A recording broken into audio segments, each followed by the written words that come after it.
Oh, that's elimination right here on the main stage. The Gadir City grid has got so much more Fortnite action to come. So casters, over to you. Mesdames et messieurs, faites du bruit!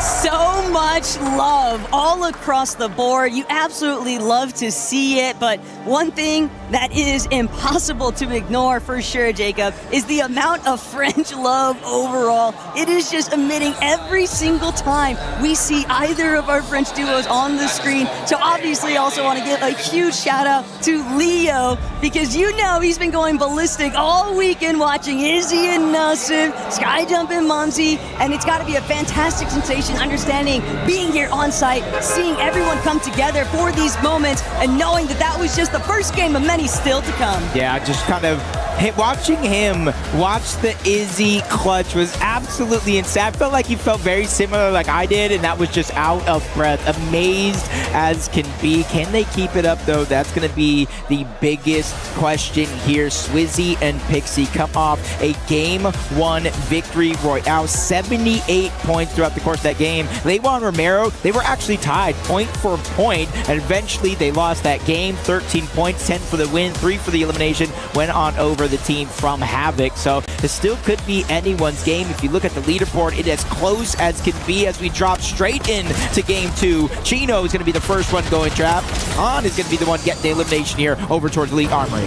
Hey, Sky Scroll, they're not trying to have a similar fate. They want to ensure that they're able to actually duke things out and pull up with a little bit of success here at Elite Armory. They'll definitely be taking their time though. AGAL, Team Falcons, both just kind of onlookers towards that last lobby, but even if the first game doesn't shake out the way you would have wanted it to go, Sky and Scroll still have ample potential in terms of turning things around at a heartbeat. So just have to wait and see how things continue to develop, because everywhere else on the map, NA maybe trying to get a little bit more presence in this early game. Yeah, it's definitely going to be needed. We had 3 of the North American Central teams go down so early in that last game. But to start this one, I feel like maybe they've turned it around. Peterbot took down Teeny, he respawned. Rapid took down Teeny, kind of keeping him on a little bit of a cycle. But our game 1 winners now find themselves over towards Chisel Cube, getting pushed by, it looks like Z-Dog and Goofy. They have a good loadout to be able to fight back. It's just about if they want to this early. Hey, I respected those Z-Dog and Goofy trying to strike while the iron's still hot. We're looking at 2 teams in the side of the top 3 trying to do exactly what Malibuca just accomplished, hoping to secure those eliminations early on. If they can claim all of Chiseled Cubes, it would just give them all the more time to keep looking for those reboot farm opportunities. But Swizzy Pixie, obviously very similar mindset. They're going to continue to lurk about and not make things easy for Goofy. Spookoon could also potentially start to thwart the game plan. Building up here, but Mini Pio immediately punished.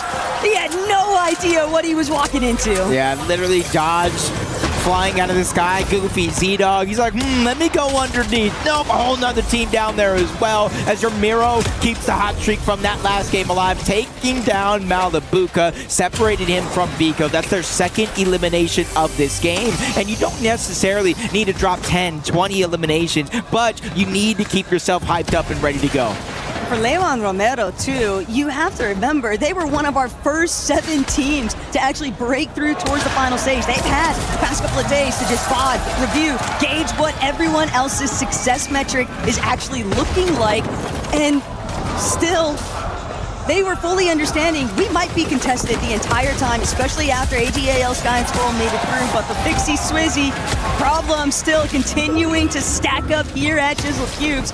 And Swizzy's going to be taken out, so now Pixie, he's just got to hope that he doesn't meet a fate in a similar fashion here. But Goofy, Z-Dog, they fully understand. If we can take out number 1 right now, that's going to cut the door wide open. And Swizzy, Pixie, they'll have to wait and see what happens next. The nature of the beast that is the Fortnite Reload Championship.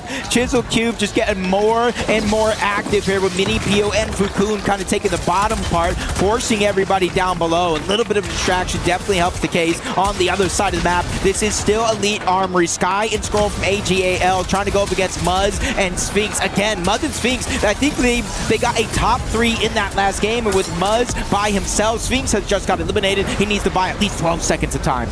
Sky, even popping up for a moment there, trying to see whether or not he was actually going to be able to successfully cut off Muzz, but it looks like Muzz will survive just long enough.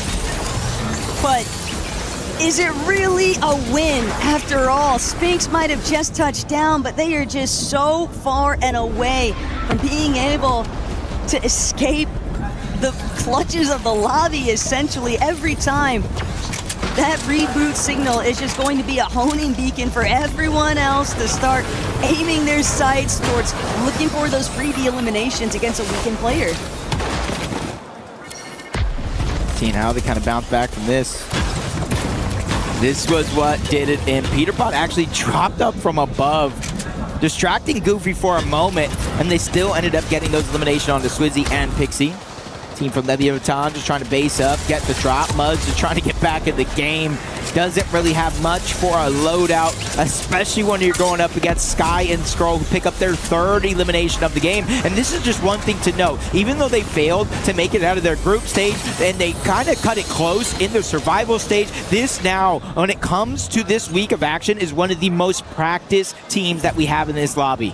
It's just so difficult to actually find that consistency metric, and you wouldn't expect that from a team like Sky and Skrull, who scream consistency when it comes to the standard Battle Royale game mode. But here in Reload, because of how stacked a lot of these endgame lobbies tend to be, because of the fact that we're not seeing elimination or placement points actually factor in until right around that 10th, 11th zone time frame, it is so volatile trying to control that frontside low position that they are notorious for holding down. And it doesn't help when you've got teams like Shark and Teeny, Sky and Skrull also just constantly putting pressure from the high ground. Yeah, and you can kind of see in the mini-map there, Elite Armory down low towards the bottom. That lone little gray arrow, well, that's Spinx. You look a bit lower towards the northeast, right kind of next to that green arrow, that's Muzz. They're just so far separated as of now. There's going to be almost no chance, or at least relatively soon, for them to get back together. But near them as well is Izzy and Nosif. You can kind of see their loadout right now, really leaning heavy into the Flowberry Fizz. They do have some launch pads towards the back, so they want to make sure they dodge one of the most chaotic portions of the game, so that when they finally make it in towards the zone, it's a little bit safer than what it is right now. But when everyone's looking up, probably one of the only positives currently is knowing that Swizzy and Pixie are already fully eliminated. So in terms of high ground teams that are going to be prioritized in that position, you're largely just looking at Shark and Teeny and whoever else might decide to throw their names into the hat. Pete and Pollo, though, definitely not off to the hot start that probably most would have expected them to have already come across, and even a little reminiscent of past tournament series, right? Where we see Pete going in, all out aggression, and then getting put down into the dirt. There's a big mental game behind that. Yeah, especially when you even kind of add in this weekend 2 games that they played to start off their group stages. I believe 19th and 18th with a singular elimination. A very slow start before they started to look like themselves. Game 1, very, very similar here. Game 2, hopefully they can come back for it. Acorn and Bolts as well. You would think they would have a lot more momentum during their qualification process just to make it to the group stages of EWC. They weren't the most high elimination duo that we did have around. They played more towards consistency. They played more towards strategy, and I hope that they're going to pick that up here. Just after everything that we witnessed, Bolts especially getting up to inside of that Major 2 finals here in Reload, you have to imagine that all of that fragger potential, he really starts to come alive when it matters most. And anytime you have players that seemingly get more and more locked in as competitive stakes become even crazier, I just think that they're always going to be dangerous. It's always going to be problematic because you never know when they might just go absolutely crazy with it and just run away with a big placement, big elimination round. You're kind of seeing more and more teams on the outskirts of the map, kind of holding down those launch pads with eliminations, without eliminations. You see Pablo and Goo take that launch pad, just scouting, getting that eagle eye, seeing what teams are nearby, what players, what positions even that we might have to watch out for. Probably spotting out not too much. They're going to go ahead and reassess the situation. 5th zone as of now, and this is exactly why they're doing that. Reboots are going to turn off in that 7th zone, so they don't want to put themselves into too risky of a situation too early on. And hey, even for Vitality's Pablo and Chino just drawing things back towards those club championship points, Jacob. Vitality is currently sitting in third place position overall. To ensure that they remain there, a big performance out of Pablo and Chino to really solidify their position and not lose a good chunk of the prize pool money that's at stake here this weekend. There's definitely tons of pressure on their shoulders, and it's a very similar fashion too for Cold and Rapid, because Twisted Minds, if they witness Cold and Rapid come up big time in this tournament series today, that could be a crazy jump up the leaderboard for the EWC standings. Huge chance to give back just by winning a tournament. Everyone wins in that situation. Vico, Malabuka, we saw a couple struggles early on in this game going down, but they picked themselves up, dust themselves off, got right back into position. And that's the thing about the Elite Strongholds map in general, Tacos. There's so many different mountain ranges, so many different edges, so many different elevation changes that you have to be very, very cognizant of where the zone is pulling at any given time. Because if you're finding yourself without a build, getting caught off guard, the elevation changes, I kind of wish you good luck. Vico and Malabuka, though, seemingly able to avoid a good chunk of those problems. They are rather safe in their current position, but it's all about the next move. Everyone else kind of waiting to see who these last couple of straggler teams are going to be, but it is just never easy to actually cut across and find any kind of distance. Everyone just eventually going to have to get up close and personal, but we do just have the majority of the lobby still standing, even with that 7th zone approaching. And by that point, reboots will turn off, and we'll see whether or not Pete and Pollo are going to be able to start coming online. Yeah, and I'm just crossing my fingers. I'm looking at that mini map right now, and I'm crossing my fingers for the entirety of the lobby that we do not go west into chiseled cubes. That elevation change will be drastic, almost a roller coaster of emotions these teams will be going into. But less than 15 seconds, reboots will turn off, and any chance to respawn back into this game goes right out the window. Kind of seeing where teams are positioned. Decent amount of space between most of them, but where the zone actually is going to be telling all the way towards the north. So Taco, a good chunk of the team's getting a max pool.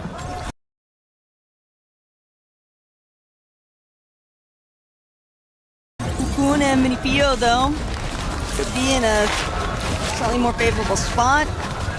They're not going to waste any time, though. They're going to immediately start to make their move. Sky and Scroll, 3 eliminations still on the board. So they managed to rack up just a little bit to work with here. But in comparison to a duo like Lewa and Romero, who have realistically got a very strong loadout for taking out teams that might cross their path. Pete Pollo, a little bit injured, getting very focused right now.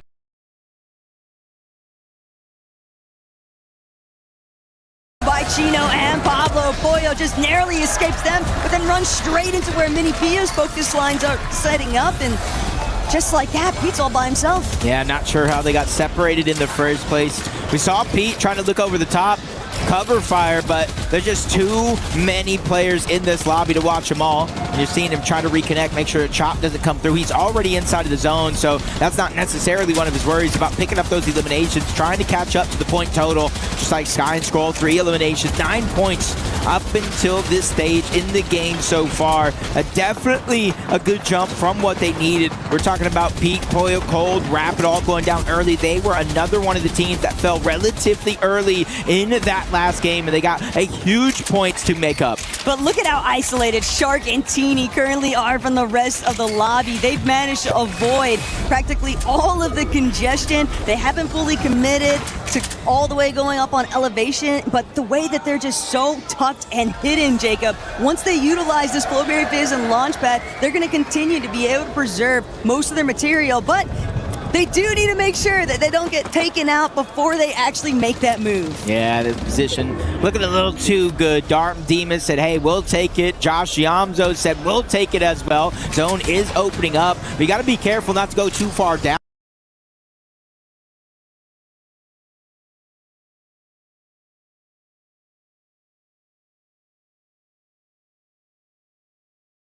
It goes right back up the side of the mountain. So if you don't have builds, if you don't have mobility, you might want to second guess positioning yourself there. Shark and Teeny looking out, Cold and Rapid as well. Just trying to get that bird's eye view, figuring out where teams are rotating to before they themselves are forced to shockwave out. Nothing worse than seeing Muzz get flipped the moment that he tries to head towards that front side of zone. Cold and Rapid though.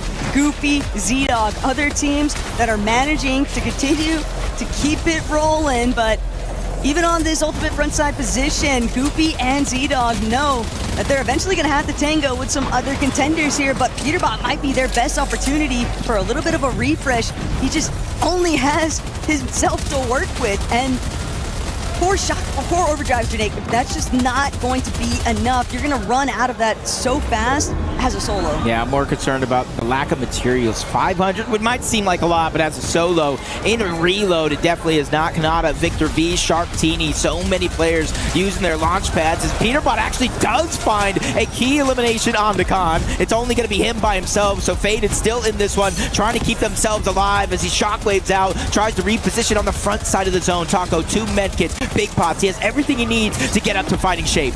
Hey, as long as he has a chance to actually utilize one of those medkits, we might be looking at a whole different ball game here. But for right now, Shark and Teeny, similar fashion to the last lobby, they're going to head straight towards the high ground. Teeny already making sure to overtake that top end layer. A good connection here is going to help them hold strong, and the RPGs too. Teeny is just causing so many issues for everybody stuck underneath. Yeah, making sure to reconnect, fortify their position up above. Zone is pulling far, so all it takes is one team to look up and start to create some havoc. But Vico, Malabuka have their hands full in that mid layer. Looking to the head side of the zone, sees Sky, sees Scroll. You see so many teams, but they're just trying to formulate the strategy. How do we want to play this? Crash Pad or Shockwave? They choose the first of the two, make their way to the front and reposition themselves again. But look at the distance that Shark and Teeny have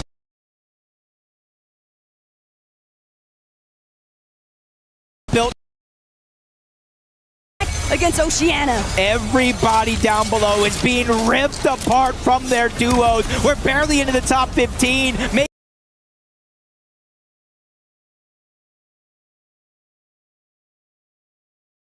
At 13 as they're dropping like flies as of now. 12 teams still in the game, Peterbot being one of them. We talked about yesterday the 2 group stages, a slow start to their race, but they are definitely picking up the pace as of now. But he is out of builds, almost hoping for a miracle to keep himself alive, and it's not going to be granted. Instead, all he's going to get is Shark delivering rocket after rocket from the high ground. Malabuka also trying to see if he could conceal his position just a couple seconds longer, but Cold and Rapid, 4 eliminations already. We know exactly what they're capable of. Now it's just time to deliver. Malabuka needs to connect a shot, gets one onto Victor V, but it's not the knock, it's not the elimination he needs. Somebody else steals it away instead, and that's going to be AGAL, Sky and Scroll. Even Momsy getting an elimination here, but 6 here for Sky and Scroll. AGAL, a slow start to their day. 0 points in game number 1, and they are putting on a show here, just like Cold. 7 HP. We know what this man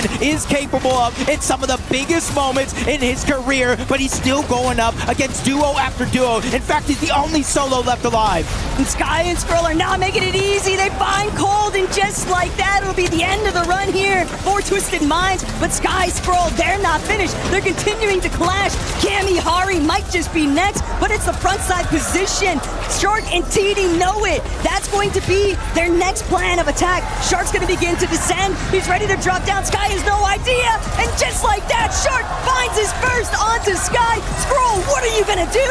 Stay out of these waters. This is Shark's territory. Now it's a 2v1. Momsy goes down. The aura is real from Team Aurora Gaming. Shark and Teeny steal game 2. Shark and Teeny just are so cool, calm, and collected every step of the way. For a moment, it looked like Z-Dog and Goofy were going to be able to strip away that high ground advantage, but then they just lose out on the battle entirely. And Shark and TD, they just fully understand Elite Stronghold, that we can maintain this elevated position while everyone else is forced to burn through all of their materials underneath us because of these elevation shifts. That just makes it all too easy to finish the job. Yep, 4 victory royales in the group stages for them. They took high ground more times than that. Game 1, they went for it. It didn't work out. Game 2, they go for it again, and they have secured the victory royale, taking out some tough competition all along the way, eventually getting that final elimination onto Momsy, shooting themselves up that leaderboard for sure. I'm just thinking about those club championship points right now, too, for Team Aurora, because I believe that they are right around in that side of the top 10. Actually might be even in that 10th place position. And if they were to secure, say, the first place on the weekend overall, Jacob, that's 1,000 club championship points. That would be a huge game changer for Team Aurora standing. And it would ultimately mean that their prize pool money is then allotted into the millions versus the few hundred thousands. Yeah, we also saw Romero and Leiwa make it deep into that game again. Back-to-back solid performances for them. Skyjump and Momsy staying true to their kind of journey up until this point, kind of surprising a lot of teams and continuing to put on a show for the French crowd out here. Still anyone's game, Taco. It's a little bit of give and take right now for so many of these teams, though, Jacob. We saw Goofy and Z-Dog getting very aggressive super early on, and they continue to stay ambitious, even in that endgame, challenging Shark and Teeny, fully understanding that that could have been the difference maker between the victory royale for themselves or for somebody else. But we've got Game 3 soon to come, so make sure that you guys don't go anywhere, because we'll be right back.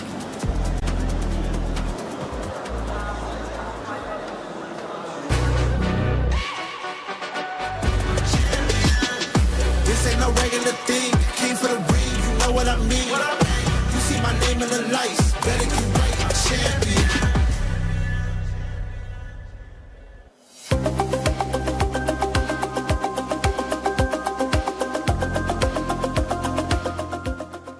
Everyone is playing, you're not yet. EWC Play is your all-in-one platform to compete in fantasy, pick'em, and quests for a grand total of $300,000 in prize pool. Build your dream fantasy team in 5 different games and track your score with live results tables. Predict the winner of every game, every group stage, and every tournament. Complete daily and weekly challenges to earn boosters that help you climb the global leaderboard. Got what it takes? Join EWC Play now.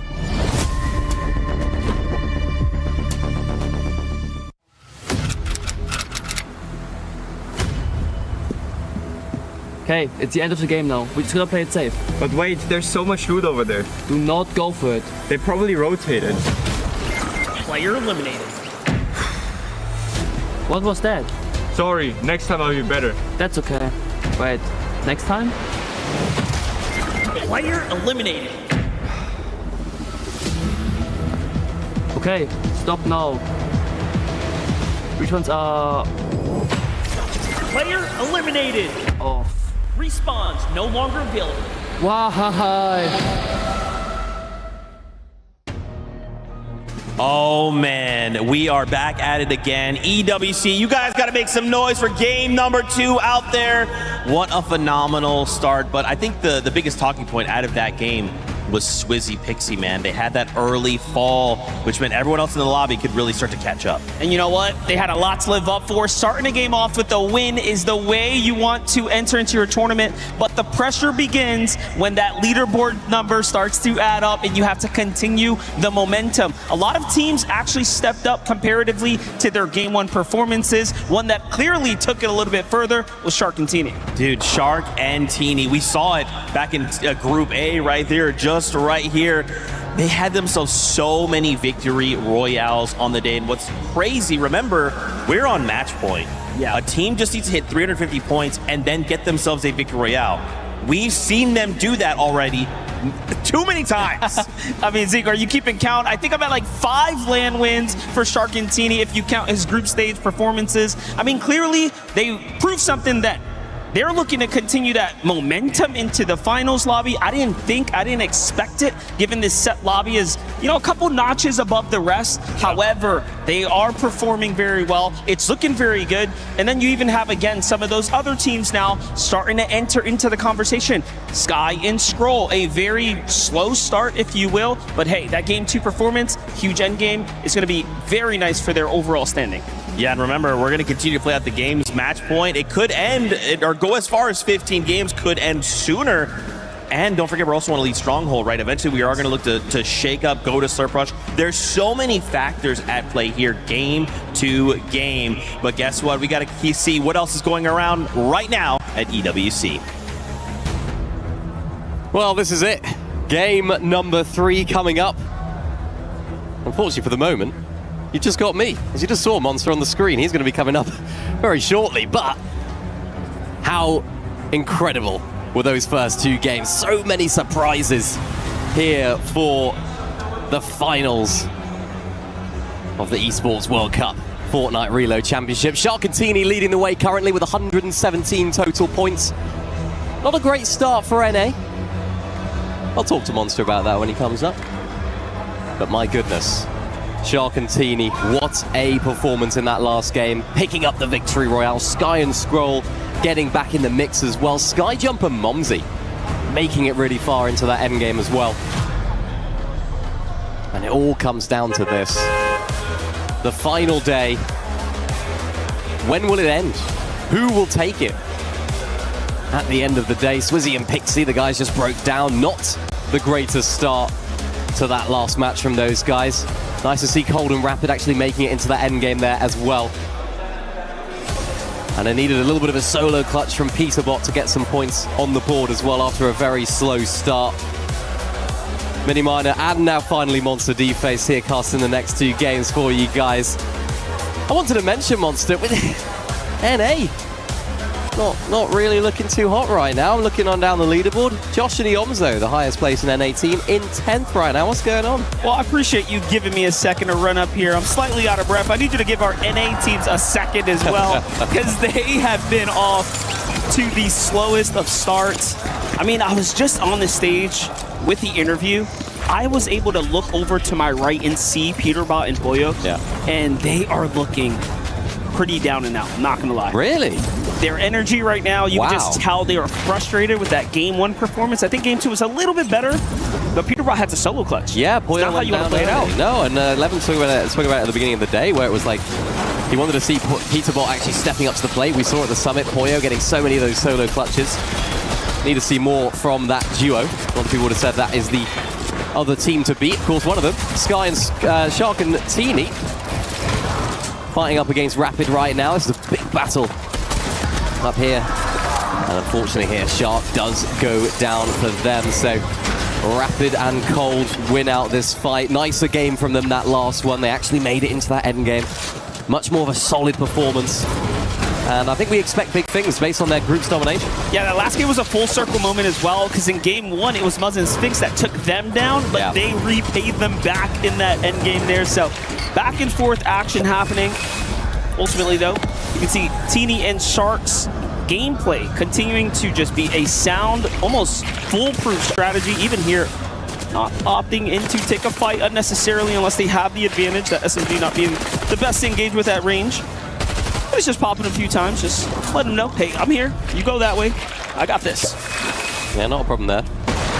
And the thing about Sharkantini is, even if one of them does go down early, they have that ability just to recover their game really, really effectively. Liwa Romero, what a start that these guys have, particularly in that very first game. Expecting big things from them. What a performance in groups. Unfortunately for them here, they are going to go down. But that's a team that have shown they can win as well. So, again, match point format. If you don't know how it works, 350 points you have to reach, and then the very next game you can win, or have to win, and then the tournament will end. So I think it almost makes it important for the teams that maybe you don't expect to win the whole thing to actually have a strong start as well, because if you're one of the teams that maybe you be happy with the top 10.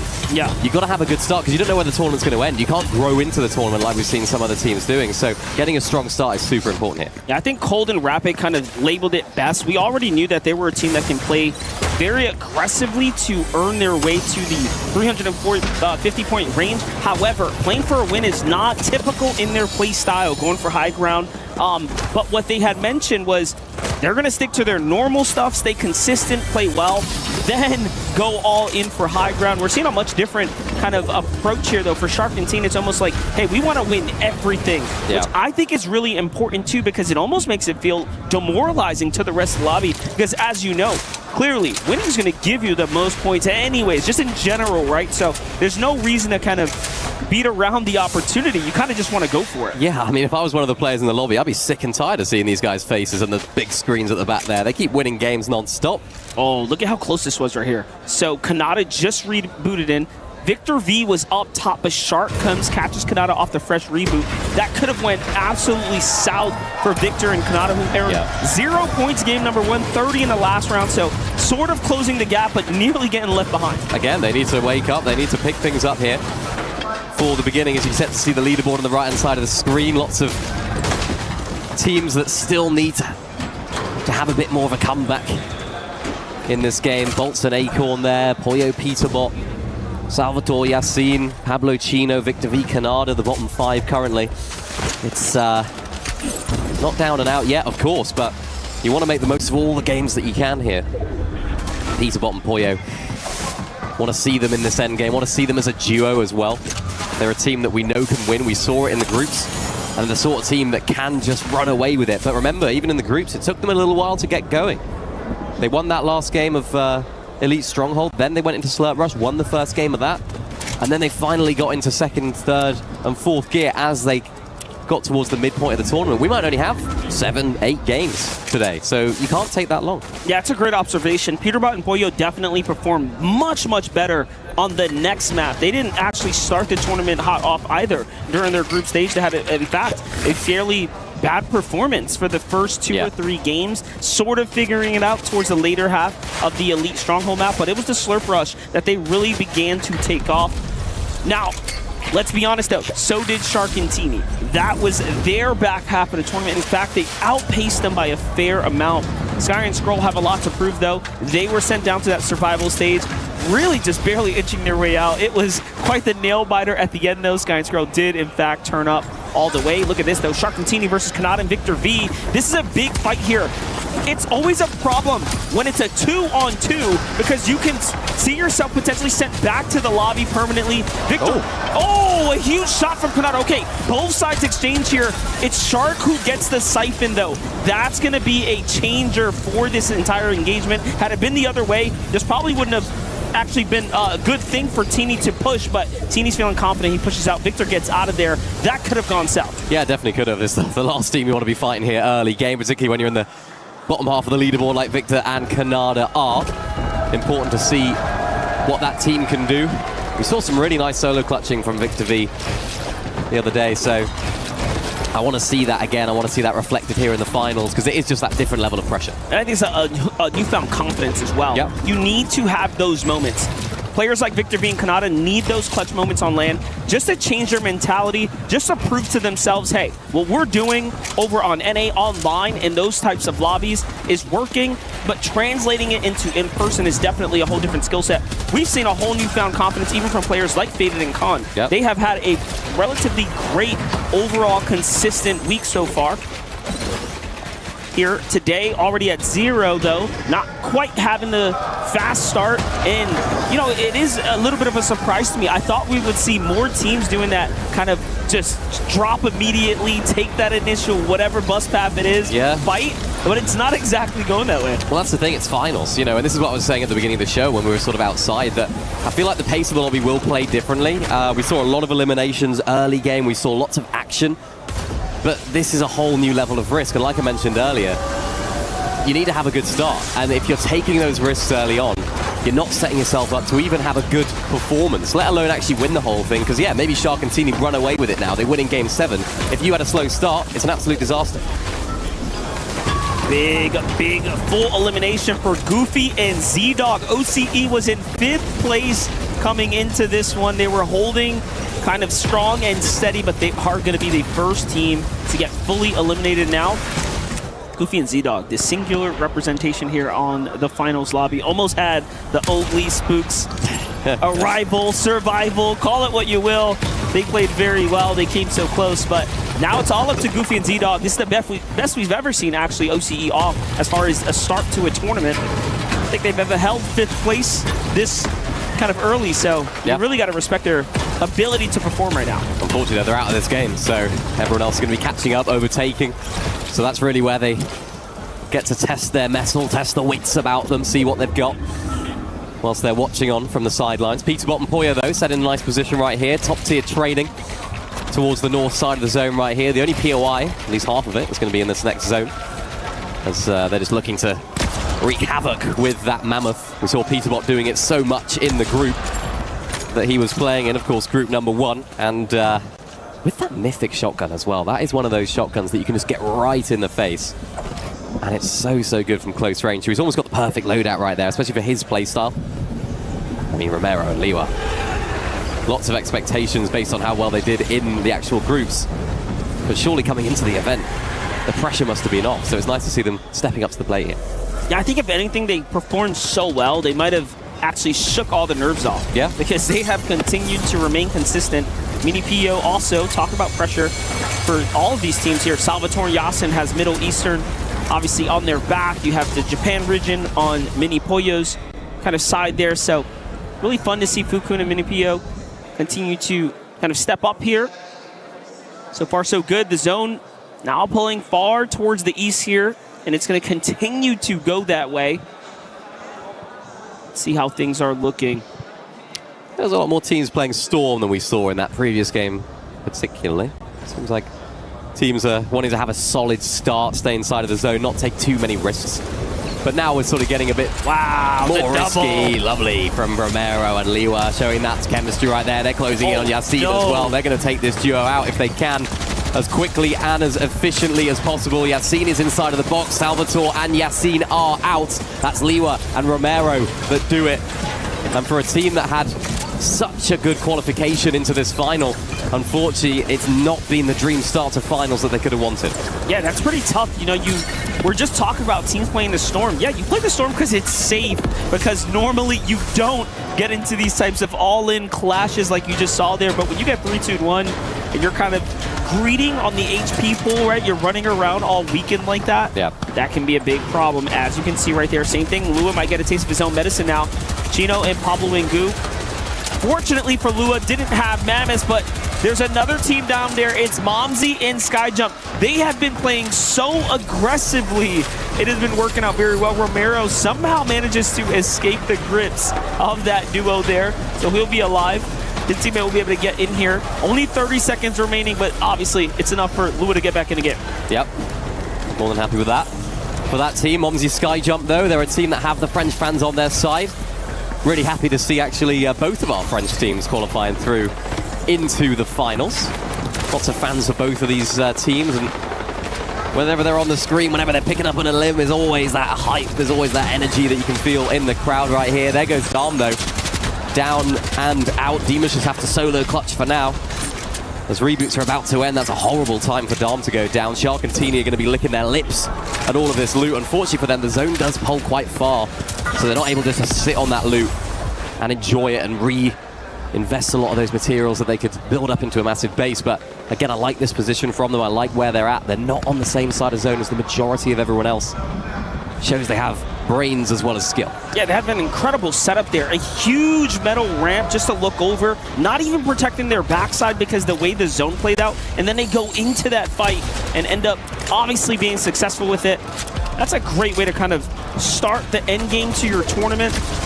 Oh, Darm did get to just slip back into the game though there, so he's not completely out. I was curious to see if the timer was going to be enough, so he does manage to get back into the game, rebooted. Shark and Teeny use their extra shockwaves, though, to make it on over now. And they're already starting to position up for some eyes in the sky here. But first, they're going to have to get through Peterbot and Boya, who's holding the opposite side. Sky and Scroll on the other side, how are they faring here? Plenty of duels all around them, but it's looking pretty decent. Big moments here for Sky and Scroll. We've talked about it all week. AGAL watching on. The club championship at stake. Huge, huge moments for them. And Shark and Teeny.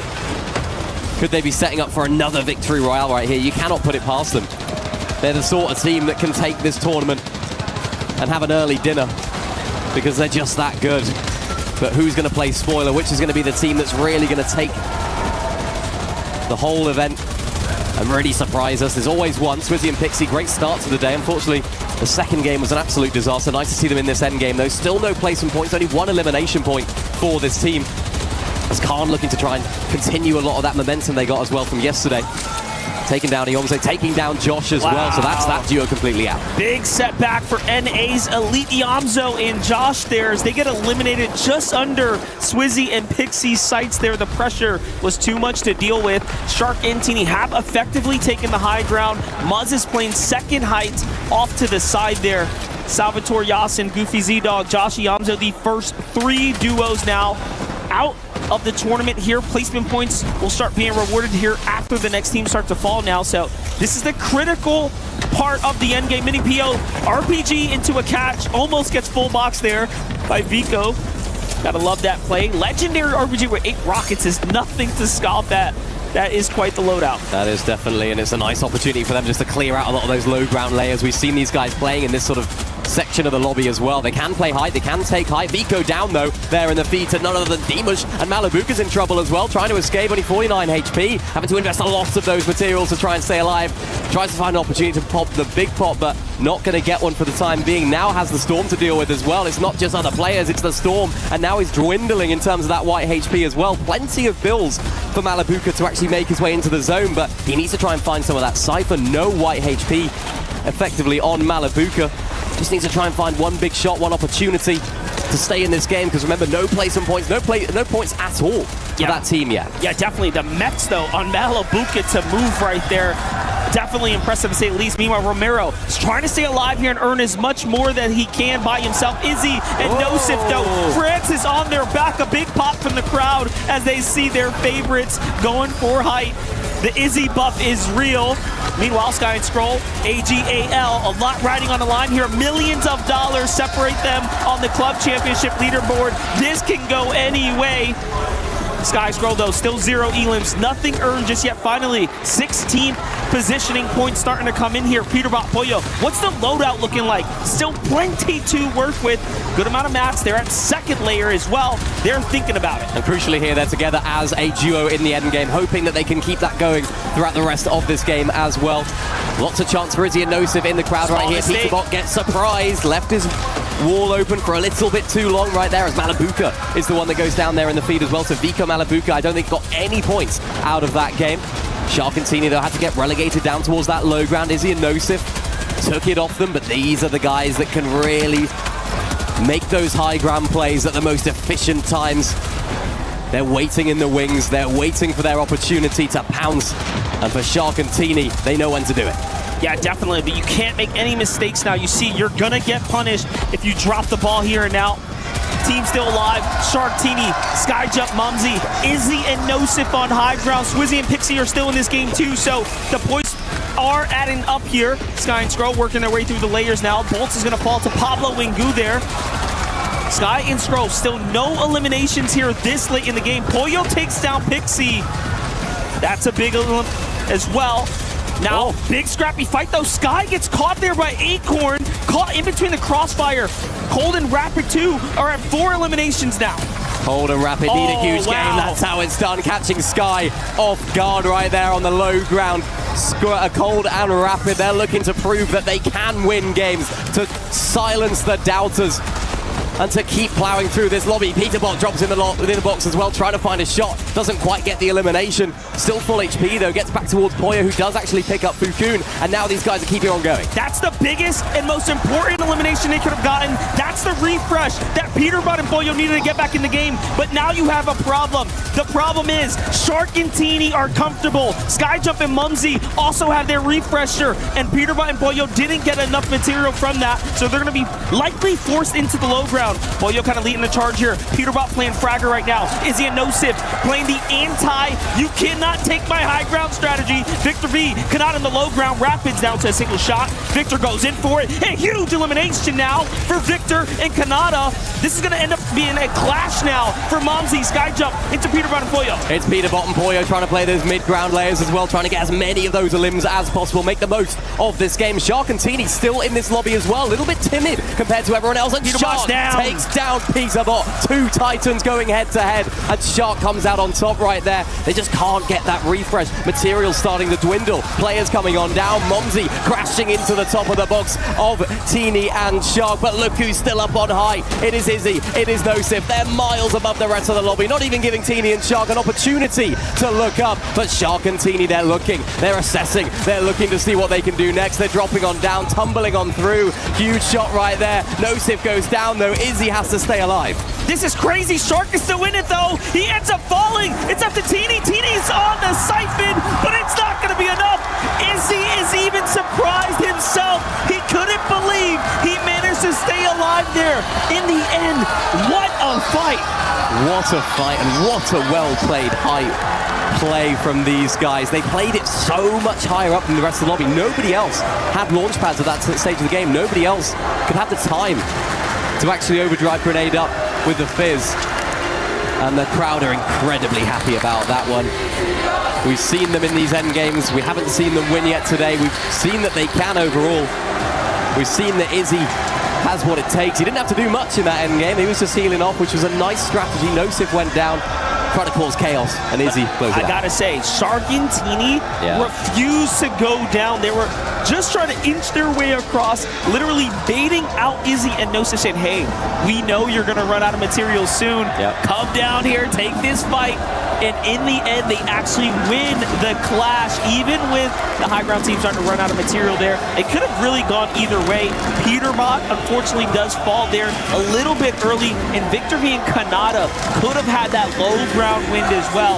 But either way, that's a huge jump up, even for Kanata and Victor V. They started that game with 30 points. You want these end games. If you're Peterbot, you also need these end games too. Yeah, you just need that momentum as well. It's just even about the confidence, the momentum mentally as well. As we take a look at some of the highlights from that game, what I really liked and what I think is really impressive here from Teeny and Shark in particular is that they didn't necessarily force the height. You see Izzy actually shockwave or overdrive all the way over to that POI. No doubt he's looking for some white heels at some point there. But Shark and Teeny, they understand they don't need to win every single game. They don't need to risk playing high every single game. They saw that Izzy and Nosif playing it so high up. And these guys just want to get to 350 points and get that win at that point. It's kind of an interesting strategy. You see that Izzy and Nosif just showed us that if you get high ground early, but you secure yourself in such a way that you go for ultimate height like that, you can actually just walk away with a full free end game if no one launch pads up. So that was very interesting overall. Love the reactions that we're getting right now. Crowds on their feet. People are just cheering for what's going on here first. Nosif, of course, and Izzy there. Still excited, still kind of living off of the French teams once again continuing to perform here. What is it? What is it about when it's hosted on your home territory? You know, something just clicks. Yeah, it's great. And I want to hear from the winners myself. The fans do, the crowd do. So it's Izzy and Nosif standing by with Zeke and Luton. Guys, first off, EWC, make some noise! Oh my gosh, we were going crazy. Izzy, Nosif, how does it feel in this moment to get a victory royale? Ça fait quoi de recevoir d'avoir une victoire aussitôt dans la grande finale aujourd'hui? Bah franchement, ça nous met bien dans le classement, plus que motivé, et puis on est content, voilà. We just stay focused. We are more than motivated, and of course, it put us so up on the ranking. So it just motivates us more and more. It's a good way to start. How does it feel like in that moment when you get that win and you can just hear the crowd, all the French fans going crazy? Are you using that as fuel, as motivation? Toujours un peu la même chose, c'est quoi le ressenti? Parce que quand tu gagnes une game d'habitude aussi importante, ça crée quelque chose, mais le fait d'entendre que l'intégralité du public est avec vous, c'est quoi comment tu le vis à ce moment-là? Bah franchement ça fait plaisir, hein. Je suis content quoi. But I mean, I'm really happy about it. It makes me feel really, really good, but still focus. How do you stay focused in this? Because, man, I can't lie to you. The lights are bright. The crowd is loud. There's so many incredible other duos you're fighting against, but you guys seem so unaffected. You're so locked in. Comment est-ce que vous arrivez à rester aussi locked in, à rester aussi focus alors qu'il y a les lights, il y a la stage, il y a les gens, et puis surtout, il y a 19 duos contre vous, c'est pas n'importe qui. Bah, on a un objectif et on garde la tête haute et puis on essaie de jouer le mieux possible comme on avance. Every game, we are like one objective is make the best game we can. We just keep it like we keep our confidence for us. We stay straight. We don't care who is in front of us. We just try to play our best games each game. And now, finally, what would you both say to the fans? Because, I mean, you can see there's a group literally just right here that's going crazy for you. You've got all these fans out here that are going crazy for you. What would you each say to them? Bah merci d'être là et continuez de vous encourager, hein. They say thank you for being there and continue to cheer for us. Do you think, guys, you can do it? Vous pensez que vous pouvez y arriver? Vous pensez que vous pouvez y arriver? Tu penses que tu peux y arriver? Bah oui. I ask him, you think you can do it? He's like, bah, yes, I think so. I love that. Well, one more time, EWC, make some noise for Izzy and Nelson! Du bruit pour la team Arcade! Good luck, guys, on the next games.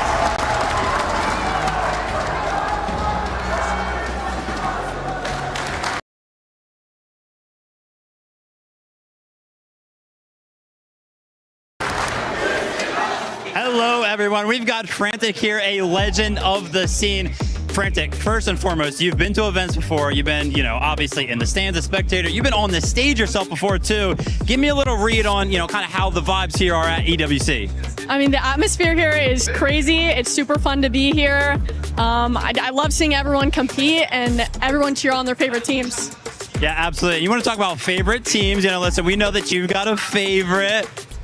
Cold, listen, I need Coach Fran here to help out Cold and Rapid. What have you been seeing so far that they need to improve on, or what do you think they need to keep doing? I mean, we're having a little bit of a slow start right now, but I'm not worried at all. I think they have great chemistry, as we saw in Group B. They played amazing, super consistent. Cold's the best fragger, so as soon as he gets warmed up, I have no worries about it. Okay, love that. And listen, Cold is always super stoic. We can never get a read on that guy. But you've got a read on him, right? You see him behind the scenes and everything like that. Leading up to an event like this, what's Cold kind of like? What's the preparation look like? I would say he's still a little bit stoic, but a little bit more energy than you guys maybe see on stage. But he's passionate for sure. He's very competitive. Okay, good to hear. Well, friend, listen, I want to go ahead and give you the floor. Obviously, you have a ton of supporters at home. You've got some friends watching as well, like Fax. Go ahead, give a shout out to anybody that you want. Yeah, just want to say shout out Faxity. Maybe one day you'll make it on the broadcast. I did it before you, but other than that, yeah, Team Cold, he's the best to ever do it, and I'm super happy to be here and watch. Frantic, rooting for Twisted Minds. I'm rooting for Twisted Minds. Good luck, guys. The human body was built to move. Not trapped at a desk in one singular posture for 12 hours a day. It's time your chair evolved. This is Secret Lab Titan Evo. Ergonomically engineered for you, gamers, hybrid workers, artists, backing your every move. He thinks he can come in here and play my game. He knows nothing but go! Tyler Wine, you're done. Raw energy. Blow the house down. The French buff is definitely hitting here in match point finals as Easy and Nose have come out with the victory royale. But I mean, Aurora has been so consistent now. I can't wait to see where they're going to be at when we look at the overall. Levin, Kelly, Vivid, the 7WG here back with you guys. For the longest time during that match, we were talking about how contested was that high ground, Vivid. At the end of the day, it ended up being Easy and Nose of getting the high ground and getting that victory royale. Yeah, it was super kind of hard, actually, that game. I feel like to keep track of everything that was kind of going on. Obviously, we were watching the battle for the high ground. We saw some fights going on in the low ground. And then amongst all of the chaos, we finally tune over to a POV, and I'm like, wait, Shark and TD are alive still in this game? I mean, oh my gosh, those guys just cannot be stopped right now. They're so consistent. What can I say, man? Look, we're about 3 games in. They're almost halfway the ways to match point. Yeah, wow. I mean, look, we all want to see a fun contest, a fun competition with a bunch of people in it. But if they keep playing like this, they're going to have a couple games to try and, hit the match point win at this rate. So someone's got to start to pick up the pace and get to their level here. You say fun game, fun contest. Well, the most fun for me that I had was seeing all the NA teams make it into the very end right there. The first 2 games had a little bit of a rough start for them, but we had the likes of Cold, we had the likes of Peterbot and Pollo, but of course it did come down to the 2 EU teams in the final moments there. But Pollo even here as a solo clutch. We had Kanata and Victor V make it into the end. Finally, our NA team starting to stand up, but they're going to have to do a lot more if they're going to be competing against their EU counterparts. Especially when we're looking at what Falcons has been able to do so far today. We finally got a bit of a bounce back from their 11 from Falcons with everything going on with the club championship. And actually going back to what you were saying in regards to them being able to just pass the halfway mark of that match point threshold for Shark and Tini. I did get a chance to talk to them earlier in the day. They said 9 games. So if they continue to perform like this, I think they're going to just blow that out of the water. I believe them. I mean, it's funny because you see the conversation around them not being too reactive or whatever. Honestly, at this point, I think for them it's just easy. There's almost, it doesn't even feel as rewarding because they're just doing what they have done all year long in Reload. All right, so Shark and Tini currently have 188 points, which, if I'm not mistaken, is halfway to 350. And with a victory royale right there, are we about to get a 6-game match point? That can't be right. That's not going to happen. Obviously, people are going to be standing up to Shark and Tini, but to see them already be this close to 350 points, that is absolutely insane. Looking at the 2 teams just behind them, perfect story for the Paris crowd. It's Skyjump, Mumsy, Izzy, Nosif. Both those French duos just putting on a show for us here, Viv. It's look, guys. After that Izzy and Nosif win, I looked straight at Vivid. I was like, "Are we gonna get some, more reactions from you here in the crowd soon?" Another jersey coming? Listen, I would love to kind of do some more antics, but Izzy and Nosif, they got to work their way up to first place, and then maybe we'll get me a little bit excited. To get me even more excited would be NA showing up in this top 10. I mean, Cold and Rappin are sneaking up there, but outside of them, man, look at all these NA teams on the second page. Acorn and Bolts all the way at the bottom. I don't know if we've ever seen that before. I mean, Peterbot and Pollo expected to be going head-to-head with Shark and Tini. Nowhere to be seen. I mean, Muzz and Sphinx, they started the first game a little bit well, but they're still doing bad. And then Josh and Yumzo also on the second page. I think that goes to speak on just how maybe underprepared teams were going from the Major 2 finals into the Reload Elite Series. What a switch up to go from Battle Royale to the Reload. And I think that a lot of our top teams like Acorn and Bolts, Peterbot and Pollo, and even some EU teams in other regions as well, just haven't been able to transition into that, not Battle Royale, but Reload mode. And I think having these non-set or these set lobbies that they're not used to is also throwing people for a loop. The reality is, especially in the case of Peterbot and Pollo, we talked about a lot at the start of the day. The club championship is on the line here, right? If these guys don't start to pick up the pace, the Falcons manager might just come and give them a kick up the backside, just really put them in their place. Like, brothers, we got to speed it up a bit because even though Sky and Scroll, again, haven't been phenomenal today, they're ahead. They're in a better position to sort of catch up and, get involved in that race for match points. So, yeah, Pete and Pollo, let's get a move on. Yeah, Kelly, another team that's trying to catch up, especially with what Falcons has been doing, is Vitality with Gino and Pablo Wingu. Right now, they're actually below what Falcons has been able to do. They need to find a way. I'm with you. The coach needs to come over and just be like, wake up, please.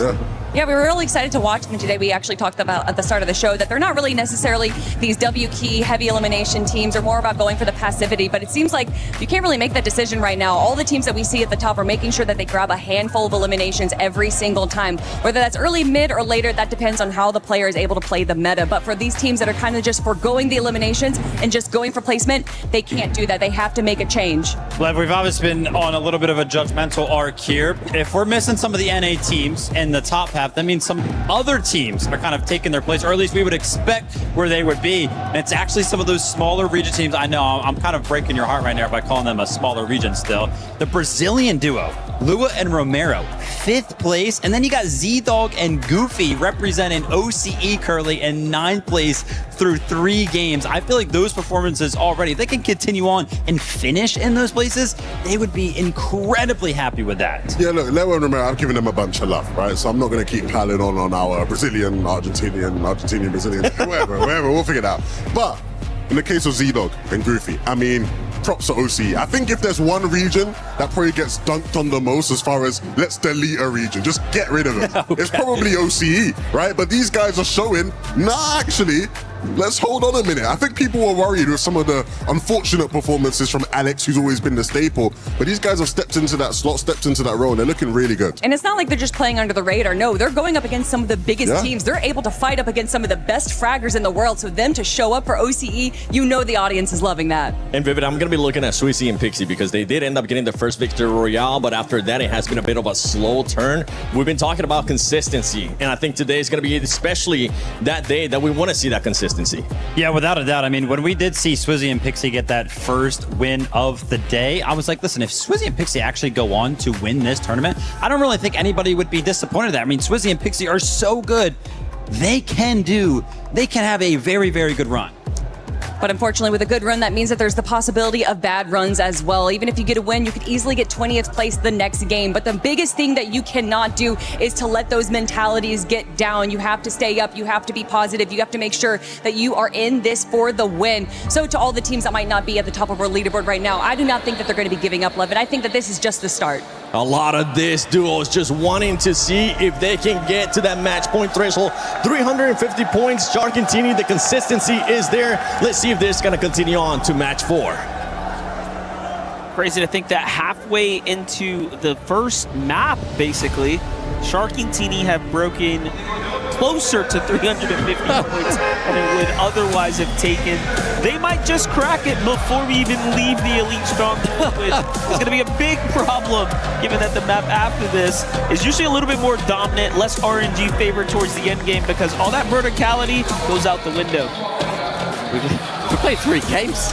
We played 3 games, and they've already got over halfway. This is really a spectacle so far. Can they keep it up? That's the big storyline. Who's going to play spoiler, if anyone, at this point? Skyjump, Momsy, Nosif, Izzy. Nice to see the French representation up there in the top 3 as well. And who's going to actually have a bit of a comeback? You know, we've seen Bolts and Acorn all the way down at the bottom of the leaderboard. They need to have something happening right now. And I do expect to see a little bit more of this early game of spawn congestion as teams need to get those eliminations on the board. As Peterbot finds one, gets another as well. That's Momsy that he takes out early game here. Looking to try and take down another one. Salvatore. Nice. There we go. That's 3. Keep That's it actually super going. Super important for Peterbot. We need these fast elims. He recognizes he's got to turn online. And you know what? More teams should have been doing this. More teams should have been taking those hot drops. We mentioned that in game 1 and 2 that everyone was kind of playing it like a regular BR, like, oh, this is our drop, we're gonna land here together. And it actually caused even some players to get eliminated a little bit early. Pablo Wengu gets Yabzo there. It's a nice little kind of turn and burn, but he's got Chino to back him up. He's got to be careful though, Peterbot. Oh, he takes down Pablo. Chino's now a solo. Uh-oh, Peterbot's making his way over. What's going to happen? Is he going to take him out? There goes Chino. Can he take him down? So weak. Peterbot looking for an angle. 4 eliminations. We're looking at Peterbot on form right now. Trying to find angles confidently.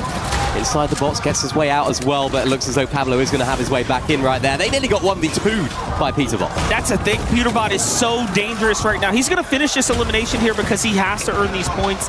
That's a really cheeky spot, though. He's thinking to himself, hey, where'd you go? I know you're here. You can't really be that far.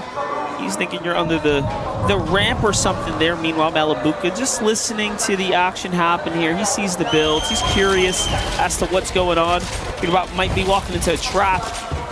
Still not trusting it. I mean, you're right to believe someone's here. He just doesn't exactly know where. Uh-oh, another team coming on in. This is the UF&CS plus Peterbot right now. Demush and Dom making their presence known. Malabuka inside of the box. No Vico anywhere nearby. Dom looking for an angle on the other side. Gets Malabuka inside of the box. Hits the shots as well. Down to 18 HP, but that's not going to matter. Siphon comes in. This could be a big problem. Peterbot's probably thinking to himself, oh, hey, that's the guy I was looking for. Let me go out there. No. It's a whole different duo in Alert player. So he's going to have to really make a move at this point and be fast about it. The more time he takes away, there it is, finally gets Chino. I was going to say, the less time he gets to reunite with Pollo. Where is Pollo? Has he started making his way in? I think I see a matching arrow there, kind of on the hill. So maybe Pollo's now gotten a little bit close, kind of curious, right, as to what's going on in this area. I'm loving this right now, though. This is like Chapter 5 Peterbot, just running at teams, even as a solo. Was not afraid of Chino. You can't. I mean, it's, you know, he's still got it in him. He's still got that fire within. I think maybe it was a bit of a wake-up call, these first 3 games not going their way. You know, maybe they thought they would have had a little bit of an easier time than they actually have. Of course, they did well in the first group. Not amazingly when you compare it to Shark and Teeny. I mean, that's almost unattainable standards, but I think Peterbot just needs to lock in a little bit here, which is what he's trying to do. Yeah, he started off in 16th in this game. Now he's knocking on the door of 12. What a huge mammoth shot right there. And then the hunt, he's going after Demis. Here it is, misses that one, but the crash pads are coming through. He is just going all in right now. I love how he wears his competitive spirit on his sleeves just like that. 6 eliminations all by himself, taking on duos. This is the Peterbot that Faxity loves to root for. This is the we in Peterbot right here. I love this. Come on, let's see if he can continue it. 6 eliminations so far. No idea where Poyo even is. Is he just the one outside? Difficulty right now, though. Peterbot's in a bit of a sandwich. Couple of teams, couple of players in the surrounding area. Dom and Dimash back to a duo there as well. Pablo and Chino in the area as well. Peterbot needed to hit that shot because now he's getting keyed by Dimash. Gets him inside the box, and yeah, it's the third party. It's Pablo and Chino. Big cheer here from the crowd. From the Vitality fans, you have to imagine, as Dom and Dimash now have to deal with Pablo and Chino as well. 2 very good fighting duos here from the European region going head-to-head, giving each other a little bit of respect as well. But that was electric there from Peterbot at the beginning. That's what you want to see from the team chasing. I wouldn't be surprised he comes back. He's like, yo, I got free Elans over here, bro. We need to play the north side. Yep. This is the strat. You know, it's little things like that that give you information on, you know, where teams are landing, which teams you're clearly better than in certain scenarios. Take advantage of it. Peterbot deserves all the praise here. That's the highlight reel that we have been expecting. Took a couple of games to get there, but again, we're just starting this tournament, right? Everyone needs to chill out. This was it right here. There was actually a moment where Pablo actually went down to another team. So Peterbot took down Pablo, went for Chino. Chino managed to hide away, but then Pablo went down to someone else. And I don't think Peterbot would have known that. So if he'd have gone for Chino right there, he would have actually been able to take him out. Swizzy and Pixie, though, getting off to a hot start in this game. First elimination for them. Come on, Goofy. Yeah, that's a big one for them because Goofy are slipping down that leaderboard after a solid start. Teeny and Shark also a little bit more calm at the beginning of the game, and Sky and Scroll far from it. That's their second of the game so far. Yeah, getting Sphinx right there. Sphinx kind of falling down behind with Muzz. You know, game 1 was pretty well, going in 5th place. Now jumping kind of forward here to match number 4. They found themselves more closer to 15th instead. So still much more to be desired. Sky and Scroll have seemed to have caught their mark, though. This is a tough spot to be in. Like, you want to get to your duo to have that backup, but you don't want to expose yourself to a well-positioned fighting European team like Sky and Scroll. Yeah, the last team you want to fight. 9th place right now for Sky and Scroll. They've been lackluster, really, throughout the entire of this competition.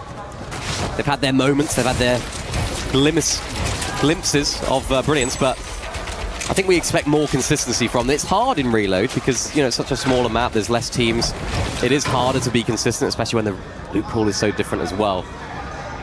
But, you know, I think, though, for Sky and Scroll, they got their 2 bad days out the way, which is uncharacteristic of them anyways. Yeah. So, you know, realistically, that was probably the best case scenario. It's like, you know what, we had our tough days. Now they can just kind of get to grooving here. They kind of clawed their way out of that slump that they were in. Because they're not doing too bad right now. They're at 90 points here. Yeah, they're very much in the competition. What I will say is they're one of the greatest teams at adapting to the lobby as well. They're one of the really good at sort of looking back at some of those VODs, looking back at what they did wrong, and they're very humble. They're one of those teams that works with a coach, of course. They have that support behind them. And you can honestly see it every single time they go into a season, every single time they have a strategy. It's so well thought out that it was almost quite surprising we didn't see something similar in Reload for the first 2 days for their performances. But they're here, and that's all that matters. Shark and Teeny as well playing the Storm. 0 eliminations for them right now. We'll just see how they play out the rest of today. Yeah, definitely a different pacing here. I was under the assumption maybe they would have been trying to position themselves to actually full kind of crash on another duo, but nothing just yet. Swizzy Pixie seem to have continued to kind of pick on Goofy here. Goofy hasn't caught a break at all in the back half of this early game.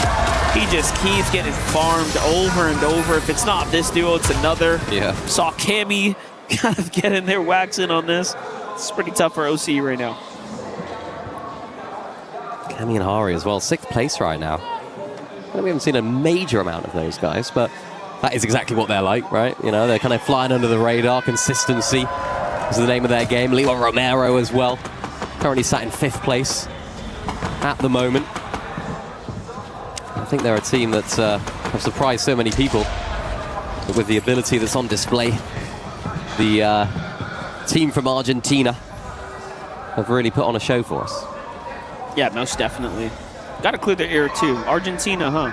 'Cause, you know, 11 over here trying to create a regional battle over there. You don't want to do that.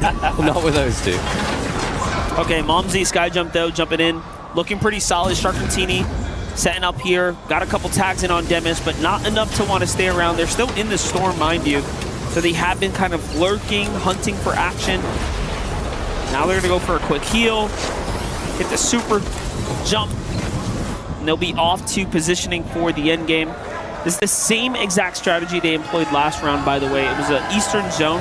They went far south all the way around and then wrapped their way into a strong southern position. But look at that, the zone's gonna start pulling towards the top tier training, so it's not gonna be exactly favorable for the way that they're entering in this time. Yeah, I think knowing the map is really important. Knowing where those static launch pads are, it's going to be crucial. Has been crucial as part of their strategy. Izzy and Nosif as well made that rotation look really simple. We've spoken about it. Landing in the right spot is really important. Shark and Teeny looking like they're trying to get towards that dead side of zone. They're flying way above everyone else. That white HP is my only concern. Interested to see how they actually approach that. You see Shark with 2 of those Fizz. I wonder if Teeny has any med kits. I think we did see them buy some on the vending machine earlier. Shark, no, down to 1 HP, completely down as well to the Storm. Are any teams going to see that? You see Teeny right next to him. Disastrous there for Shark, who has now gone down. Was it Storm? Was it full damage? I'm not too sure. But Teeny's now having to expand out on his own. And what was looking like a really smart play from those guys turned out to not be the case whatsoever. It looked as though they might have just got looked at by one of the teams that they were trying to glide over. Maybe took it a little bit too risky towards the end of that rotation. Good news for Shark, though, is he will be able to get back into it. Reboots are not ending for another 40 seconds. Oh, no. Oh, no, though. Bad news for Teeny. Getting looked at from so many different angles. Could this be the end for Teeny? Well, Shark is back in the game right now, but the first time we've seen them wobble today. Might not be the end, but it's definitely going to be much harder now, given that they've expended so much resources here. So, yes, Shark is back in, but look, 40 mats here. What are you going to do, split that with your teammate? So they're going to really have to put it all on the line and crash into another duo. You know, I don't know whether or not to, like, celebrate the downfall here, because it means that we have a longer tournament life or what, but, yeah, we'll just have to see. I think that's the thing, though. Shark and Teeny are that sort of team that can and will get a refresh earlier on. They're the team that can just roll through anybody. So even though they find themselves in this position, you cannot count themselves, or you cannot count them out. All of our duos still alive at this point. Lots more passive. RPG from Peterbot into the Mammoth Pistol. Nice connection there onto the team down below. Peterbot with 6 limbs. Didn't really get too much more active after that first bout of eliminations that he was managing to get. It's a difficult rotation for so many of our teams right now, rotating right the way through top tier training, all the way down towards that southeast. Sky Scroll are going to get the first jump here on the zone, as it kind of pulls relatively favorable for them. Havoc, Swizzy, and Pixie are already there as well. Cold and Rapid, some of the earlier teams to start positioning in the new Storm. Sky Scroll thinking about whether or not it's time to go ahead and make their rotate. Meanwhile, Shark and Teeny are off here. We knew that they were going to have to crash in. It's Osif, or Nizzy.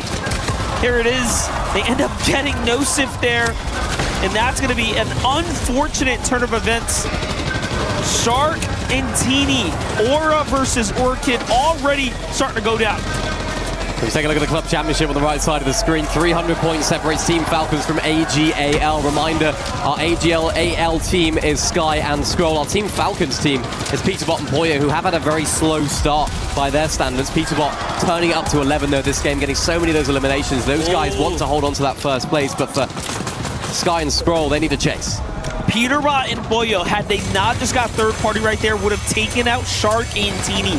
Rocket launcher in hand, Mammoth pistol when Shark was flying by, Peterbot connected with them, and they were about to push for the elims there. It just shows you how one small situation can change the entire story. And just like that, Shark and Teeny gets a push on. Izzy has to play this out solo though. One of the only players as a solo right now. Acorn has also been found himself as a solo. He is in dead last as Bolt has fallen. This is so tough. Mini Pio finds another one. Peterbot with the flyby shot. What is going on? Teeny down though as Peterbot goes to the flyby onto height. Huge moments here in this lobby. Shark now has to do it all as a solo, just like Izzy, who we saw have that incredible solo clutch just yesterday. Shark lower on the white HP, looking for some angles. If there's anyone that can do it, it's Shark. Hits the first shot there onto Goofy. Z-Dog in the front side. Shark only 13 bills. Needs to try and find something and quick. Still no placement points for Shark and Teeny. Every single team is still in this game. At least as a solo, that's the first team to go down. It's Izzy and Nosif. Disastrous return to the lobby for these guys after such a good finish for the last game. Shark though needs it all to do and unfortunately cannot do it. They are the third team to fall in this game, so that is our first place team out. Not before landing the shot though, so the damage has been done there. Peterbot, Poyo have a chance now to start closing this gap here on the rest of the lobby. Into the box though, Peterbot scrambling here, almost loses track of the enemy. The enemy loses track of him. It is just a messy and scrappy fight, but looks like Peterbot gets it all back under control, switches to the hard meds now. Because he got the layer, Poyo's here to back him up. There's a team there, Poyo makes the call for Peterbot to come. It's Khan, it's faded, the shots land through. Peter's got the RPG. It's left or right, which way they're gonna go, we're just gonna have to see. Meanwhile, Momsy sky jump back to high ground here, trying to go for a win. They just can't get enough. Paris gets excited about that, but Momsy gets beamed by Poyo. That's got to be the green light for Peterbot and Poyo to go up for height. As our French team are whittled down to just a solo. Scroll now also a solo on these mid-ground layers, looking for an opportunity to find a refresh. Peterbot causing absolute havoc with that RPG, looking for the shot as well, not going to be able to be found, but Poyo is all the way up top. Finally, could this be the game? From the very offset of this game, we saw a different side of Peterbot that we haven't seen in a while. Prime Peterbot could be back. Could they be setting themselves up for the ultimate comeback after such a shaky start? To do it for them, to do it for Falcons, and to do it for their legacy. And I like that too. He just drops the RPG so he doesn't even accidentally put it out at this point. We've already seen two small misplays earlier in the day, so Peter's looking fully locked in. We have not seen him better here on the evening. Jump into the low ground though. Look at Scroll still clutching as a solo right now, really pushing his way through this lobby. Cold is also solo clutching here as well. Victor B, Kanata. Kanata's gonna be the first to fall. Victor's got his backside open though, and Scroll finds another elimination there. It's Muzz who takes down Kanata. It's Cold who exchanges onto Darm. It is still firing off here on the low ground. Only Siphon bills though for Scroll. He's gonna have to pop that med kit as Sky Jump. Of course, down to a solo right here. Dimash and Dharma completely out. Peterbot gets into the box of Josh and finds the elimination as well. That's a huge refresh for him. 0 bills going into that. Now they can reclaim that high ground positioning and wreak havoc onto the rest of the lobby downstairs. Peterbot and Poyo ensuring that they're not going to take full damage, using that fizz, looking on down at everyone else. And they're looking to climb that leaderboard right now. Skyjump still alive as a solo. Remember, they were looking really good up on height until Poyo had something to say about it. This is the wildest part. All that work, and they're still not in top 10, by the way. They are just beginning to get to that positioning area. Meanwhile, Skyjump gets another elimination onto Iamzo down low. The points are adding up. A big miss shot there. We are going to see Peterbot have to go down and take the fight here shortly. Match is starting to run out. There's the Flowberry Fizz. Malabuka Vico get crashed on. This can go either way. It's a scrappy fight down low. Everyone's going to have to get their hands dirty. Salvatore cranking around the side, loses Yasin. It's a 2v1v1. Peterbot, Poyo have to make a move. When is it going to be? Low on builds though. Peterbot only got one. He's going to have to drop on through. Salvatore all the way back in the storm. Manages to make his way back in. It's a 2v1. Peterbot and Poyo have announced themselves at last in the finals. This is what this duo are about. This is it. Look at Peterbot really trying to live in the moment.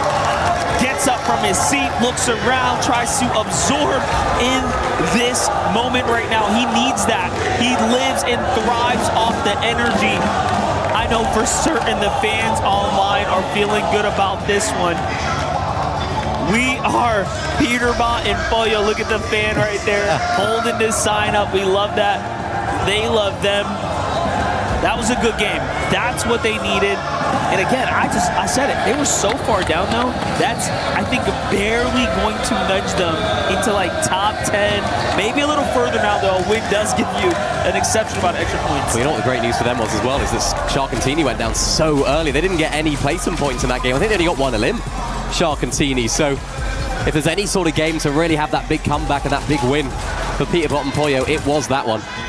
Well, oh, wait, now that I think about it, though, you got to think about it. They're representing Team Falcon, don't forget. Sky and Skrull are their other, arguably even bigger, team to deal with. They have to outperform them for the club championship points. So this is a really good showing right now. There's the signs once again. I don't think Peter can actually see them from where he's seated, but it's definitely cool. Yeah, he definitely feels the love, and that's a really important point. We're going to see the leaderboard, so when you do see the leaderboard, have a look out for where AGAL, Sky and Skrull are. Luckily for them, they did have a nice solo clutch with Skrull, managed to pick up a few eliminations, and managed to carry the team forward in that endgame. And of course for Falcons, they just got to outperform them. So keep an eye out on that stage of the leaderboard, because you never know when. Definitely looking better than from comparatively when I was down there doing that interview with Zeke. We're catching up on the tournament standings. And Pollo was looking sick. He was looking so serious, but hey, after that one, I'm sure they're feeling pretty good. Well, if you're at home, you're probably feeling good too for our international fans. So take the moment, catch a breather, and we'll be right back.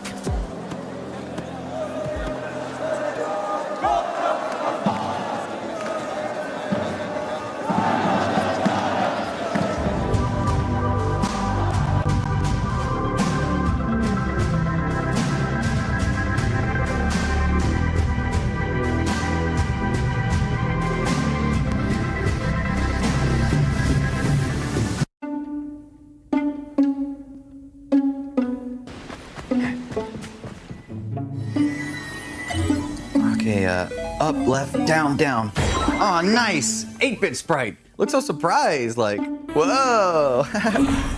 Okay, nice. I'll take us to the extraction point, and then I can continue with my game.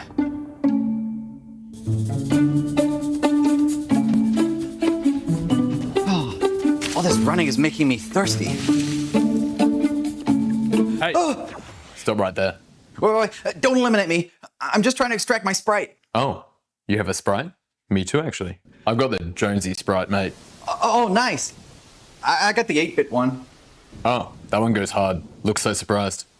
That's so weird. I literally said that earlier. Do you want to maybe form a truce? Truce? Yeah. I won't eliminate you, and you won't eliminate me until we both extract our sprites. We got a deal? Okay, mate. Deal.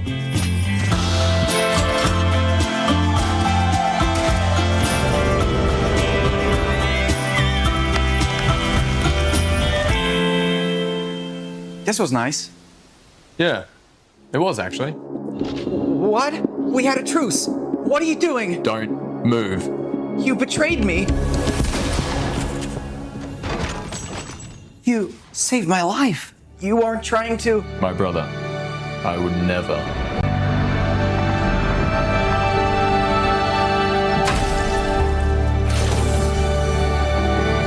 And there you go.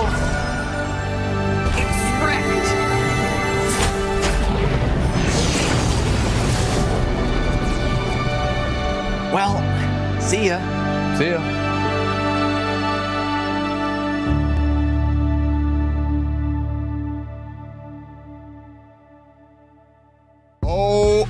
Oh my goodness. I mean, after that game, Vivian, that's why he's the MVP. That's why he's the GOAT. We're talking about Peterbot. We got the hype. The Falcons fans are here. They're feeling the energy. Hey!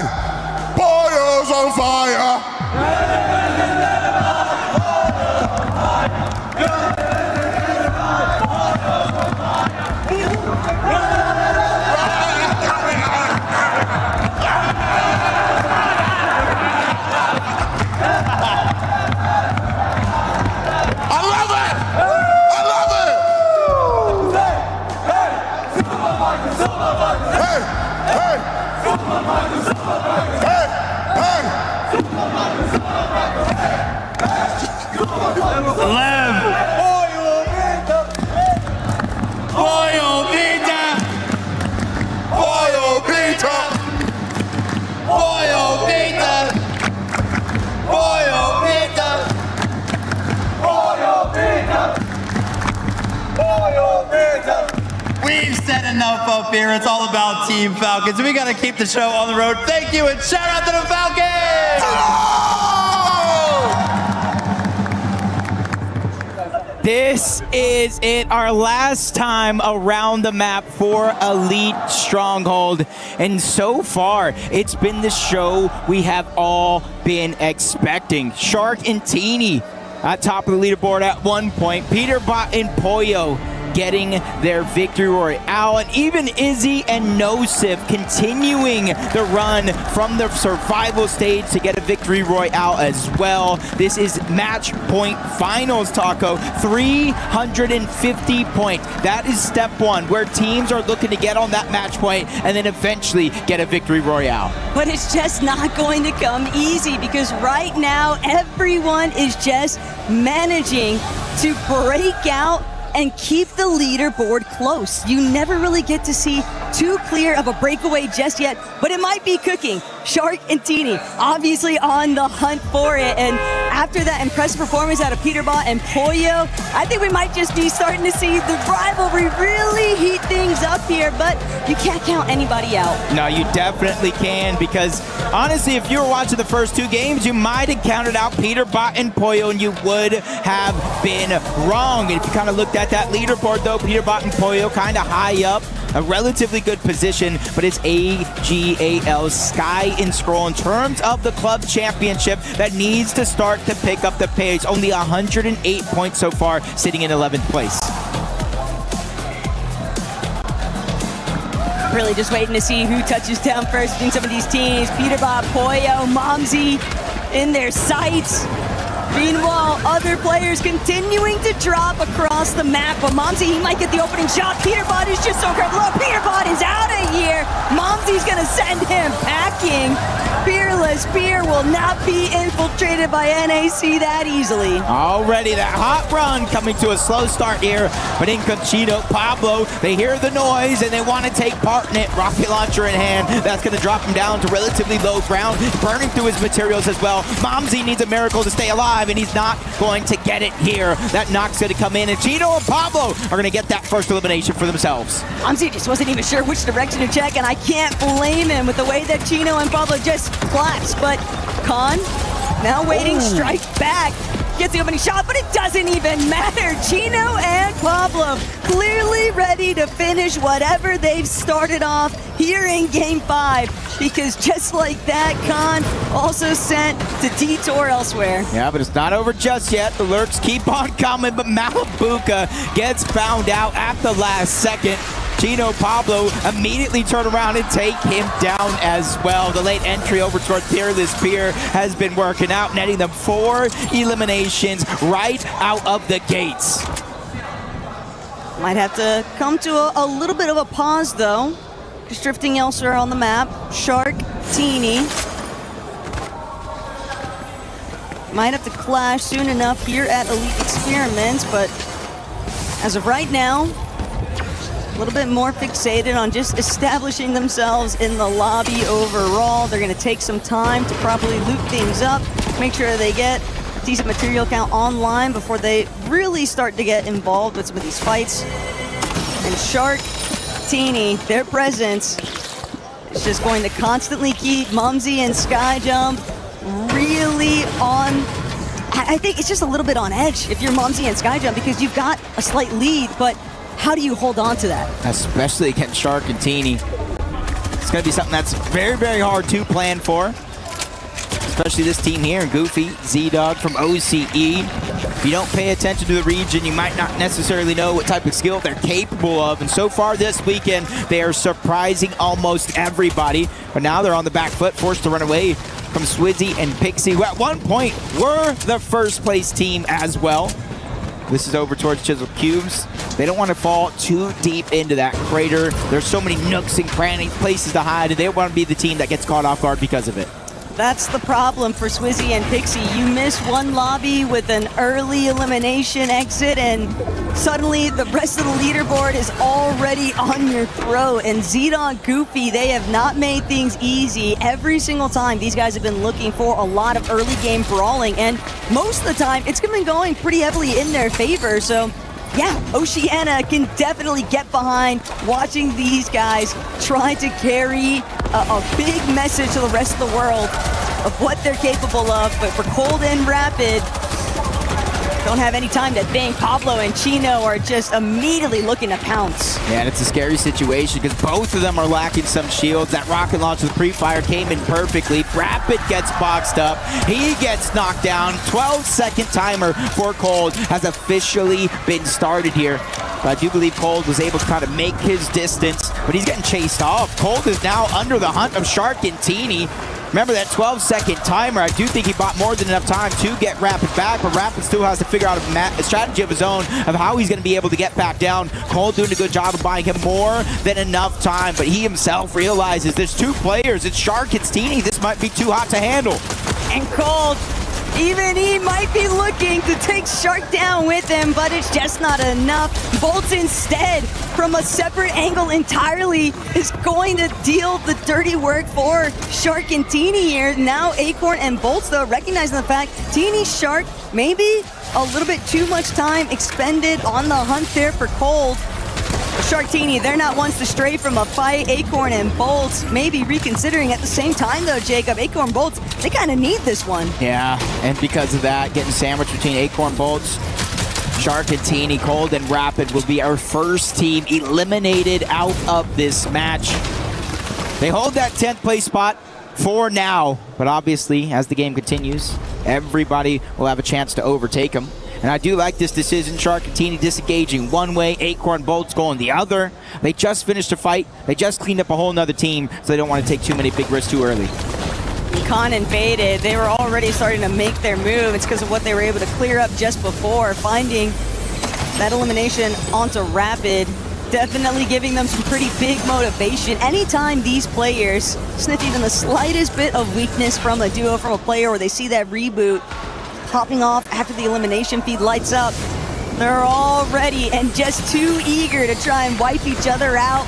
Shark and Teeny, from having once been on the prowl, they're gonna find themselves just forfeiting that aggressive front. Shark knows he's gotta wait. Teeny will manage to make it back into this lobby, but now he's at the mercy of what everyone else decides to do. And Sky, Scroll, they don't seem like they're done with him just yet. Yeah, they heard the noise. It's about, are you going to go ahead and make the trip on over? And that one's answered instantly, but it's not just them. It's Chino and Pablo also rotating on over. Sky gets dropped down to just a sliver of HP. They do clean up the elimination onto Teeny just in time, because it's Sky who gets the siphon. Thanks to Scroll, he's staying alive that much longer here, and much needed because of Pablo and Chino were looking to take the fight, but as the dust settles, both teams looking to go their separate ways. The way that Pablo and Chino are just going all out aggressive right now, Jacob, obviously they're sorely missing out on playing catch-up time after these first few lobbies just did not go in more favorable direction for them, but you're looking at them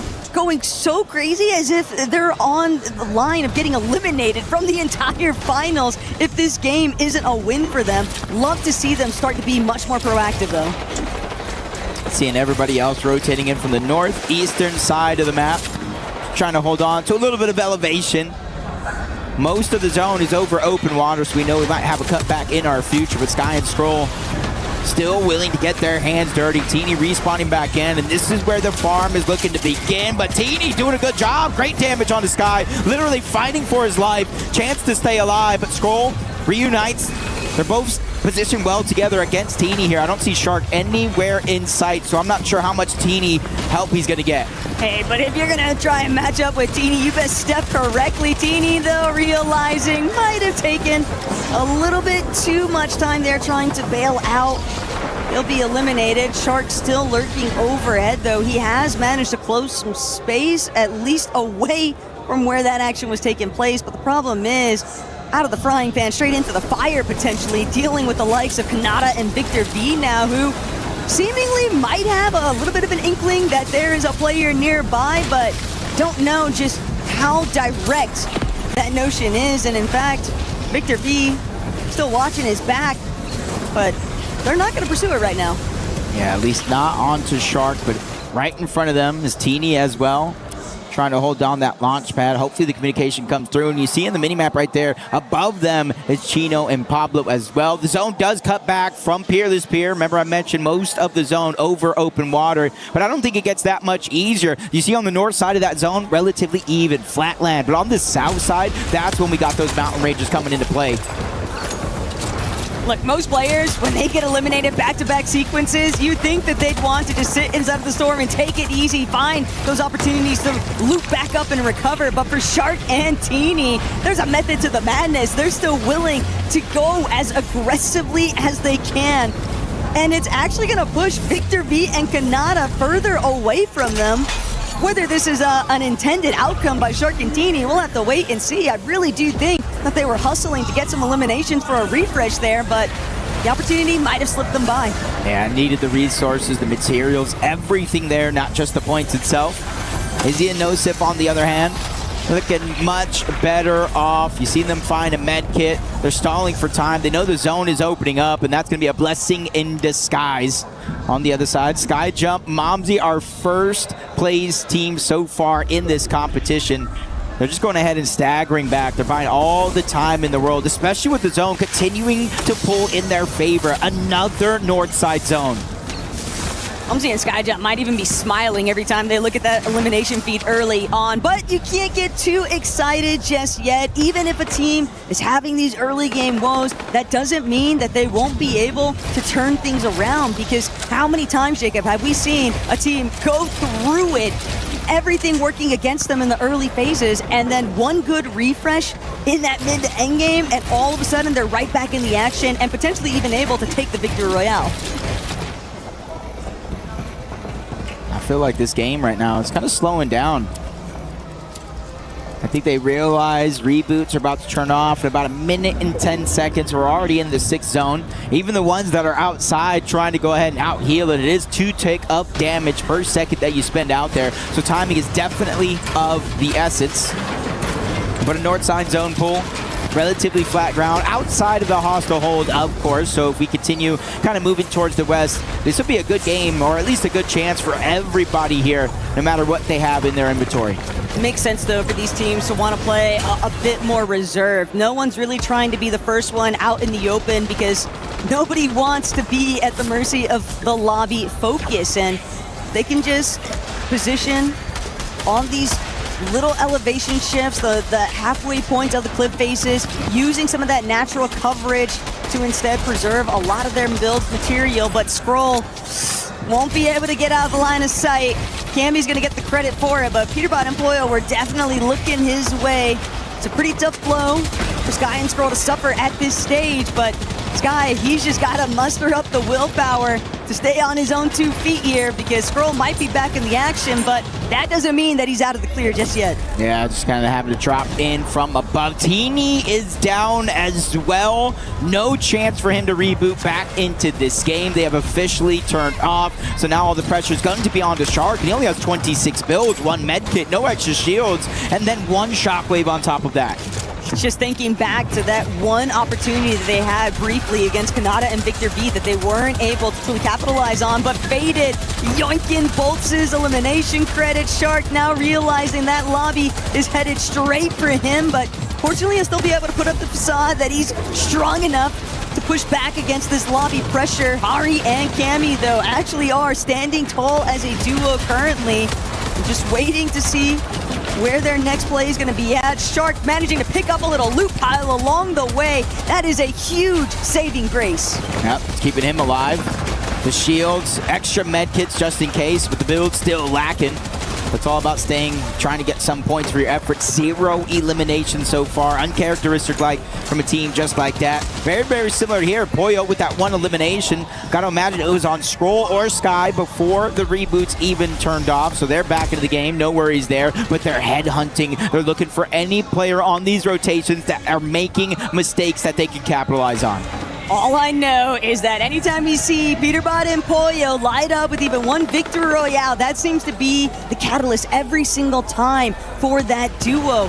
And a lot of this too, when it comes down to a LAN finals, Jacob, you're really just trying to simulate that home environment. How many times have we seen Peterbot's friends and family encouraging him, and Faxity himself even constantly wanting to remind Pete, you just need to play like you're at home. You don't have anything to prove. You're already the greatest Fortnite player of all time, so you just need to fly out there. And it's those kinds of encouraging moments that I think can really make the difference for these teams. 2 solos running around this lobby inside of the top 18. This is one of them. And you can see so many players cutting off the path. As Peterbot and Pollo get ready for their next rotation. They don't want to be too quick to the punch, make a mistake that they'll regret throughout the course of this game. As Shark looks towards his left. Weak ball. Vico Malabuka not really ready to take that action just yet. Sky and Scroll as well, looking for any opportunity. Zone is pushing players further towards the north, but it's not up the mountain just yet. The minigame battle for height is about to kick off here, though, knowing that Shark and Teeny are just not going to really be too big of a participant, because Shark by his lonesome challenging Swizzy and Pixie is going to be a problem here, but Momsy and Skyjump, an issue entirely of themselves in the low ground. Pete and Pollo, all these differing layers, Jacob, just starting to get very messy. Yeah, especially if you don't really have a sense of what's going down on each one of those layers. So Shark finally runs out of his material. Zone actually opens up in his favor, a blessing in disguise for Shark as he goes right back to the cone. It is going to be wood. Relatively easy to see through, but let's see what tricks Shark has up his sleeve.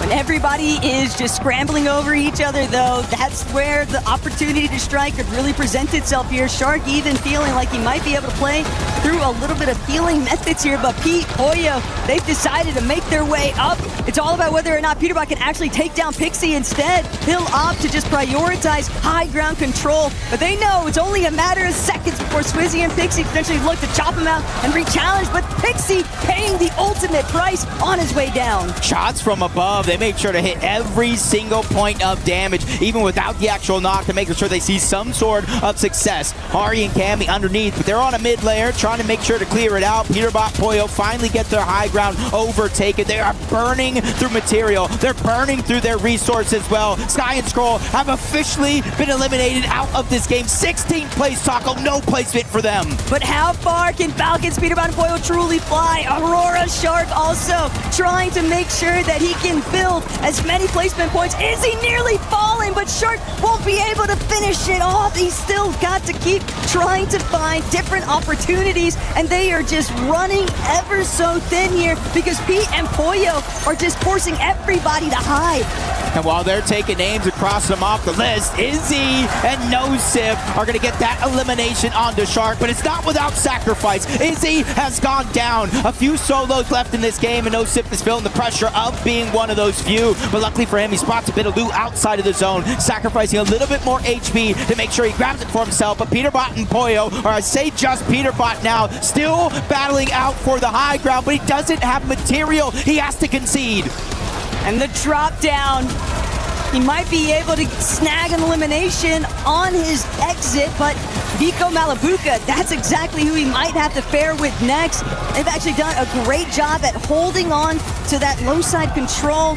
Granted, they fully understand they're going to need to start making their way up. They're going to need to start finding more eliminations, but Faded and Khan cutting Pete short in his tracks. Oh my, Momsy! 4th elimination, and when he needs it most, getting the siphon, getting the shield, able to use the medkit to buy him that much more time, but Yassine is up above. Malabuka, Vico, they did not get the memo, and they send them right back to where they came. And Vico's trying to take out Pixie all the while. Yes, it's just taking out chunks of Vico's HP. He will be able to play the medkit temporarily. Mini Pia also still kicking, but look at what Momsy's been able to accomplish. 4 eliminations, Cammy and Hari sitting on 5, but they're still not done. They're hunting down these last couple of opponents here in this ultimate low ground, looking back, just waiting for the moment to strike. And this is that moment. They're the only duo left in this game, but one of the solos is Momsy. We know what type of run he's been on so far, and he's bobbing and weaving, dodging all he can until eventually Hari takes him out. But now it's all solos. Cammy has fallen, so it's anybody's opportunity. And Vico hoping that nobody realizes where he's at, but how much HP does he really have to work with? Doesn't have any build, so that'll be the end of it for Hari. The siphon materials. Vico waiting to close this one out. Salvador not going to be able to connect. Vico hoping, but it's a dodge every which way angle, and Salva winning taking it outright for the Middle East. They finally pick it back up. They qualified through the survival stage. They made their mark here at the match point finals by picking up that victory royale and starting to boost this confidence, because if anybody thought this was going to be a quick few games, we crown a champion, we move on, you were wrong. This is a marathon of Fortnite. Vico definitely seeming very pleased with himself, though, for at least securing that second place position. But I am just in disbelief. Yacid and Salva, for what it's worth, Jacob, they just psychoed hype, and it worked out. They did not have healthy HP.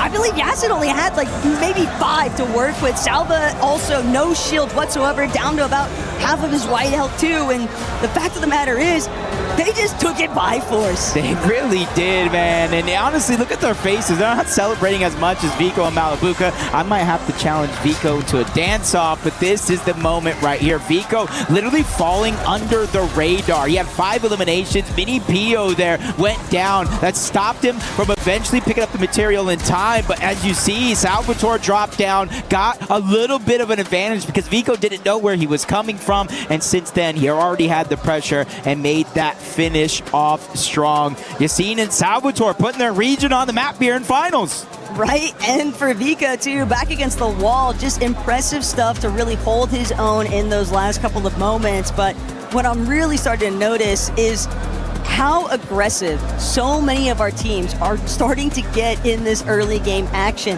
While we're not witnessing necessarily the full elimination removals of a duo, it's just that constant tension, because the moment one player falls, they are just stuck in that reboot loop for what feels like at least 5 or 6 zones. And by then, how do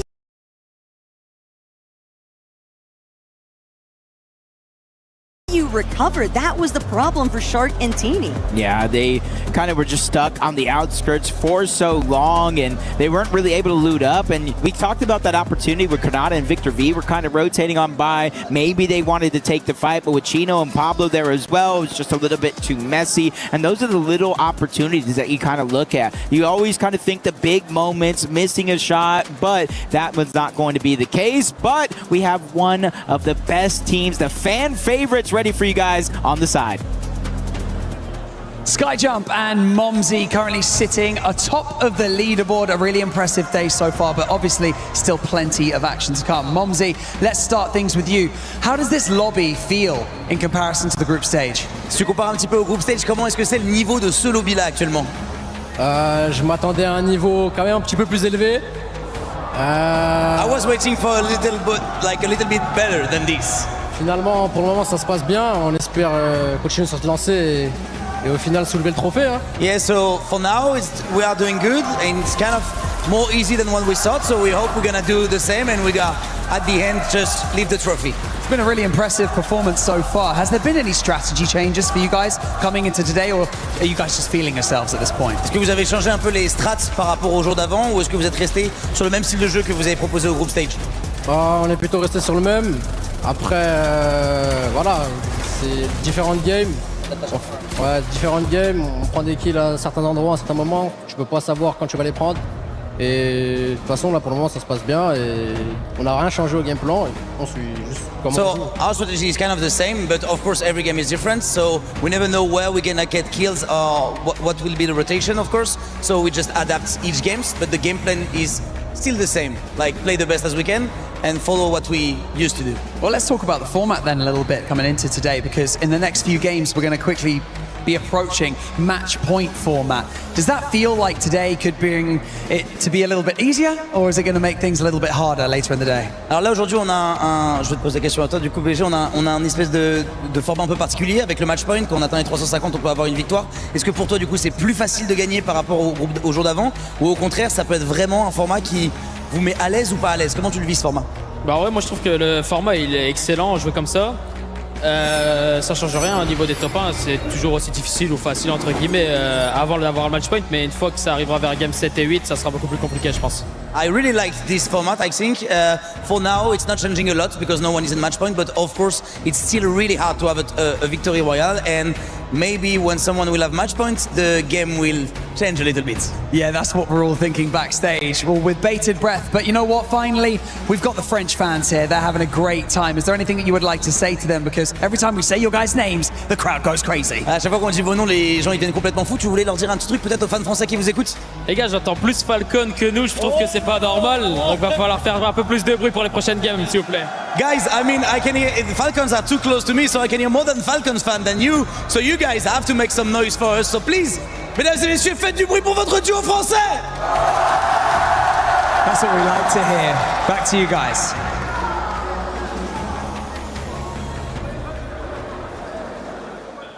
What's going on, everybody? I have Clicks and Savage here. We are getting ready. Guys, what an incredible moment. It is so hype. I thought finals was going to be hype, but this is on another level. This is not hype. I don't know what you're saying, but NA, it looks like an EU leaderboard. What am I looking at? And you want to know why? Guess who's not playing? Me. And there's a reason it's looking like this. Sav, I can't lie, man. EU's looking real good. How are you feeling about that? Well, I'm feeling great. You know, I think we would do even better if I'm playing, but you know, it's a pleasure to watch EU just absolutely crush NA. Like Click said, I mean, it looks like it's in the EU FNCS, to be honest. So yeah, I mean, I think Brazil and OC also might be outplacing every NA team. So no, it's amazing to watch here in Paris. Yeah. They got to give us time, right? NA's cooking. We're slow to start, but we'll be strong to finish. Obviously, you guys are doing a fun watch party, Clicks. You know, I think Faxity's out there as well. He's probably watching you, watch him, watch you. What would you say to Faxity? Yeah, I know he's watching right now, but kind of what Frantic said, it's like he's never been on a broadcast, and the fact that Frantic's on a broadcast for Faxity, it's just like, what are you doing, dude? You know what I'm saying? It's just loser activities, man. Harsh words, Fax. I still love you no matter what. Sav, how are you feeling, obviously, about all of the regions? You kind of touched on it a little bit. Is there any duos or anything that, like, any teams, players that are standing out to you? Yeah, I mean, Shark and Teeny, they're just going crazy. And also, Izzy and Nosif and Skadjum and Mumsy, the only two French teams, they're actually going crazy on EU FNCSs. I feel like they haven't been doing too good, but you know, they're on their home field, so I'm actually proud of them. You know, I'm proud of them. It's got to be like the land buff and home turf buff, right? Like, it looks so good. Okay, so look, Clicks, NA, we need this. We need this bad.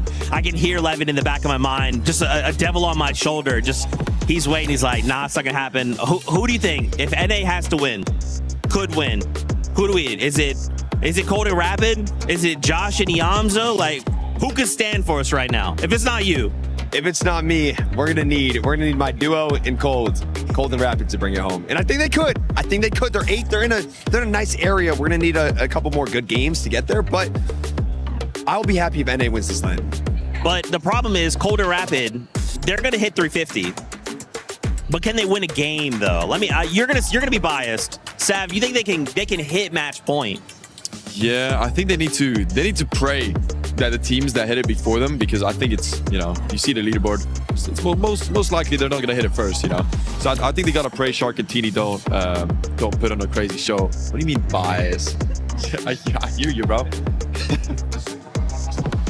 Oh my gosh. Okay, finally, obviously, you guys got chat going. You got fans here. You got fans back home. What would you say to them? You got to give them their moment. Give the fans at home their moment. I mean, shout out to EWC for hosting this whole event and putting us all together to be able to just watch and celebrate. And either way, whoever, if NA wins, if French wins, or America, it's a good tournament, and we're here to have a good time. Exactly what he said. Thank you to EWC. You know, this is my first time having a booth, so you know, hopefully we'll be on the stage next time. But yeah, it's you know, it's second best option.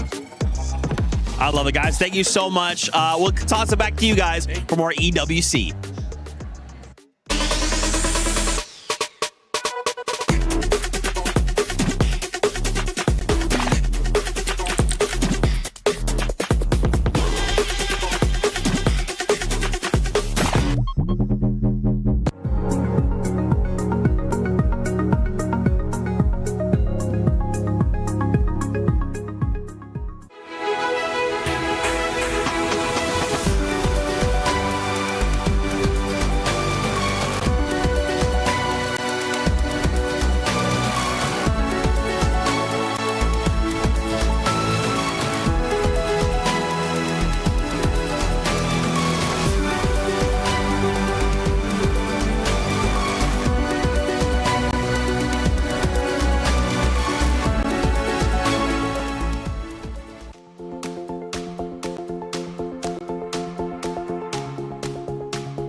Man, Fortnite fam, what an incredible time to be at EWC when the action is heating up.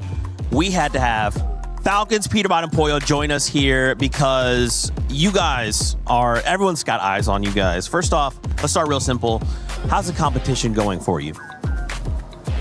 It's going all right so far. Like, we've had our one win, but other than that, like, the game's been pretty mid.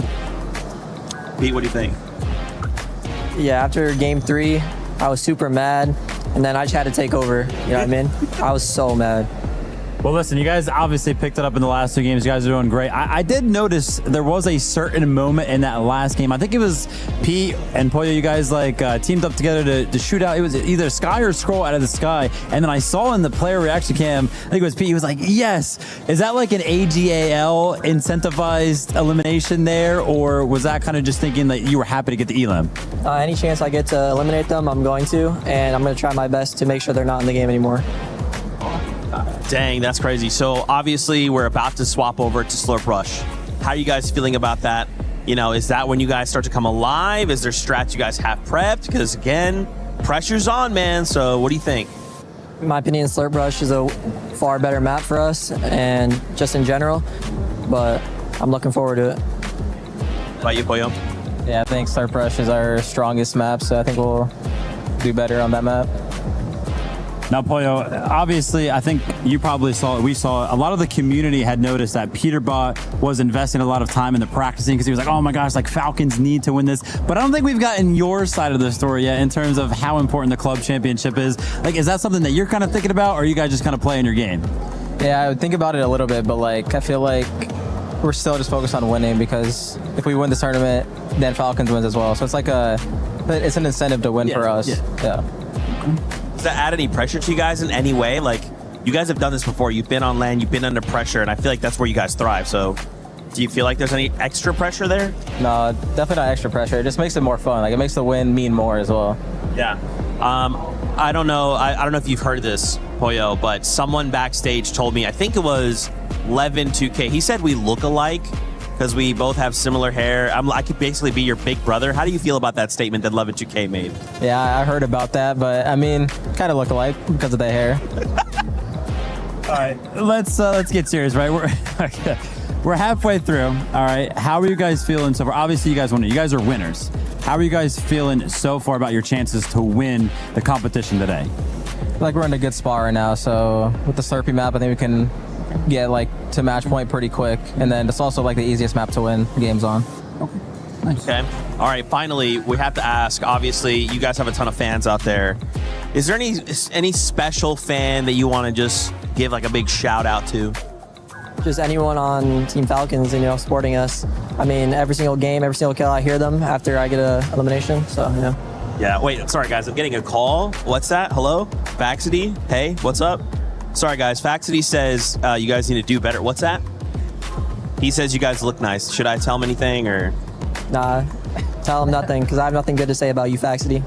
Oh, so sorry, Faxity. I guess I gotta go. Well, guys, thank you so much, and shout out to you guys. Best of luck in the rest of the competition. Let's kick it back over to the desk, see what's going on.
I am here to support Sky and Scroll. We support Havoc. I support Aurora. I'm here to support Foot Esports. I'm supporting Aurora Gaming. My favorite team is Team Havoc by Vitality. We came all the way from Denmark. I traveled from Brazil to see Piedzin and Edson. I came from Romania. I've been playing Fortnite since I was 6. I'm now 12, so basically 6 years. Me, I played from the beginning. Since 2018, I play every season. I try hard, really, really hard. My favorite player is Shark. Sky is my favorite. J'aime vraiment bien Shark, c'est le meilleur joueur européen actuellement. He's just very aggressive, and I really like that because there's a lot of action and there's a lot of fighting involved, and it's really exciting. We Brazilians, we like to share a lot for our players. So that's why I came here and I go to every single global tournament to root for the Brazilian guys. I'm gonna have to say Sky and Scroll win. I think they're very consistent team. They're like the best team in this lobby by far. And as long as they keep the confidence up, I think they can win easily. Pete top 2 and then Championshi top 3. Premier, je dirais Shark Tenny. Et deuxième, je dirais Peter Bot, Boyo. Troisième, Vico Malibuka. Shark Teeny on the top. In second, I would put Vico Malabuka. And in third, Peterbot or Coles. Maybe they're just gonna put like a comeback. For me, Call Rapid, Pixie Sweezy, yeah, Mumsy Sky Jump.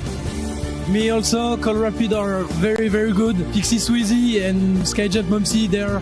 Let's do a top 1. For me, Sweezy Pixie top 1, Cold Rapid top 2, and Mumsy Sky Jump top 3. Probably first, Charcantini, second, Peter Bon Pollo, and third, Sky and Screw. Sharks going to take over everyone. Edson Malado, só tu dar um piece, um maxinho e acabou, pai. Só fazer o que você sabe que você vai ganhar o cup. Tamo junto. My favorite player is Sweezy, and I want to say him, good luck. Shark, franchement, continue comme ça. T'es le meilleur joueur que j'ai jamais vu européen, aussi jeune. Franchement, que du mérite. Let's go, Avok. We believe in you. You're so good. Thank you for playing, and let's win. How we say in French, HVK win. But Shark, just don't be scared of any fights. You know you're better, and just go on, continue. You're just gonna probably be one of the best players of all time. Welcome back to more Fortnite Reload Championship at EWC 26. My name is the 7WG, and I'm joined this time by Levin and Mini. Mini, you're just gonna be with me the whole day. It's looking like we went outside, now we're inside. I feel like I'm just collecting it as I'm doing a bit of casting and being with you guys as well. It's been fun. I'm enjoying it, and yeah, excited for the rest of the games as well. They've been so good so far. Levin, how are we feeling today so far? Feeling good. I don't know about you though, man. I don't know if you know, Mini likes to host, so you might be coming for your role. You know what? You've been killing it, brother. I've been enjoying doing the segments with you. But as we take a look at here at the overall Sky Jump and Momsy currently in first place, as we have seen Aurora with Charcantini slow down, Levin. I mean, a bit of a surprise, to be honest. They didn't look like a team that had any intentions of slowing down. You have to remember, this is Shark's second LAN event, right? This is the second time he's been on this stage. This is the first time he's been on a stage like this and been in the lead and looked so dominant. You know, again, a lot of pressure that comes with that. I feel like they're feeling that right now, Mini. Yeah, I definitely think so. They're the sort of team, though, that can have that big pop-off game when required. Skyjump and Momsy, though, I want to give those guys their flowers because they have been excellent in all of their games so far. The one downside is that they haven't actually been able to pick up a victory royale so far. Yep. That's going to be obviously the deciding factor here to get this match point finished as soon as possible. And on the lower end of the leaderboard, not quite as good. Lots of NA on there, notice 11 as well. Yeah, that bottom three is not looking the best, unfortunately. Look, I don't want to dunk on anyone too hard, right? We're at the halfway point. There's still many games left. If Skyjump and Mumsy keep playing how they're playing, though, there might not be many more games to... Jacob. I'm going to go ahead and take it from here, Levin. I'm going to go ahead and take it from here. Let's go ahead and scoot you off the couch one moment. You know, as a caster, everybody knows I just love to talk. And honestly, there's only room for one big man on this couch. I'm that big man. You know, respect it. And being able to cast these games, man, have been insane. Charcantini, honestly, after watching game one, I was convinced these guys are going to take it, but then I forgot Peter Bot and Pollo existed. I mean, the way that Peter Bot was able to bounce back, especially in that match number 4, right? What was it, 7 eliminations just by himself? Yeah, and he got a lot of those earlier on as well. I think just starting the game off really strongly is going to be really important for these guys. I do feel like they're that sort of momentum team. It does seem like they have that sort of unbreakable, unshakable mindset, but it definitely affects them. I think they give off a lot of that sort of aura and try and be calm and cool, but they do rely on that momentum as well, and we saw that in that last game. Jacob, Aren't you supposed to be casting, bro? I mean, I was casting, but I initially came in because Vivid made a comment yesterday, and he said, "Who's gonna scooch me over?" Right, and then he looked to Levin, and they laughed what I felt like was in my face, and that's something I remembered forever. All love to Levin, all love to Vivid, but I had to make sure to get my get back. Levin, I love you, brother. I gotta go ahead and give you your seat back, my man. I just had to do it one time. Thank you, man. The size difference. The size difference was insane on that shot, too. Well, thank you, Jacob. Hopefully you have fun casting. Welcome back, Levin. You know what, yesterday I was actually quite upset with Glitter when she like sort of pushed me to the side. But at least she like let me stay on the couch. True. You know, like Jacob's just like, yeah, man, just get off the couch. Why did you listen to him? That's what I want to know. He's an intimidating man. I mean, a man of his stature, I mean, you don't want to mess around with him. Could have literally just came and sat on him. He would have disappeared. It would have happened with me, too. I didn't even see him come in. But for some of the other duos, right? We're talking about the club championship. We're talking about some of these other everything that's going on here at EWC. AGL. I feel like we're seeing the same AGL that we saw in Survival, which was a bit of a hit and miss. Yeah, and it's really weird to see Sky and Scroll in this position. They're not the sort of team that you typically associate with a team that is hit and miss, particularly with how they play over on EU, the way they play that major so effectively. They're back-to-back major winners, remember, as well. So it's like, that's not the sort of performances that you need to win an FNCS major. The way they're playing here is just so unorthodox, really, from what they're used to. Yeah, I think the reality that we've had to come to accept as Sky and Scroll is when it comes to Battle Royale, they've got the formula figured out, right? Their intuition in that mode, everything from just the way they pick their drop spots to the way they like to rotate to their timings, everything is spot on. They just haven't quite figured out the formula here in Reload, and so unfortunately, if the Falcons continue to rise this way, I know obviously Trackmania and that's going on, but it might not even have to come down to that, the way Peterborough and Poyo are starting to heat up. And we're getting a chance to see that club championship ranking right now. Falcons right now with a healthy lead, and I say healthy when it's just only 300 points, considering that if AJL does end up turning it around, they could end up catching up, but right now it's just not looking like it. When we see what's going on so far today, right? What's one thing that has just stuck out with you? Obviously, we've seen Peter, Bot, and Poyo being able to bounce back. Whether it's good or bad, what's like that one thing you're like, oh, okay, I was not expecting that? I think the amount of really solid NA fighters who just sort of been getting put down quite a bit. Look, one thing that I've always said, even with the whole regional bias gimmick that we all do, the best of the best NA players, the best EU players have always been level peg, right? And especially in fighting situations, you'd expect a lot of these NA guys to be doing a lot better than you, but there's been a lot of mid-game fights where brothers are just getting put down that I'm not used to seeing get put down. Yassine and Salvatore as well. I think that's a big surprise for me. We spoke about how these sort of small and region teams are really stepping up to the plate. Those guys managed to win a game today. I think that's probably my biggest surprise from today. It's like, what realistically would we expect from those guys? Because I don't know what to expect from them, especially in the finals. We haven't seen them in this position before. Very true. Now, we've been talking about the game a lot. This is kind of the halftime, right? We're going to take a little bit away from the halftime. We're going to try to have some fun here. I can't have you guys looking that way at all because Well, can we look that way? Come on. Just close your eyes real quick. Just act. Levin, close your eyes. Act like you didn't see it. We can't look that way. We can't look that way. No. Just close them. Just close them. Here we go. I'm going to scramble them really fast. Ready? Are we good? All right. You may... Oh, wait. You had your eyes open the whole time. Would you do too? Look up there. Okay. Hold this one. Okay. Just whatever you do, don't look that way. Whatever I do not look that way. Screen that tells me the answer. Or you might have Jacob just come in and end up... I don't want to mess with that guy, so I'm a bit... Scary, Jacob. Okay. What do I have to do? Hold it. Hold this one. Right. We're going to be playing Guess Who I Am. Right. Okay. All right. So you guys have 2 cards. Yep. I want you guys to... Put it on my here, forehead. you know what? I'm actually going to move over here. Okay. So I make sure you guys actually don't see the screen. Right. Okay. Wow. Okay. Face each other. Okay.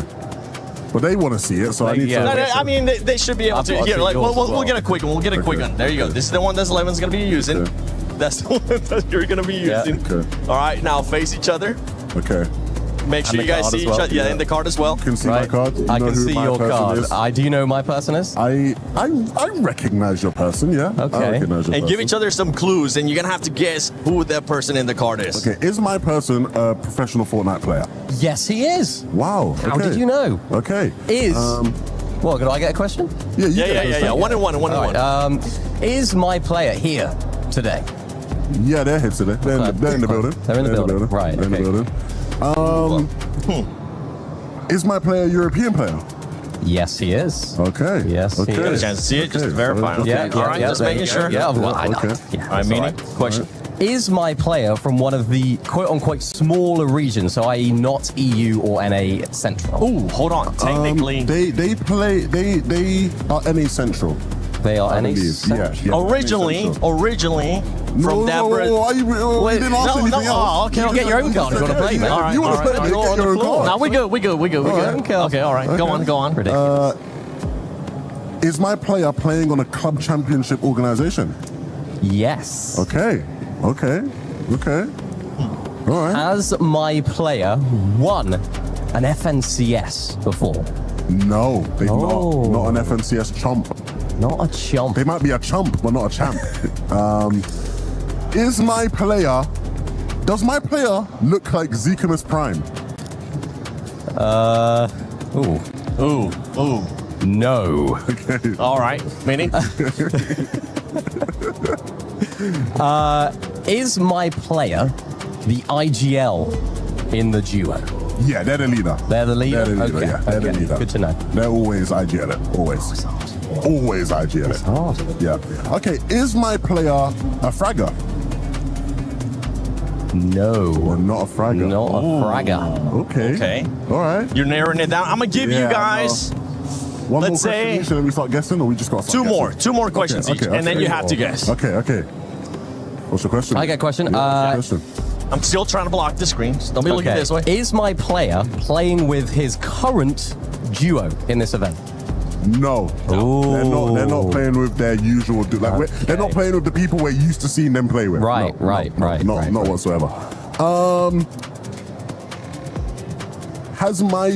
Did my duo win an FNCS this year? Did my player win an FNCS this year? Yes. Okay.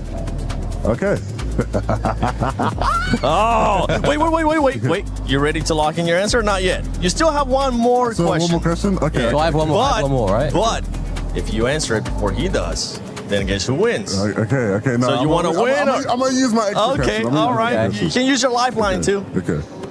What's your question, man? Come on. What is my question? My question is... Is this player... Does he have blonde hair? No, I couldn't even imagine them with blonde hair. No, absolutely not. Don't look that way. Absolutely not. No cheating. I'm not Me, cheating, man. mate. I'm not cheating. I don't cheat. My final question is... Okay. Let me be tactical here. This is the last one. Okay. I know. Can I just guess my player, actually? Oh, he wants to go for the win. No, you can guess it. Is my player Acorn? No. What? I can answer that one. Yeah. You want to ask a question or you want to try to take a guess? Oh. Wow, they're locked in. Not an FNCS winner. IGL in the duo. Not playing with his usual teammate. The blonde threw me off. I was going to say, I'm going to guess Rapid, but he's blonde, isn't he? No, definitely not blonde. Rapid is wrong. Trust me. Rapid is wrong? Rapid is... Your player is not Rapid. Yeah, your player is not blonde. Your player is not blonde. No. Sometimes some people would say he's not a player. Yeah. Not a player whatsoever. You just Not didn't a ask player? it. I'm giving you a hint. Yeah. Where's my hint? I don't get it. no. Your Where's my hint, What's my hint? I'm gonna let you look that way really quick. All right, wait, hold on. Do this. I'm gonna let you face it to the camera. Okay. Face the card to the camera. Yeah, face the All card right. to the camera. You get less than a second to turn. That's the biggest hint. Yeah, look at the monitor and then come back to us. Well, he just looked at the answer. Or did he? Or did he? How good is his eyesight? That's the big question. Didn't you say my player was an IGL? Yeah. Okay. My player's an IGL? Yeah. I didn't see the person. That's completely useless. That's why I said 1 second, bro. That's why I said 1 second. Oh, okay. All right. Wait, do you have a guess? Because you haven't guessed yet. I haven't. I guessed right. Too. Yeah, you gave me a hint. Give you a big hint. Well, not a player. That's not a player. The one. Wait, let's go down from it, right? Not a player. Not a player. Would Not IGL definitely his team, not blonde. Would lead his team, but not Definitely a an player. IGL. But in the building. Yes. Oh my goodness! Everyone at home is probably laughing at me right now. Definitely an IGL. I don't know.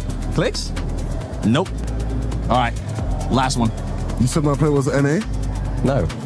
Oh, they're not? No. Is my player Lewa or Romero, sorry? Or Lewa? No. No. Boys, we tried. We tried. man. But sometimes we see. Can I look at my answer now? Y'all can see. Oh, bugger off. What? Oh.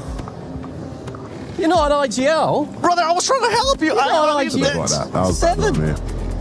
That was bad by me. I'm actually really disappointed. I thought I should have won that. I thought you would have done I I've should've been won trying to that give you one. more hints. That was Levin, bad. you know what? Bad. I did only. I think the hint I gave you, I should have gave you at least 2 seconds because that was a quick turn. That was a quick turn. It's a small screen. You can keep that one if you want me.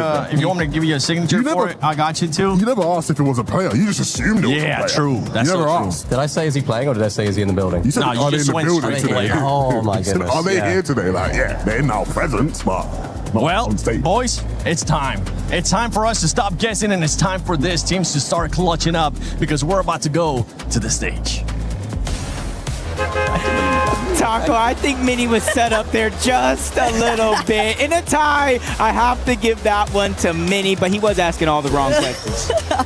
Izzy and IGL is crazy work.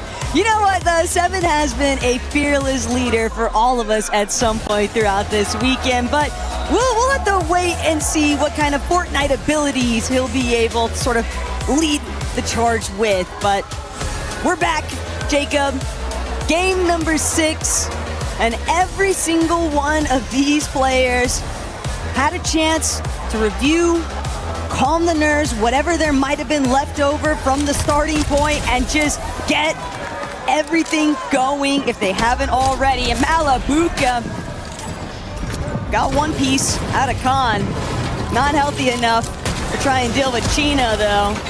Chino might have to go for the reload, but Malabuka's gonna side leap too far. Chino able to get away with that one, but man, not what you would expect to see. Not something you see every day either. Knew he was getting rushed, tried to make something happen, but splat, straight down and right back to the reboot.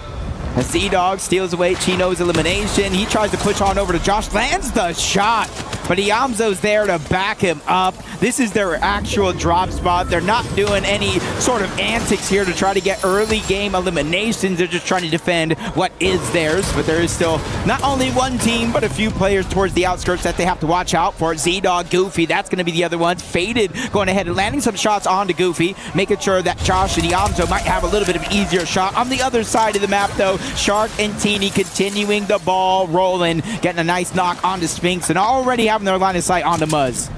Poor Muzz, he'll be forced to sit and wait. He knows the most important part right now is just ensuring that Spinks can at least become a participant to this lobby again. Still, it's not like he really has much of a choice. Shark and Teeny, they've timed it perfectly. They know that Muzz is just going to be a sitting duck here. Shark already going to get a decent exchange, and Teeny just to close the gap even further. Nosip and Izzy nearly caught Shark off guard there, but good responsive fire, head on a swivel type beat, and well, Shark's not going to be one that Nosip and Izzy want to try and contend with just yet. Yeah, even if they have no intention on moving on over towards Shark and Teeny anymore, you have to be very, very careful that Shark and Teeny don't take the fight to them. With Muzz rebooting back in, that gives him at least one target to go after, but Izzy, the audio visuals, reveals himself, so he's immediately becoming the focus, but he trades that first shot onto Teeny, forcing him to back down, but Shark is there as well, trying to make sure they have a good 1-2 punch combo in this fight, and there goes the persistence coming out of Nosip, seeing that his teammate did take a bit of damage. He's just continuously trying to close the gap, but it's Izzy who actually continues to take the fight to Teeny. They get the elimination and force Shark to run away. Shark and Teeny ran into that building like they meant business, but it was Izzy and Nosip who immediately said, I'm not locked in here with you, you're locked in here with me.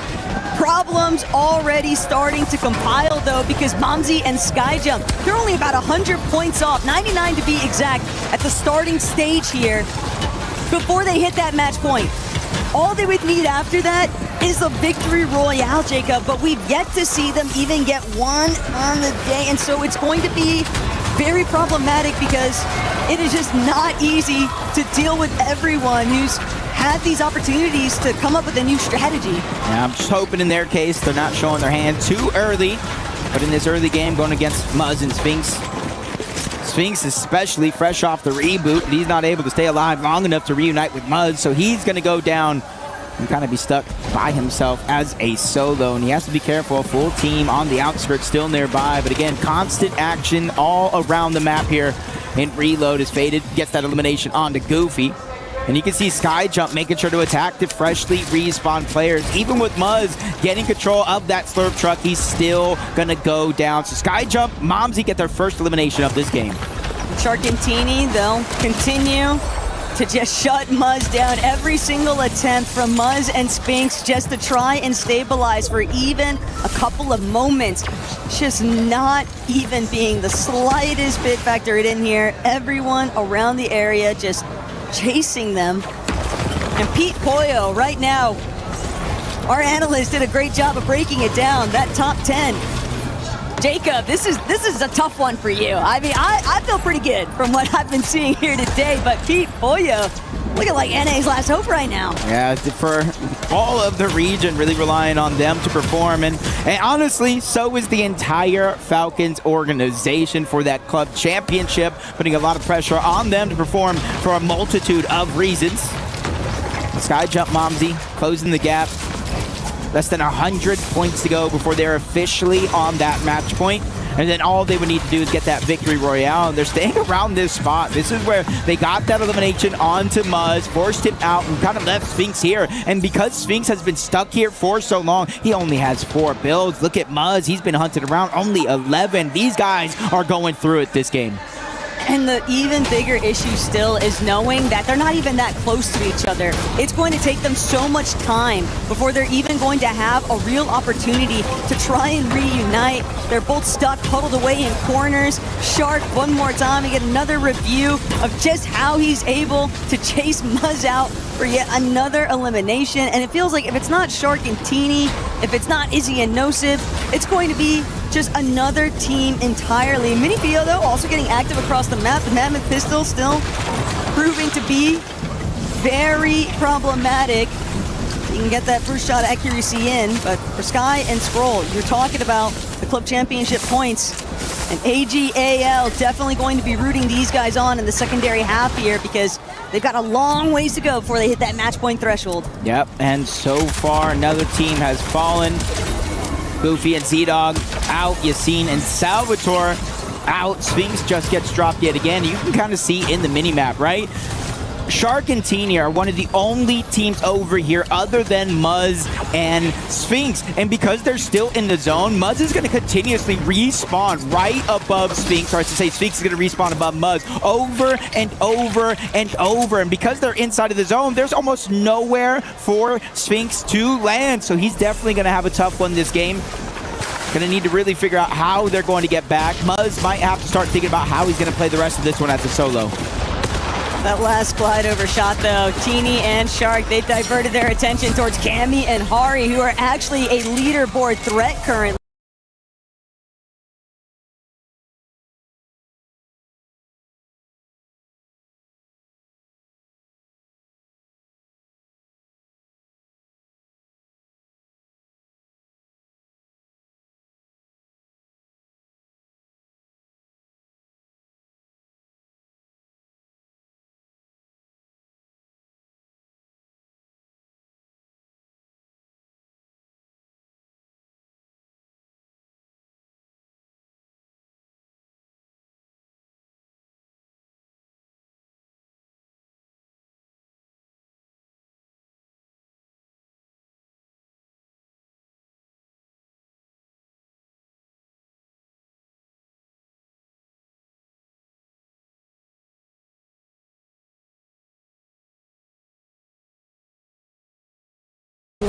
Shark Teeny, they'll have none of it. At least getting one half of the duo.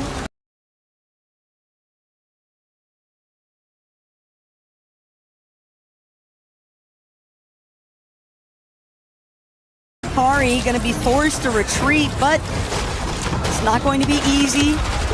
Teeny sizing him up, knows that he's got Hari a bit locked down here.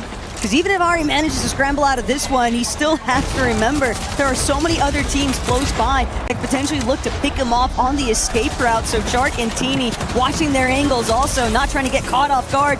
Teeny will take over that front while Shark contends with Ari, and that's just going to be 4 eliminations already. I really don't even know how Shark and Teeny have 2 teams trapped in this position, but in comes a third. Skyjump and Momsy probably hearing all the noise. They want to have a little bit of fun. Big shot onto Shark. Unfortunately enough, teammates aren't there to finish it up, but they switch their focus on over to Teeny, dropping him down to 58.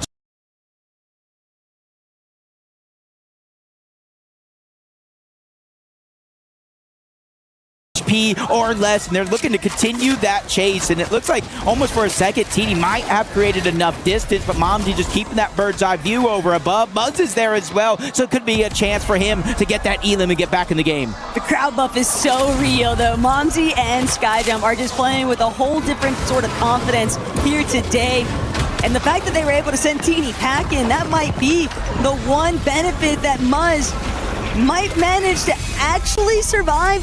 Shark is going to be forced to just sit tight with this duo, doesn't want to allow for any kind of hiccups. They know that they've got a decent amount of elimination points already. They need to start prioritizing, making sure they have enough materials and they have enough builds and loadout to actually play the rest of the game with. Yeah, especially since now the zone is forcing them away from Dirty Dogs. All these eliminations they got early on, finally they're able to reap the reward, kind of maxing out their materials, gaining some extra resources. Skyjump, Momsy, I'm not sure if they know Sky and Scroll has lurked their way all over here, and not even just over in this direction, but with a little bit of elevation. But the fight continues. Shark, Teeny, Muzz, and Sphinx, and it was looking good for Muzz for a moment. Full shield, full HP, a chance at a loadout, but Shark and Teeny turned that one right back around. Poor Sphinx, man. Just, what do you even do? You've got to spend so much time just delayed from any semblance of your original game plan strategy to open things up in Game 6. And also a friendly reminder, Jacob, we are switching things over. No more Elite Stronghold. We are on Slurp Rush. And that is clearly shifting a lot of these aggressive patterns. We know that once we cross that halfway point, teams are going to start trying to whip out all the stops to make sure that they can match up with that match point threshold, because there's just too many teams within that top 5 entirely that have a clear shot path right now. And if they're the first ones to the punch, what happens to the rest of the lobby? You're just sitting and watching and waiting and hoping that they don't actually hit that victory royale after the fact. Yeah, it's definitely going to be tough, and it's going to be daunting. We always talk about the physical, the mental is just as important. 6 zone, so that's why you see not pressed for time. Skyjump, Momsy, even Sky and Scroll, slow to rotate on over. They know they have the extra med kits though. The timing is for the most part on their side. They just got to figure out a way to kind of position themselves inside of the zone so that when it opens up, they're definitely A-okay, but they don't want to make too much noise. They want to go ahead and see if anybody else around them makes a mistake on their rotation. A little bit of chaos between Pete, Poyo, Darm, Deemish. Darm, Deemish made sure though to distance themselves. Not really all too interested in a full commit here just yet, but Pete and Poyo, this is definitely their backyard over at Slurpy Swamp. Hari and Cammy kind of lingering the outskirts of it. Shark, Teeny also going to start making their way towards that more central position. There are just so many slurp barrels, so many different ways though for teams to essentially heal up as they cross over. But Shark, Teeny, gotta watch your back. Nothing's ever for free, nothing's ever safe. But Jacob, the question I want to pose to you is, what's been the biggest problem for so many of NA's heavy hitters here today? I just think it's just so much chaos. It's not necessarily what they would use to in an NA lobby, and then obviously EU, the players on average are just much better at fighting and being able to hold their own other than the competition. But you see the club championship leaderboard, Team Falcons on top, 4,600 points. AGAL in second, 4,300 points. It's only a 300-point difference, Taco, and that puts the importance on the performance of Peter Button, Poyo, and Sky and Scroll in this competition. And we know that there is millions of dollars on the line between that club championship series. We know that there's $1 million on the line just for this finals performance, but also have to remember there are other orgs participating in this club championship too at EWC weekend, and being down to the wire here, week number 7, there is opportunity for teams inside of that top 10 to overtake each other, depending on how everything actually shakes up here. Rocky Sports even looking at Cammy and Hari and how they've actually been able to perform on the day. And these guys are sneaky. They are sly about it because they're not necessarily going to hog the spotlight by any means with their gameplay, but they are consistent, if anything. Yeah, they're a team that you don't necessarily expect to see at the top of the leaderboard, but come game time, they usually always are. Shark and Teeny, though, using the water to try to gain as many shields as possible. They just got to make sure to stick deep in those waters. Teeny already full health, so it's really going to be up to Shark. The audio visuals is definitely going to let them know, but you can see he's just trying to spread out the loot, making sure Teeny has enough. He is going to be the guy leading the charge, tarping and building the path for them a good portion of the time. Splitting builds between each other, and Sky, Scroll, they're going to need a refresh, and they're going to need it ASAP. They do not have a whole lot left to work with, and with the whole lobby kind of looking their way, it's only a matter of time before they get fully pinpointed and collapsed on. And when the entire lobby is looking at you with these combat rifles and whatnot, and the SMGs, Jacob, it is just so difficult to actually hold your walls. You just lose all of your material counts, especially the hard mats, in seconds. Right, typically you kind of seen Shark and Teeny play for the high ground, dodging this portion of the game.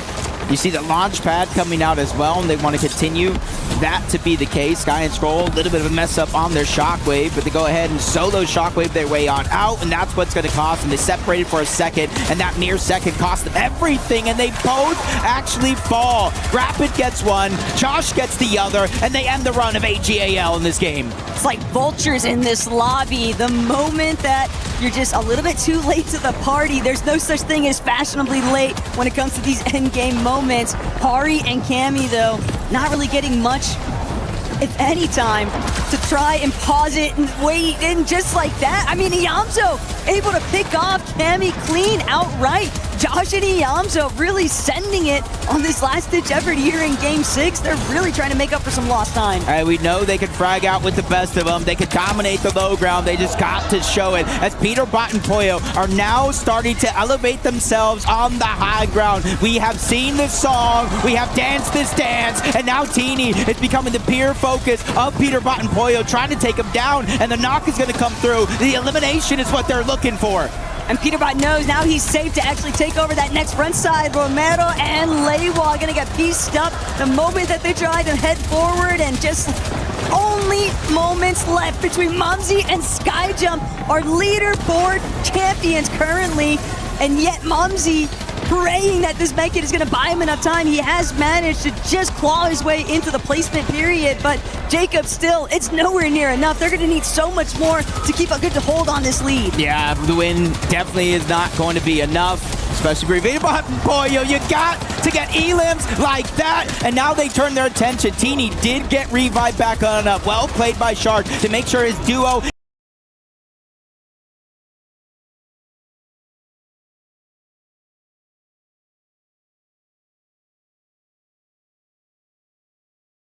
is by his side every step of the way, and even when they separated there again, he finds his way back, knowing that there's so much pressure, one person can't handle it alone, but Teeny's gonna fall. Shark's gonna be by himself, no materials, and a dream right now that he hopes to make become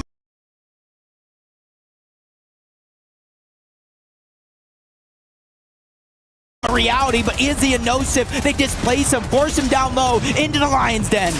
Shark took that opportunity, though, knew that there wasn't a weapon drawn, so at least be able to escape, but everyone is just dropping. They can't afford to try and challenge Pete and Poyo on the high ground.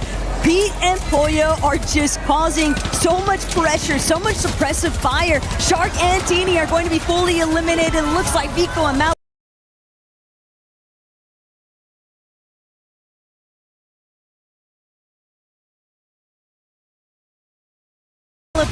are now going to try to play catch up to where the zone is pulling. They are relatively healthy, but Vico is lost in the mess.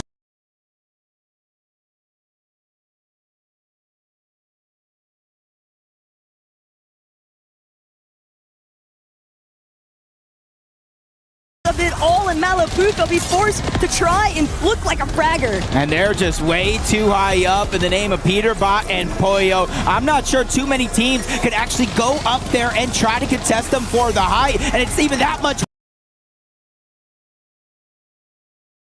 harder Canada as Izzy is just dominating the low ground yet again. Down goes Cold, down goes Rapid, making it that much easier for them to go into flow state down below. But Peterbot and Pollo, they're dropping down. You can see they don't have a lot of materials. They have to go ahead and reach some of this reward.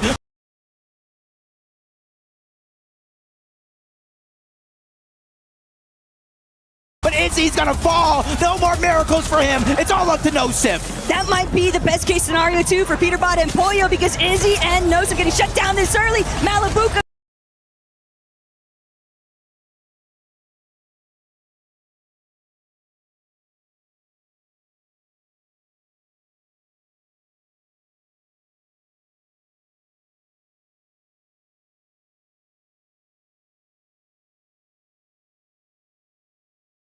cleaned up. Also, Peterbot and Pollo find exactly what they were looking for. Demish and Darm now trying to stand tall, but they're still stuck underneath. Kanata and Victor V trying to see if they could be the cutoff point. Pollo even doing himself a favor here with that first knock onto Demish. Nosif still a solo left kicking up.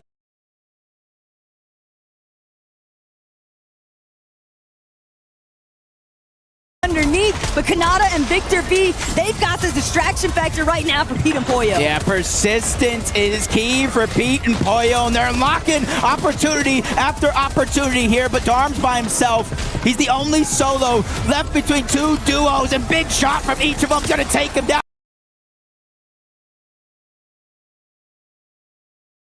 Peterbot and Pollo get both of those eliminations, but find themselves in a 2v2 situation. Central versus West, North America versus North America, and it's Victor V and Kanata that find that first elimination onto Pollo.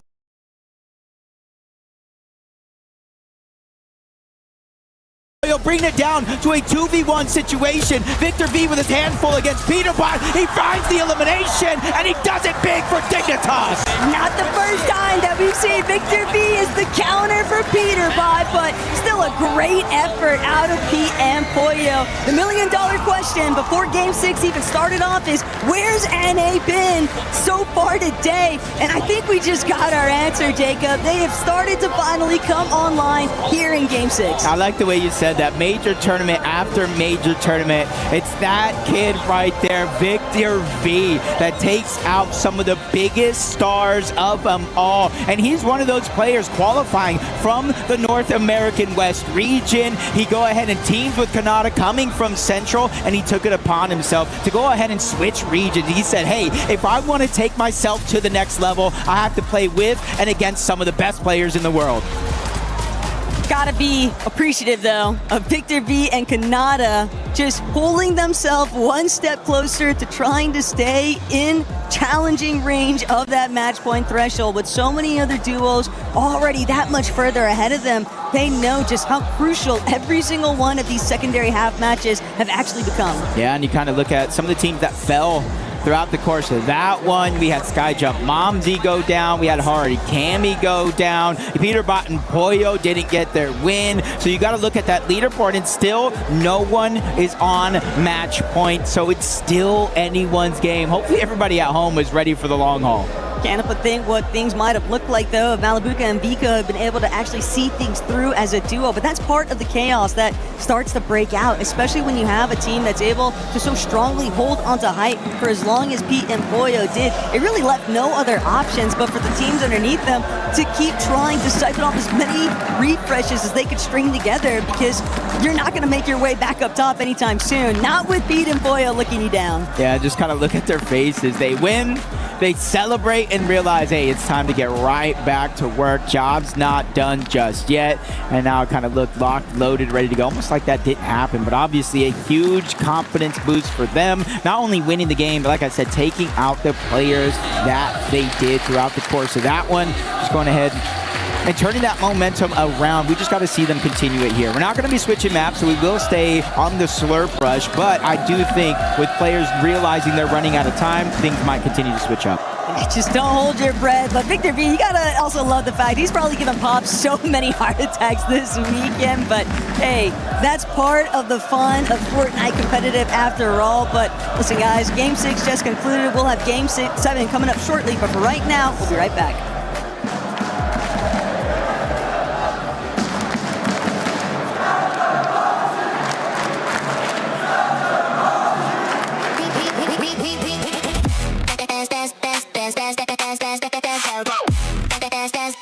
We booked Esports World Cup.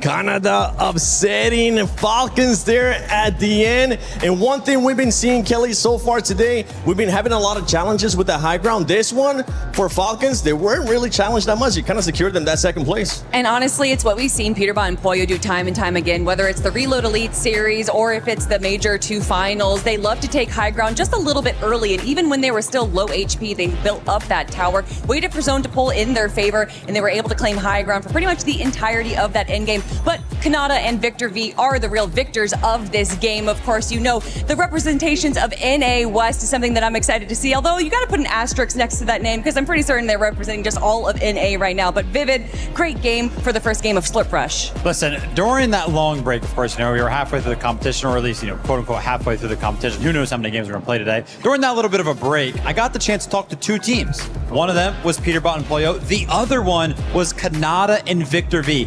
Both of them shared the same exact sentiment, that they could not wait for Slurp Rush to come around. And immediately on our first game on the Slurp Rush map, we can see them get first and second place there. And Levin, look, take a look at this. The standings are showing it already. You talked about who you spoke to during the break. During the break, I spoke to Pops. Oh. I saw Pops. I said, yo, Pops, it's not looking good. He said, Levin, man, I don't know, man. We might need some Levin hype for the next half of the competition. Looks like they didn't need it. Slurp Rush was enough to get the job done for them. Clearly feeling much more comfortable. This is what we want to see from these two. And as we're looking at the top of the leaderboard here, a bit of a switch up too, right? Peterbot and Pollo, they have been able to bounce back. Shark and Teeny is still a bit of a question mark. And something that we've been noticing more and more too is that Shark is the remaining player of that duo quite often, Levin. And when we look at the body language from Shark, especially once he ends up getting eliminated, he always looks towards Teeny, and I'm starting to see some certain body language. Some subconscious team blaming going on here. Oh. Maybe that is. And honestly, when you're in the position these guys have been in, at a certain point, yeah, you do start to look over across the stage and go, hey, brother, come on, I might need some help here, man. Like, help a brother out. So hopefully they can stay on the same page and don't rift too far apart. But it's not over. Like, they're still there. Like, they're still in touch and distance. Especially considering that that was probably one of the weaker performances we saw. They still ended off with a ton of eliminations. They had 7 eliminations by Zone 6. So even if they aren't able to place very well in the end game, the fact that they're able to garner 20 to 30 points just in the early game, it means so much more. The thing, Vivid, sometimes when you have players like this, right, that are expecting to be at the top and they're not there, it might start getting to them. Even if they continue with those great performances, they want to be at the top. But that's the weird thing, though, Seven, is that they were at the top over the course of the first 3 games. I mean, me and you had a conversation. It was like, dude, are they just going to like run away with it? It's going to be immediate for Shark and Teeny, but last 3 games have been a little bit rough for them. Hopefully they can pick it back up. I'm hoping that they'll be able to pick it back up. I mean, at one point we did look at each other and we're like, you know what? I think it's time. Just give them the trophy, but it's not looking like that as other teams are bouncing back. But it's time we go into Game 7. Hey, listen, at the end of the day, what I'm seeing is a law of averages. You know, you can't continue to win it all and dominate. You're going to have your ups, you're going to have your downs. Peterbot and Pollo, Victor V, Canada, NA finally starting to show us a little life, and it's about time. Yeah, it's good to see. It's nice to see. It's nice to see the competition going the distance here as well. A little bit longer than maybe some people were expecting. I think a lot of people were expecting a lot more dominance from Shark and Teeny. It's just not been the last few games that they would have liked to remember for them. 4th place right now, but they can pull it back. And I think that's the thing about this team and Shark and Teeny. Yes, the analysts broke down. They maybe a little bit of their chemistry is just shaken up a little bit, but they're so good individually and as a team. Remember, they won 3 of the qualifiers here to get to this event entirely. So they just need to reignite that, like what we've seen from Peterbot and Pollo. Well, looking at Peterbot and Pollo do very well right now. If you're AGAL fan and you're looking at those club championship points right now, Sky and Scroll have slipped their way down to 16th place. entering into match number 7. So we'll be keeping close tabs on them. Bolts is going to be the first to get eliminated here. Again, just a massive upsetting performance so far from Acorn and Bolts, as they've been trying to find their bearings here in the tournament. Darm and Demis staying as consistent as ever. They're right in the middle of the tournament here. I think it sort of goes to show as well how little the actual Battle Royale experience actually plays a part in Reload. You know, we're looking at back-to-back major champions of Major 1 and Major 2 in Sky and Scroll, down at the bottom of the leaderboard. Right. Bolts and Acorn, down at the bottom of the leaderboard. It's like, it is a completely different game, and it's a completely different way of playing. And I think if you'd asked anyone at the beginning of the day, would you expect Skyjump and Momsy to make a big splash today and end up in first place after 6 games? I think they would have just laughed in your face. Yeah, it's definitely a level of play style that seems to be rewarded pretty heavily, definitely here on the tournament. Well, so far, so good. A couple elims going back and forth. Malibuca's going to fall. Nosip is going to fall as well. Darm firing up right now, earning points. Khan and Faded have had their moments here on the evening where they've shined last game. Kind of coming up now, off to another hot start here. Quick elims here. These points rack up.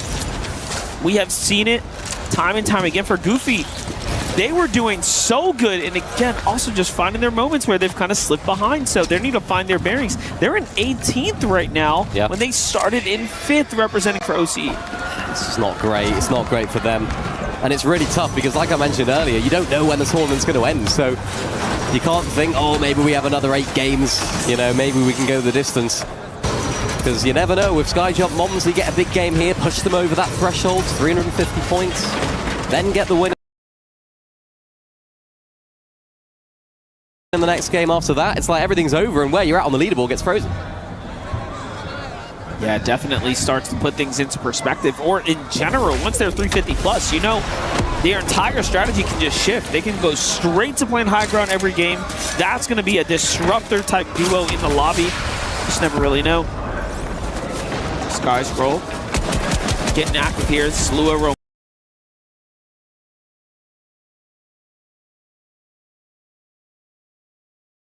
Romero, shots from the third party though, but Sky's here to clean up the job. Nicely done for him. That's going to secure 2. 6 points already earned here. Not bad to at least get their cars and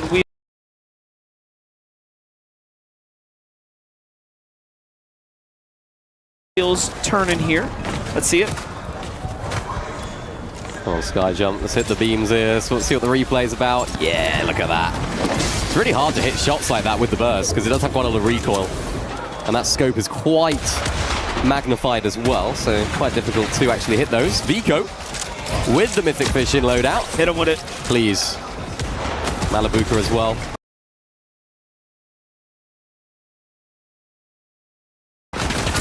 We're going to try and win this fight. Izzy and Nosif onto their neighbors in Skyjump and Momsy. Looking to try and close on in here. They want to start to continue to perform, as we saw them get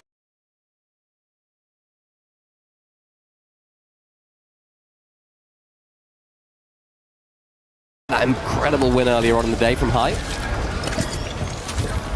It's a nice little shield crack right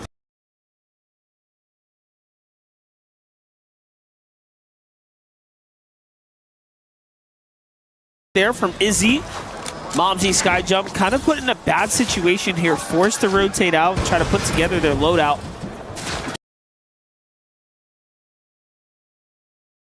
Again, it's always really dangerous when you have your duo fighting side by side against another duo. Boyo's going to find Lua, so Lua not catching a break at all now. We'll see who's going to end up being the first team fully finished here. Goofy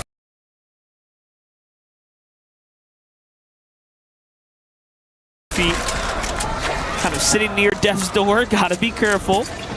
Spixie and Swizzy find a set of eliminations. Fukun, Z-Dog currently down. Yeah, that's not ideal for Goofy.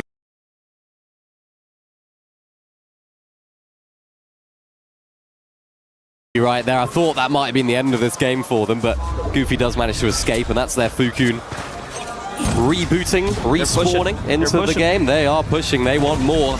Remember, Pixie and Swizzy had such an explosive start to the day. They were looking really strong, and it's quite similar to how they sort of played in those group stage as well. They can perform incredibly well, but how much time are they going to have? Peterbot against Sky in a bit of a battle right now. Nice angle there from Sky to chunk a little bit of Peterbot's HP, forcing him to pop that big pot and take a moment to breathe.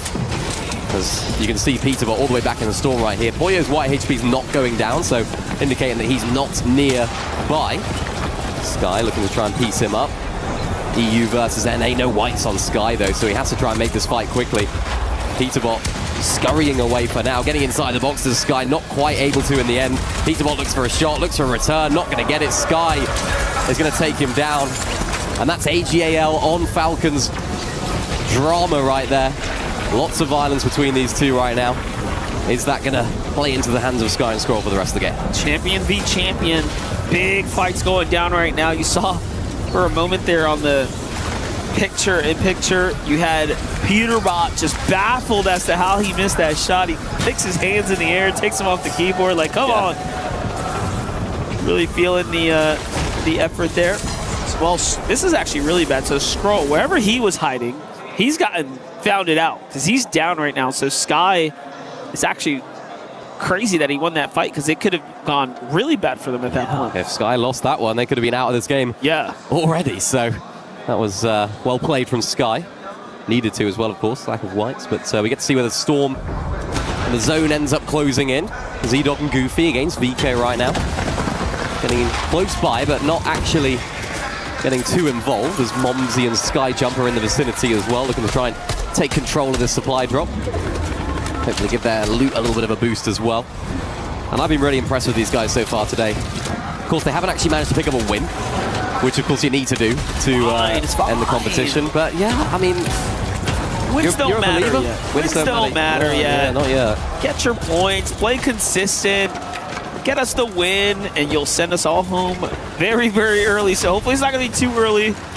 And hopefully they're not the only one in the race when that happens, because right now they have a significant lead. But Peterbot Boya closing that gap. Vico Malabuka is starting to close that gap. Vico Malabuka is probably the team we've shown maybe the least as far as their journey, right, as we've kind of focused in on these other teams. But they have been very much right there. Yeah, they have. They're always in and around that sort of top spot. And I think when they won Summit, that was kind of... Ooh, hang on. Before I mentioned that, Peterbot down again to Sky and Scroll. Not ideal for him. Sky and Scroll recoup a lot of that loot that Scroll would have lost from that down.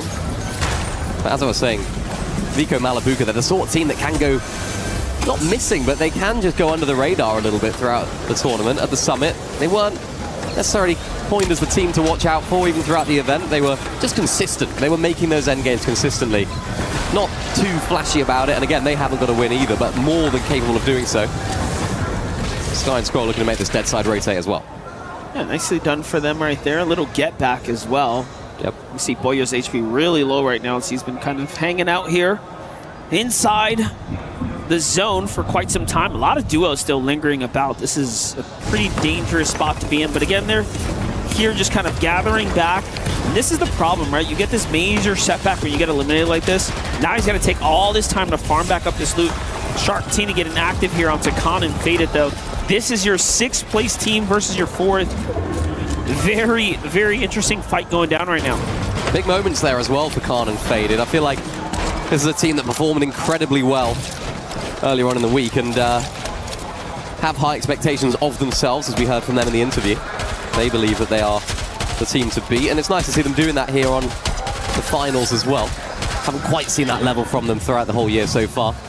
Khan, of course, playing with reason, unable to qualify for the LAN in the main track, the main circuit, later on this year. But Izzy and Nosif, another team that are no stranger to a clutch right at the end, so they're going to need to have all of that, channel all of that energy as they make their way through this game. Fans still on their side as well. It's the ideal situation for the French fans. You got one of the teams leading the way and another one chasing down as well. Yeah, 5th place for Izzy and Nosif. The crowd loves to chant for them when they're up on screen. Falcons definitely go crazy for Peterbot and Boya on that side of the arena here. 2 elims so far, still, again, just getting comfortable here as the zone just starting to develop. We're getting into the late portion of this round now. Zone's going to pull west. This is where the majority of the player base is. No one's actually inside of Dirty Dock, so it's going to be a good, favorable zone for the most part. But saw how many players were actually playing that Slurpy Swamp. Let's see who ends up making it in and getting settled in first. Hari Kami here. Kind of right in between Vico Malabuka, who is actively tanking Storm right now for key positioning. Faded Khan, fresh off those reboots from Sharkantini's fight. How did they fare? Not too good, actually. So that's what I'm talking about. Getting eliminated so late in the game. You can see Khan barely has any mats now. Yeah, and the difficulty is, of course, the area in which you can operate in gets smaller and smaller as the storm closes. So if you go down earlier on, you can re-loot, come to the POI, scrap loot some of the other fights. But you can see right there, they just have to sit in their box, sit in that bush, and just enjoy the loot that they currently have, which is not particularly enjoyable, but if they can find an elim, if they can find a knock, that can reignite their game as well. Take a look at another highlight here from Peterbot. You know it's going to be an absolute banger. Oh, gosh. He whips out that mammoth, and you just know something crazy is about to happen. He's so good with it. So accurate. Unbelievable. Sky ends up falling right behind that, so now it's all up to Scroll. Reboots ending in 30 seconds here. Acorn and Bolts going for high ground, looking to kind of put up a flex of a position. This is just posturing at this point. It's too early to do anything big with it, but you got the extra mats, might as well put them to use. Sky's going to go ahead and touch down there. You saw that in the distance. What's this little corner looking like? Darm, Demis, Lua Romero, Victor V, Kanata, or inside 10th now. Sky and Scroll, and they're back next to Peterbot and Pollo. So kind of meeting back up with their duos. All 20 alive now as we're entering into Storm Zone 7, and reboots are now closed. Southwest zone, favorable for Darm and Dimash. Liwa Romero, these guys in the driving seat right now. Lovely little bit of damage onto Sky right there. Peterbot and Pollo look to use that as an opportunity to go in and actually go in for the fight. Peterbot and Pollo do not want to let them go away, but look at that. Peterbot down in the feed. Pollo, and that's to Romero. This is a completely different team to the team they were originally pushing.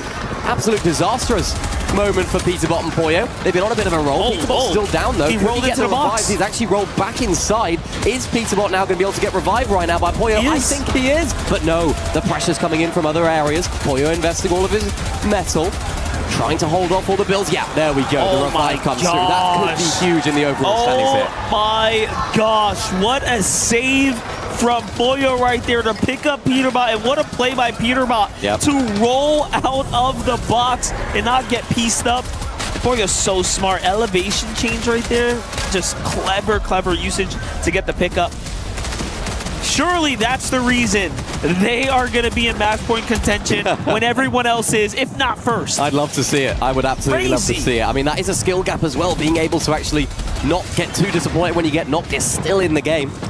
For Khan and Faded, they really need to try and find a refresh and fast. 12 builds you saw on Khan right there. This is getting almost desperate at this point for those guys. Just need to try and turn the game around, which we saw Peterbot and Pollo try and do. Got shut down. So they do need to take some risks. Roll there gets knocked as well by Dimash and fully eliminated there, as well as Sky. Dimash and Darm. EU on EU. Violence, Sky and Scroll from AGAL are the first team to fall. Moses Sphinx have high ground right now. Momsy Skyjump kind of eyeing things up. We keep talking about them not quite securing their victory just yet, but you see they're starting to change their focus. Like, hey, brother, I think it's time we start looking up. Let's start getting ready for what we're going to have to be performing against later. Sharktini, though, staying slow and steady here. Consistent. Just looking to make this end game. Never count them out. They're a team that will for sure go fight for height. Uh-oh, a little bit of a tough rotate here as they lose one another. It's going to cost them extra mats for sure. Peterbot, Pollo, thinking about it. Here we go. Nice little fizz. Goes to the shot. There goes a huge one.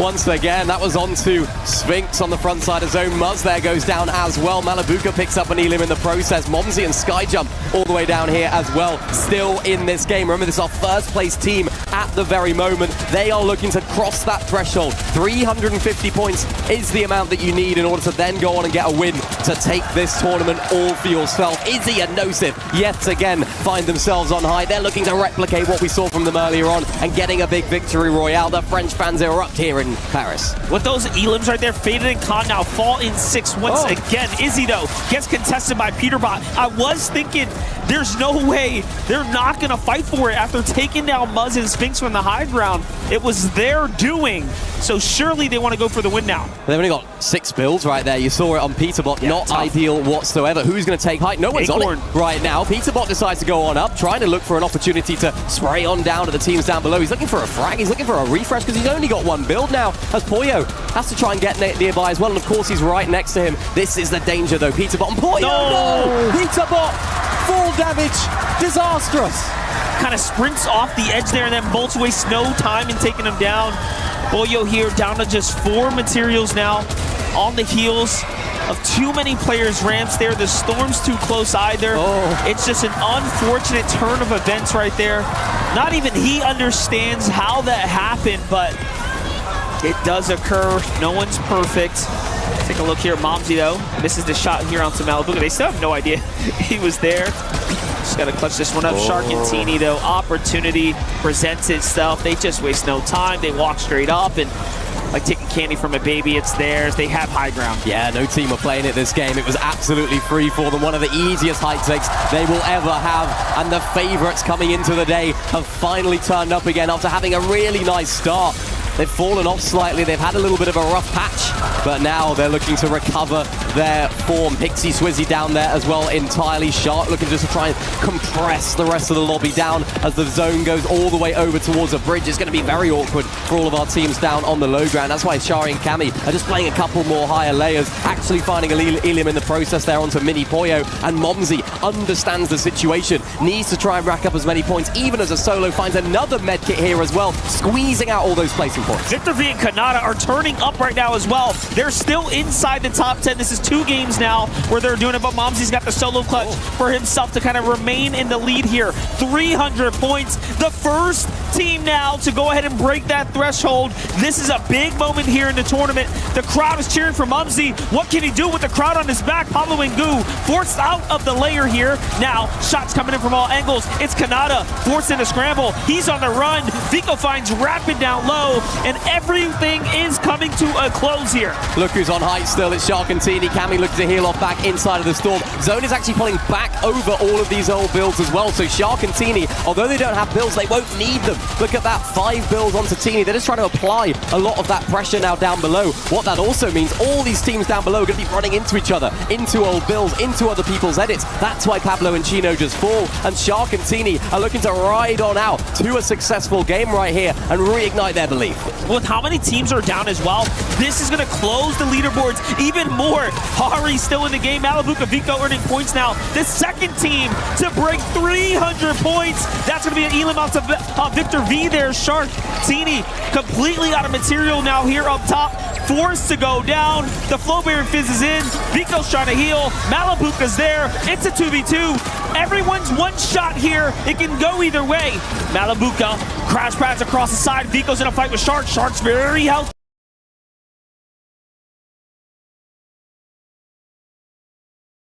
Teeny's hurt. He's hurt as well. Everyone's training, but Shark hits the shots. Huge game for Shark and Teeny. They had a bit of a wobble in the last few games. Maybe that confidence was getting knocked.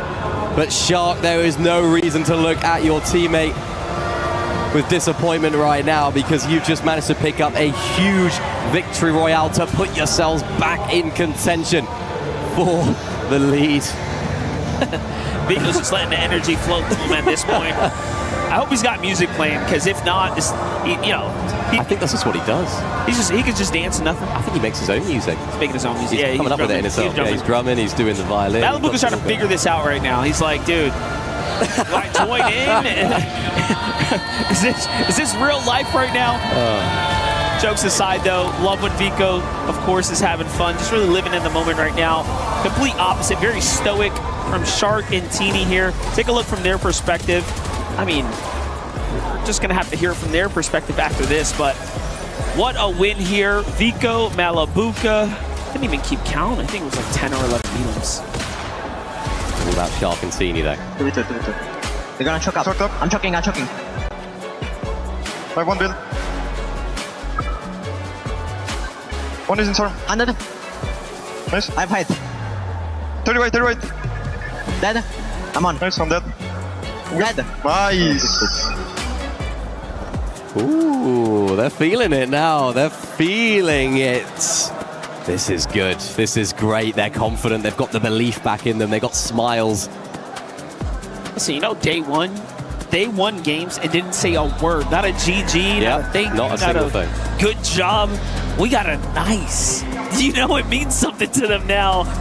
They become the third team to break into that 300-point threshold. That means after this game here, what's this? So we're approaching match 8 shortly.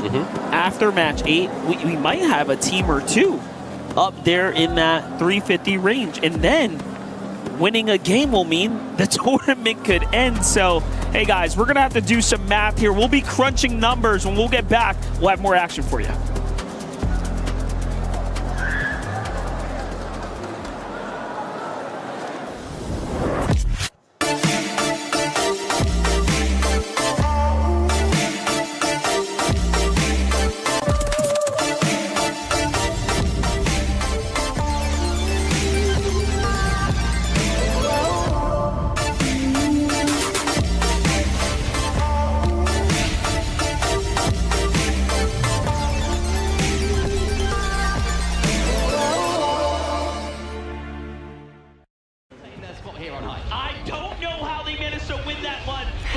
Just as Nolan intended. You cannot count them out. They have to fight their way back to that high ground. And we might be seeing a Peterbot and Pollo win again here. And then they find Muzz with a nasty flick there. Well played. Sphinx is all that's left standing. There's not much you can do when you're going against Peterbot and Pollo. We love you, but it's not going to be enough. Peterbot, Pollo, secure another one.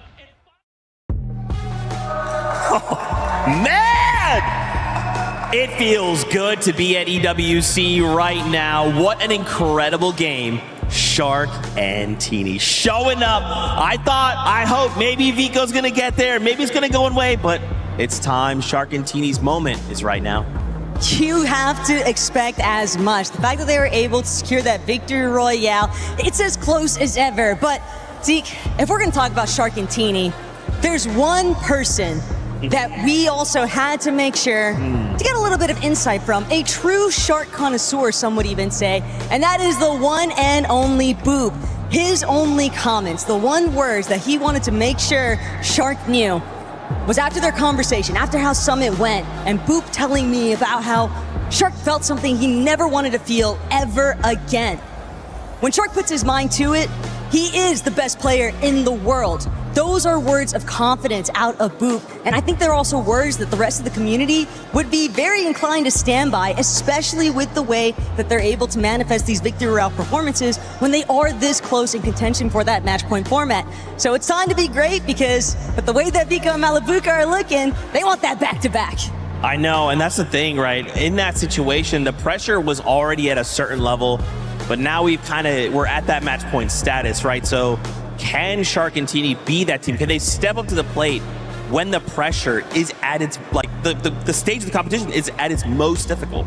I think that's what makes it so complicated, though, because you see the likes of Vico off to the side constantly, every single match. It doesn't matter the result, doesn't matter if it's a win, as long as there's eliminations and a solid placement, we see the good vibes. We know that Vico and Malabuka are a duo renowned for having such strong vibes between each other, and that chemistry can do dividends in these types of environments. Absolutely, and I mean, obviously, if we're talking about Vico and Malabuka, Vico, for a moment there, he was, at the very beginning of the day, super stoic. Kind of like the Vico I'm not used to seeing. The locked-in Vico, quiet, focus. Now we've got super vibes Vico. He's good, he's dancing. He got second place, and some might, be upset or be like, man, what a tough moment. I didn't get that VR. Vico's dancing, he's emoting, he's feeling good. I love that. I also love Boop, by the way. Shout out to you. Kiss, kiss, ciao, ciao. With that being said, though, it's time. More action here from EWC. Here we go. Wow. Ladies and gentlemen, strap in because we are about to witness one of the most exciting ends to a Fortnite tournament because we have got 3 potential teams in contention to cross that 350-point threshold. We got Vico dancing. in his booth. We've got Shark and Teeny dancing to victory in the game. And then we got Skyjump and Momsy, who just, unfortunately, stumbled whilst trying to do their dance moves in that last game. Who's going to strut their stuff here in the 8th game of the day? This is really where it starts to get real, and we really get to understand and decide which one of our teams, or which multiple of our teams, we're going to be taking a look at for this match point potential. Already off to a good start, though, is Teeny and Shark. Teeny getting one already. Huge shot again there onto Bolts. RPG in hand. What's Bolts going to be able to do about it? Blocks it well. Teeny looking to hit another one, and does. That's huge right there. Down goes Bolts. Teeny still in this game, still alive, and just hitting so many great shots right there with the Mammoth pistol. I mean, this is really where it starts to get real, MDF. We could have 3 teams making it over that 350-point threshold here in this game. I'm just getting back. I'm sitting down. I'm seeing what's going on. They're off to a hot start, already starting to, again, continue to march their way towards that threshold. Izzy Nosif very much on that same tune as well. 247, it's a good spot to be in. Let's see, Sharkantini finds Izzy Nosif as we kind of tee it up here. He's got such a lead on him. Very nicely done. Good finish there. And back to the action here. Teeny's on his teammate, though. Nosif's got to be careful. Especially very careful. This is awkward for Izzy and Nosif, getting pushed from 2 different angles from Shark and Teeny. Goofy there down in the feed as well. It's just been bad to worse for those guys. At the bottom end of the leaderboard, Mud's actually hitting a huge shot there onto Malibuka. Looks as though Malibuka surely will end up going down in that particular fight, and that's disastrous because look, Vico's just gone down as well. Could this be our second place team out? Oh my goodness. Oh my goodness, that's our first place team, I beg your pardon, out now of the lobby. That is not good at all. Both of them went down individually.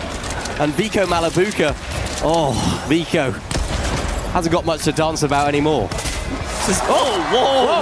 Whoa now, hello. Mammoth pistol from Z-Dog, downrange, will be finishing off Peterbot there. That's how quickly your story can change, by the way. Take a look, Skyjump takes down Vico simultaneously as Malibu gets hunted down at the Dirty Docks. I mean, you just can't make that up. That's so unfortunate. Mud's under some serious pressure right now. Sharks just seeming to be on a heater now. That's their 5th elimination. Fully down.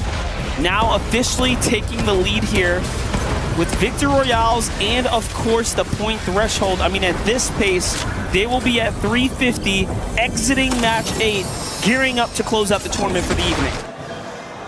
Wow, what a start for Shark and Teeny. It'd be very easy just to start slowly in this game when you only need 30 points.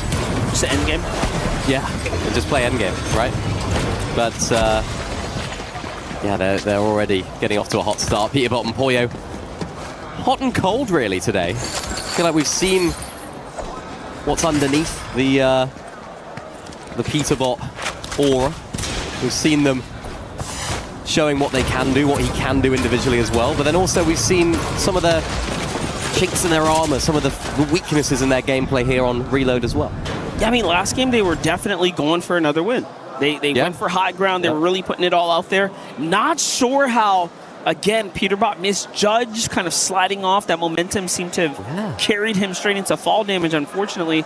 Even he was obviously taken aback. That calculation wasn't quite accurate, but with that, they lose, I don't know, a good amount of points. They could have otherwise been around the 380 range, right? A little closer. Yeah. But it sets them back nonetheless.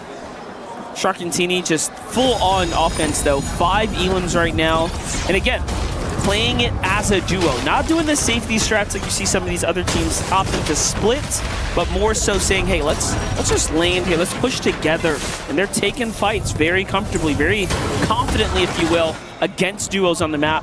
Acorn's going to be spotted out there, continuing to remain, unfortunately, in 20th place here. Peterbot's back in the game after that short stint to the side. Finds Scroll there. There's a reason he runs Mammoth. There's a reason he's regarded as one of the most well-rounded players in the world. I'd love to know the stats on how many times Falcons have eliminated AGL today. I feel like they've just been going head-to-head all day. It's like they know. It's like they know it's each other. Well, very similar to the club championship standings as well. It's more about how far ahead you can come at the end of the day. So right now, Falcons is surely in the lead here. Sky and Skrull have a long way to go. They'll need to get at least 2 big end games to be in contention. But Peterbot back after Skrull here trying to finish the job. This is really bad. So Skrull's down. We already knew Sky was taken out, which means he's left even worse for wears as well. Another team could potentially just look to hunt them at this point. Yeah, it's been so strange from Sky and Skrull, but should we be surprised with how they've been playing this entire week? You know, it's sort of resting on our laurels of like, yeah, they'll get good, they'll come good. Unfortunately, not being the case. Peterbot and Poyo. Hit it, please. Just being able to dominate in a lot of these fights. As Skrull is just trying to escape. Peterbot investing a lot of those overdrive grenades to try and make his way over, trying to seek him out inside of that little hut. Not going to be found there, though. And that's where the game becomes a little bit of hide and seek. For Skrull, it's all about hiding. And unfortunately for him right now, it's all about taking a lot of damage as well. Deep inside of the storm. These guys are fighting it out. Peterbot still trying to hit shots. Hasn't got the means to get over there, so I think that's why he's just sort of turned around and decided against it. Teeny getting into Izzy's box. Nice shot there. Shark goes down in the process, though. That was to Izzy, so they're going to be able to get the revive here, you have to imagine. Nobody in the vicinity. That was important there from Teeny to put the team on his back slightly and clutch up in that fight. Second time I've seen it today. Nicely done. Z-Dog, Goofy, 115 here. 2 eliminations, so having a bit of a better game. See how Pixie Suzy can do here. Still haven't earned any points right now. 2-2-2, the overall threshold. Kind of slipped down on the overall standings here. Golden Rapids slowly starting to get back into things. 201 for them. Looking at the leaderboards, Victor V. Kanata with another back-to-back endgame there. Jumps them up to top 7.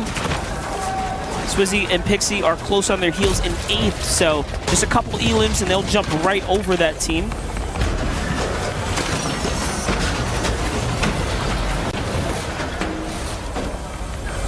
Steamy stacks, looking like this is going to be where the zone's going to pull right here. Goofy and Z-Dog.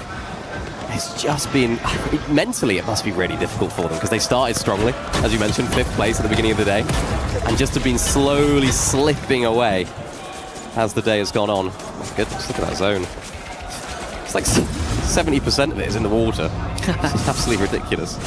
So I think the worst was our first day though. We had the first zone just off the map completely. Like, it was quite the zone. I felt like we were about due for some silos in game, so Steamy Stacks is going to keep things interesting for us. It was kind of cool. Day 1, we did get that Steamy Stack zone, and a lot of teams actually preferred not to go up for the stacks. Yeah. It was only towards the end when folks tried to play for retakes. We'll see if that's going to be different here today. Good amount of duos still deep in the zone. Con and Faded, one of the first few to go ahead and get situated here. He's got roughly 4 other teams parked above him. Momsy and Sky Jump, one of them. 306 for Sky Jump and Momsy. Again, the roadway completely open, given that Vico and Malabuka, who started this game in first, fell very early to some unforeseen circumstances. Salvatore and Yasin, as a quick update, fall, and they are in 10th. So when another team falls, this is going to give Golden Rapid a chance now to basically be in top 10 for the first time of the evening. Yep, opportunity. I feel like this game is a little bit of a quicker pace than that last one. Remember in 7th zone last time, we still had all 20 of our duos and all 40 of our players, right? So lots more action early game here. Quite unfortunate for the likes of Vico and Malabuka as well. Difficult situation, same with Muzz and Sphinx. And Shark and Teeny. We've seen them in this position before, trying to launch pad in from deep. Poyo and Peterbot, they're direct rivals, you have to say, right below them. Look up, look up. Just look up. Use that the guys pistol. You need to take out are right there. Mumsy, though, and his duo seem to have been pressuring Peterbot and Poyo on the outskirts. Look at that. They end up turning back.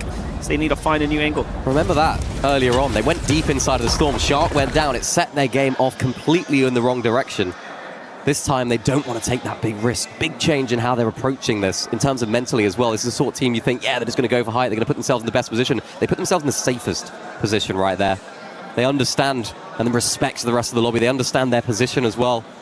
What is that, 24 points until that 350 mark. So, you know, it's not a huge amount for a team like Shark and Teeny. They can do that with eliminations on their own if they want to. What's that, 8 elims? So, more than possible. Peter, Bot, and Poyo are out. No. Mixed reactions from the crowd. Falcons fans are disappointed. I hear some cheers from other areas as well. Peter, Bot, and Poyo. What happened? I mean, I'm looking at the overall map. There's still 3 duos that were inside the storm. So those couple of shots that came in from pretty much Momsy sitting on the edge of storm looking inwards and sky jump there forced them to kind of park down. They try to wait it out. Yeah. But I think the teams that were coming in late found them there. That's a rough spot to be in. They had every opportunity just now to really get back in and keep that catalyst going, keep that momentum running. But now they're surely behind here. It's looking like a 3-way, pretty much a 3-way race between Shark, Teeny, Vico, Malabuka, Skyjump, and Mumsy now. Everyone else is going to need at least 2 games to catch up. Yeah, I mean, very unorthodox way that Shark and Teeny maybe have done it today. But yeah, they look like the most likely team now to break into that 350-point plus mark and then potentially take it in the very next game. All depends on how well they play right there. We've seen the best of them. We've seen the worst of them as well. So which are we going to get in this game? They got to get there first. And of course, the rest as well. As you hear that countdown ticking on down, it's the noise that you don't want to hear if you're in a fight, because reboots have now been disabled. Okay, hear me out though. Shark and Teeny don't make an end game right now, right? If they fall short, fall shy, this is easily going towards a game 10.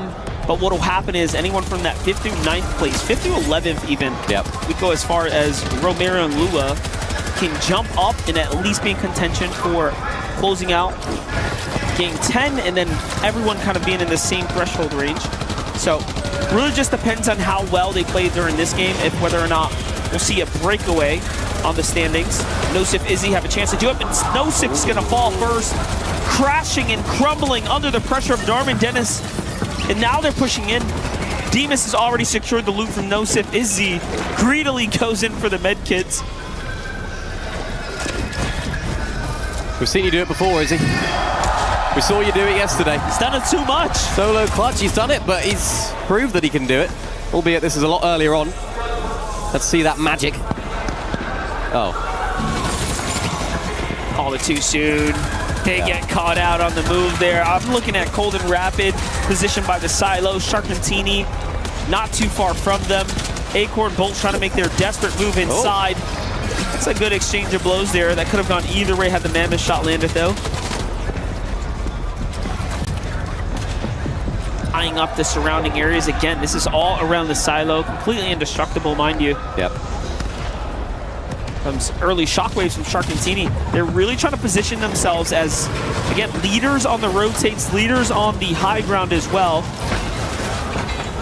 Even if it's not committing to the ultimate height, they're still kind of up there. Well, this is big. Shark and Teeny now find themselves in those placement points. Skyjump Momsy, the team that's just behind them there in 3rd place. Remember, Vico Malabuka went down early on in this game. Bolts and Acorn, hello. They're in the lobbies. They want to show us that they're still here to play. Because remember, even if they're not in the position to win this whole thing, there's still lots of money, lots of prizing on the line for even breaking outside of that bottom of the leaderboard. So, big opportunity here for Bolts and Acorn to show us what they're really about. Momsy and Skyjump, completely different end of the leaderboard, completely different objective for them. That's just to get over that 350-point threshold. Same as Shark and Teeny, getting themselves to the front side of zone right now. 7 eliminations so far for them. They've been really active earlier on in this game, but also playing safe as it gets towards these later stages of the competition, and of course this particular game. Yeah, this game they were playing so differently. Instead of going for high ground, where before they seem to have been in the race to try to earn as much as possible, they're playing it very, very safe right now, trying to secure placement points first. Saw a little glimpse of Kanata Victor V, Momsy, Skyjump. These are strongly positioned teams right now, kind of in this end game. New zone's going to reveal itself. It's already on the move here. Josh Niamzo alive, still in the end game. Lua Romero, Goofy barely holding on here. Acorn and Bolts are going to go down. Sky and Scroll fall as well to Momsy and Skyjump. And they are just heating up. These are important points being earned right now. Oh. Wow. It's a lot of damage. Absolutely, beam right there in the process. Momsy does have med kits in his inventory, but look who's decided to try and take height as well. Hari and Cammy, they're up on top right now. Goofy and Z-Dog down and out. They really do need it. They need to make up a lot of these points. Remember, 4th place right now, so huge opportunity for them to climb up the standings. If it's not going to be this game, maybe the next game they can break into that 350-point mark. Momsy, though, down. Oh, no. Disastrous here for the French guys. Skyjump needs to do it all alone. His objective right now, his main goal is to get into that 350-point plus mark. Teeny and Shark, 12 points behind. Need to get into it, need to try and take it for themselves. They'll be hoping that Skyjump Momsy go out of this game soon. Just 12 points. 12 points is what they need right now to get into 350 match point range. They are on their way at the moment. Still 12 duos remaining as well. All they need is a couple of elims and a few placement points. It'll just basically happen depending on the next engagement here. You gotta be careful though, these are their builds.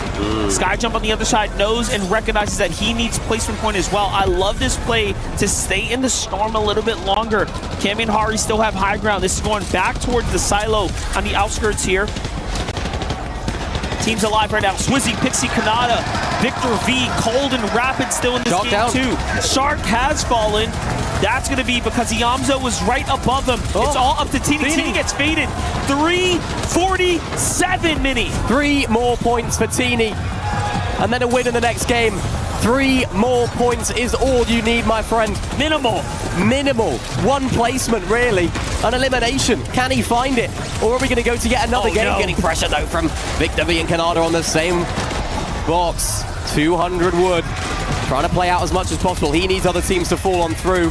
Popping the big pot as well to try and make himself as healthy as possible. Cammy there goes down. Must have been the 4 damage there, which is not ideal for them all the way up on height. They got it. They got it. A team falls. It's Cammy. It's Swizzy who's down. Teeny has broken through the threshold, punched his fist through that ceiling, and now the rest will be history. We'll see how it goes. Skyjump hiding in the box. Skyjump still going for it. He's at 336. He needs 14 points to remain in this race as well, to stay in that point threshold range going into the final games. Kanata, Victor V, very hurt but not out just yet. Pablo and Chino have high ground. They exchange blows and down goes Skyjump there. On high ground, though, is just Hari here. Demis is still in the game. Lua and Romero coming back into the fight. Chino hits Romero, and he is very, very hurt. Hari now needs a solo clutch his way into contention. Remember, Shark and Teeny are in that threshold, so it all comes down to this for Shari. 20 HP, can only take 2 ticks of the storm. Really not ideal at all. And Hari goes down. Mini Pollo is down there with Fukun as a duo. Liwa and Romero looking to get themselves back in contention as well. 251 points for them. It's a duo versus a solo. As we see Dom and Demus there down on low ground. Mini Pollo trying to do anything and everything to make it happen. Now it's a 2v2. Lua Romero, 6 eliminations for Lua. Romero has 1. Who will get the final one? It is going to be Lua, locking things up and putting them away. What a round. They spring and leapboard their way well into the top 5, as do other teams. So many teams right now are in that 250 to 280 range, roughly a game away from potential point formats, but all eyes are on Shark and Teeny, who are officially now just moments away potentially. All they need is a victory and they can end this tournament early. What I will say, though, is a lot of those teams from sort of 5th to 10th, they've now put themselves in contention as well. Of course, they can't win the tournament from this next game, but maybe all they need is this next game to be good to then put themselves in that 350-point mark. So if it's not Game 9, if Shark and Teeny don't win Game 9, we could be looking at multiple teams going into Game 10 with over 350 points. Liwa Romero, 272 you saw there at the end, so another 80 points or so away from that threshold. But like I mentioned earlier, even if it's not going to be for them, still a huge amount of points to gain in that last game, just to push them up in those standings. You see Shark and Teeny there as well. Hands on the head for Shark. Woo! He's trying to lock in right now, trying to channel everything that he can to stay focused here and push through to the end. You got to think about it. He did just enough, literally. Yeah. just enough to be right on that line to go ahead and open up the potential here. Now the real question is, with Momsy and Skyjump so close, you have two options here. Play it extremely passive and try to go for the win. Yep. Or push the lead that you have, knowing that after this next game, Skyjump will likely jump up in, and now it's a two-horse race until everyone else, has their next game, and then play for the win, right? Because it's like one of those things you can't really count it out, but at the same time, you don't want to not be in first either. How do you approach it? I mean, it's new for these guys as well, right? We haven't had match point like this ever, and it's never been reached. We had it somewhat sort of a pseudo match point, never actually got reached. Too high of a points threshold. Well, even that game, they went 7 elims in the first couple zones. Yeah. They played all out, very, very aggressively, and then kind of played their end game. But it's because they needed to get to the point threshold. Yeah. But they don't need that anymore. They don't have to play like that. Great job they did. If they didn't do that, they would have needed another game to go ahead and do it, right? So, yeah, huge. Vico Malabuka, though, falling early in that game. Oh, right. We're going to be really sad about that. 320 points that they are sat on right there, literally last place. 20th, 0 eliminations.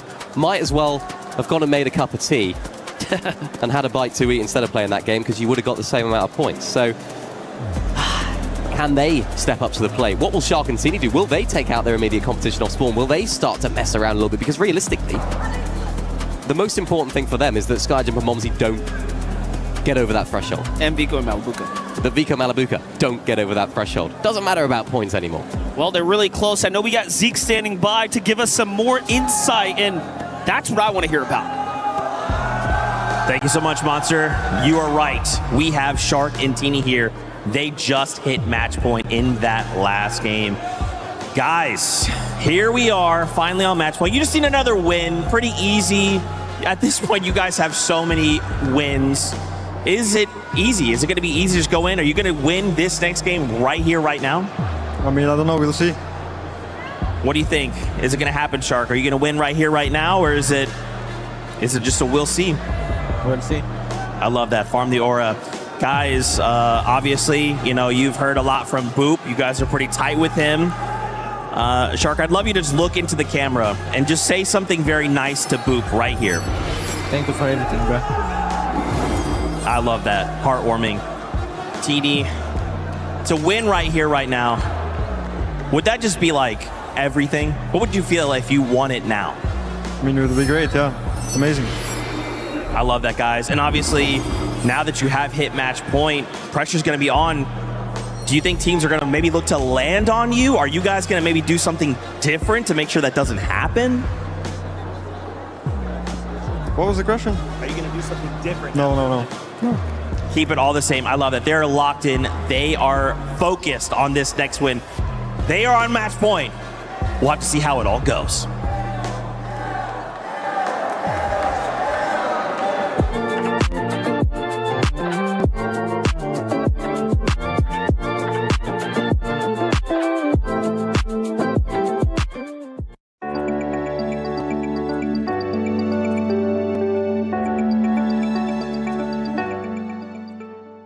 He can come in here and play my game. Let's go. He knows nothing. Let's go! Tyler Wine, you're done. Raw energy. Blow the house down. 350 points was the mark, and that mark has been matched to the dot too by Shark and Tini.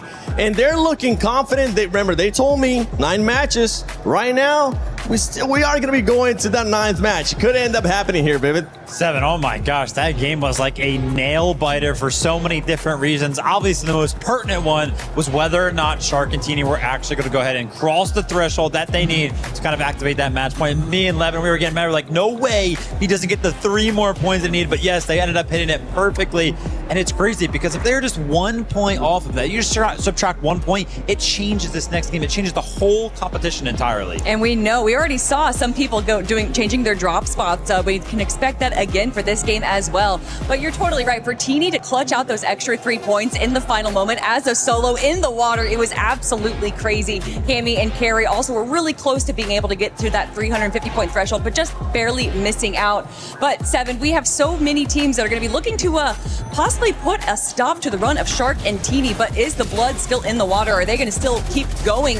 I don't know if there's really anyone that can stop this run. I don't know. I'm there with you because of the performance that we have seen from this duo, not just today, but going back to their actual groups. They were able to get so many victory royales. Today they have shown that they can still do it as well. And the one thing that we kind of been keeping track throughout today is that high ground. This is a team that usually excels that. We really haven't seen that much the high ground being contested as much. If we see them in the high ground, it could end up finishing.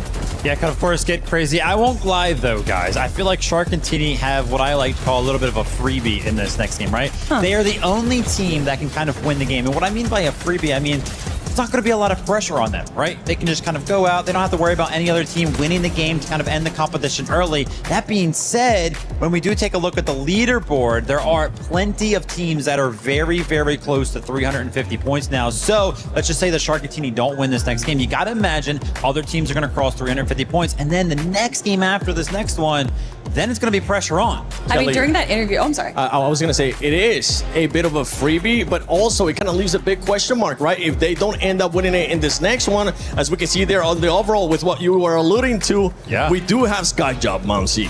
Very close by. We have Vico and Malibuka as well, very close by as well. Man, when I was speaking of Carrie and Cammy, I actually meant Skyjump and Momsy that were so close, 336 points right there. Although it was Carrie and Cammy that were on high ground doing a pretty good job right there. So to see them jump up into 4th place, I think that they're well within contention of breaking into that 1st place spot. But Skyjump, Momsy, Vico, Malibuka, so many of these teams are so close and just need not even a good game, honestly, just a handful of eliminations to break into that point threshold. Vivid, I'm going to be looking at number 7 there, Falcons, because not just what we have seen today, the bounce back out of this duel, but also with everything that's going on with the club championship, we've seen them today get close to 100 points in just one match, and we see Peterbot and Pollo being able to clutch it in big moments. Exactly what I wanted to talk about, right? It feels obvious that if you take a look at 4th place, right, 303 points, 3rd place, 320 points, 2nd place, 336 points. Yeah, they can get to 350 pretty easily, but it is possible. If you go all the way down, I mean, heck, Swizzy and Pixie from 249, I wouldn't put it past them to be able to have such a big game that they could get up to 350 as well. So many of those teams that Shark and Teeny might be counting out could really enter match point in a blink of an eye. And listen, NA West also representing there, Victor V and Canada. If we want to talk about a comeback, they have been doing absolutely incredible since we've moved to Slurp Rush,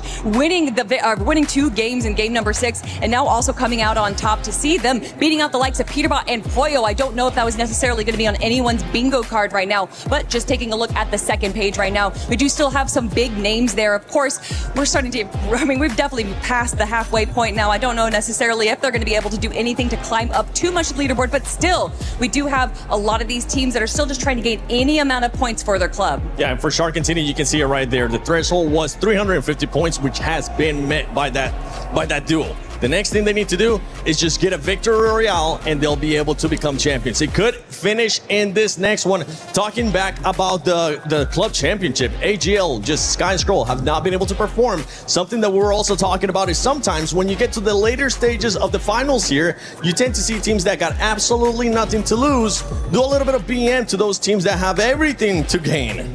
Yeah, exactly. I mean, AGL, that's going to be kind of where my eyes are being peeled towards. And it's kind of crazy because Shark and Teeny, by what feels like not winning this next game, kind of keeps Sky and Scroll in it for their club in general, right? Because obviously Sky and Scroll are a little bit further down the leaderboard than Falcons are right now. So Sky and Scroll need as many opportunities as they possibly can to rise up that leaderboard, because the stakes, what it means for everything, even outside of Fortnite specifically, it's so much. It's possible. There's possibilities. We've seen teams that were all the way in the bottom half, if not the bottom quarter, being able to get out a win. I mean, it was, Canada and Victor V were not having a great performance, and then they were able to get like a 100-point game. This is definitely possible. Now, is it probable? That I'm not too certain about. We have just seen such domination from Shark and TD, and after that interview, it doesn't even look like they're nervous they're on match point. It looks like this is just a normal day of Fortnite, and we're all just playing their game. It looks just like that, too. You were talking about teams that were able to bounce back, too. One team that comes to mind is T1. T1 has match point finals. Yeah, the bounce back has been multiple times now where they didn't have the best group stages and then absolutely dominated the survival stages, and I was kind of interested in how that would translate finally into the finals, and it seems to be a bit of a mixed bag, starting off strong, then having a few weak games, but definitely seems to be kind of finding their footing a little bit more. Yeah, again, I mean, Dharma Damas have without a doubt showed us their ceiling, how well they can actually play, but the consistency has been a problem for them. That being said, I know they're kind of in range of that 350-point mark if they do have one of those really good games that we have seen from them throughout the week. So fingers crossed for T1. Yeah, for T1, I mean, they just want to make sure they stay within the top 8 as well. Because, yeah, we're talking about who can actually win that club championship. But there's just so much money at stake as well for Aurora. For Aurora right now, I believe they're sitting in 10th place on the club championship. If they actually end up getting this win right here, they would jump up by 1,000 points. And that could mean a difference from, I think, $600,000 all the way up to $3 million. No pressure, man. I mean, that is absolutely crazy. You know, I was saying that they weren't feeling nervous. Hopefully they weren't listening to you just say that, because that would add some nerves to me. But you know what? I think for Shark and Teeny, this isn't necessarily about playing for the club. I don't think this is necessarily even about playing for them. I think that they're just playing Fortnite, and this to them is just what they want to do. Listen, Seven, I want to see them, honestly. There's reasons that I would like to see every single team win. I feel like for Shark and Teeny, the reason why I would like to see them win, I want to see just a little bit of a smile on one of their faces. That's what I'm kind of hoping for.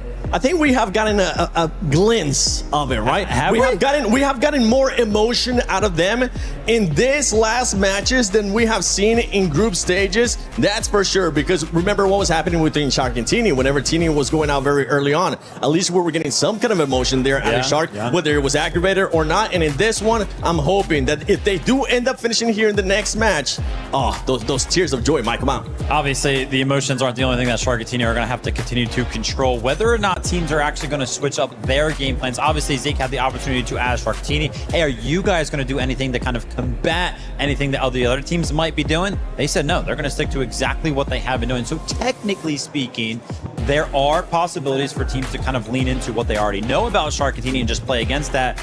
But if there was one team that was playing here today, if there's one team in the world in general that was probably the hardest to go ahead and try to counter-strat, it's probably Shark and Teeny. Listen, you're talking about you want to see a Shark and Teeny smile. Have you seen a shark smile? That is absolutely terrifying, and they're already petrifying on the floor right now. I don't think we need to see any smiling giant rows of teeth from Shark right there. I think he's exactly where he wants to be. He is, you know, he's laying under the radar. He wants to be slow. He doesn't want anyone to give any attention to him, and I think for Shark and Teeny, this might be their game. If you see a smile from Shark, that will mean it might just be game over. As we're looking at some of the other duels, right, where we're talking about contestant at the beginning, and we saw a lot of that in this last one, right? Which is one duo that comes to mind that might actually end up contesting Shark and Teeny, knowing that they're now at match point.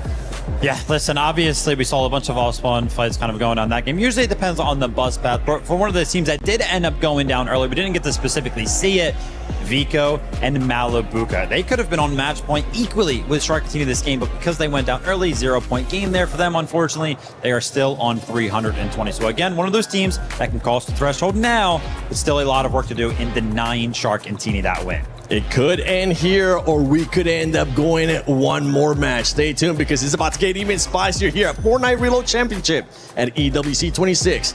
Barney, over to you.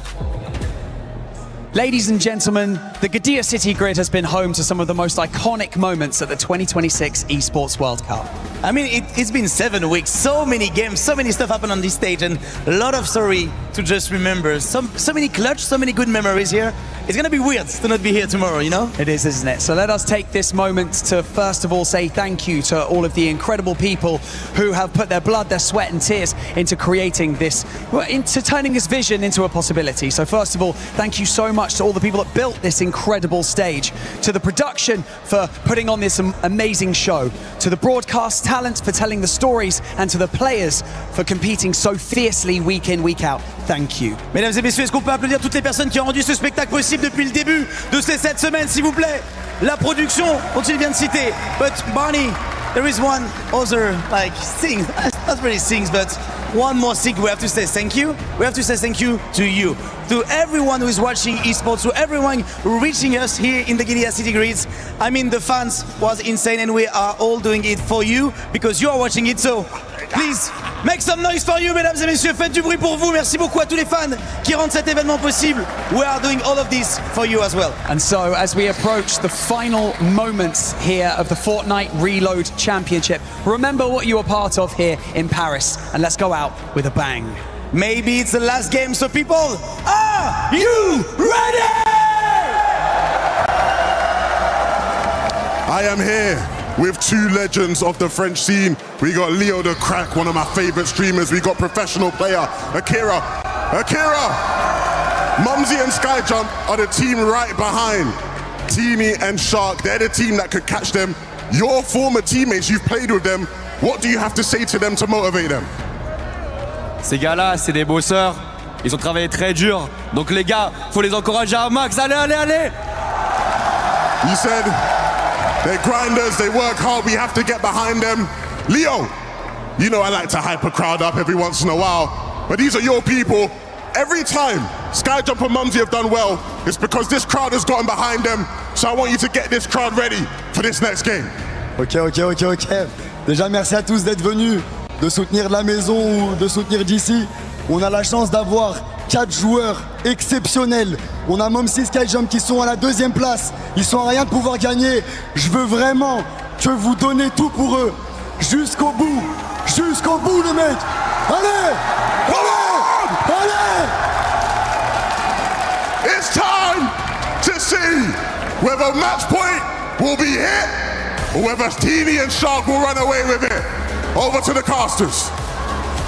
The stage is set after 8 incredible matches of Fortnite here at the Esports World Cup 2026. We are on match number 9 with Shark and Teeny from Aurora Gaming being the first and only team here on match point. If we don't see half the lobby dropping wherever Shark and Teeny are headed, there is going to be some devious gameplay afoot here, Jacob, because even if they make it out of the off-spawn position, the likelihood that they don't just get constantly cut off by other teams looking to try and prevent them from having any sort of a spark for this final lobby. Already Dirty Dogs heating up pretty heavily here. Chino, Pablo making their presence known. Khan on the ropes trying to see if he can escape, but there is no out. Chino will get credit for his first here, and they're still waiting.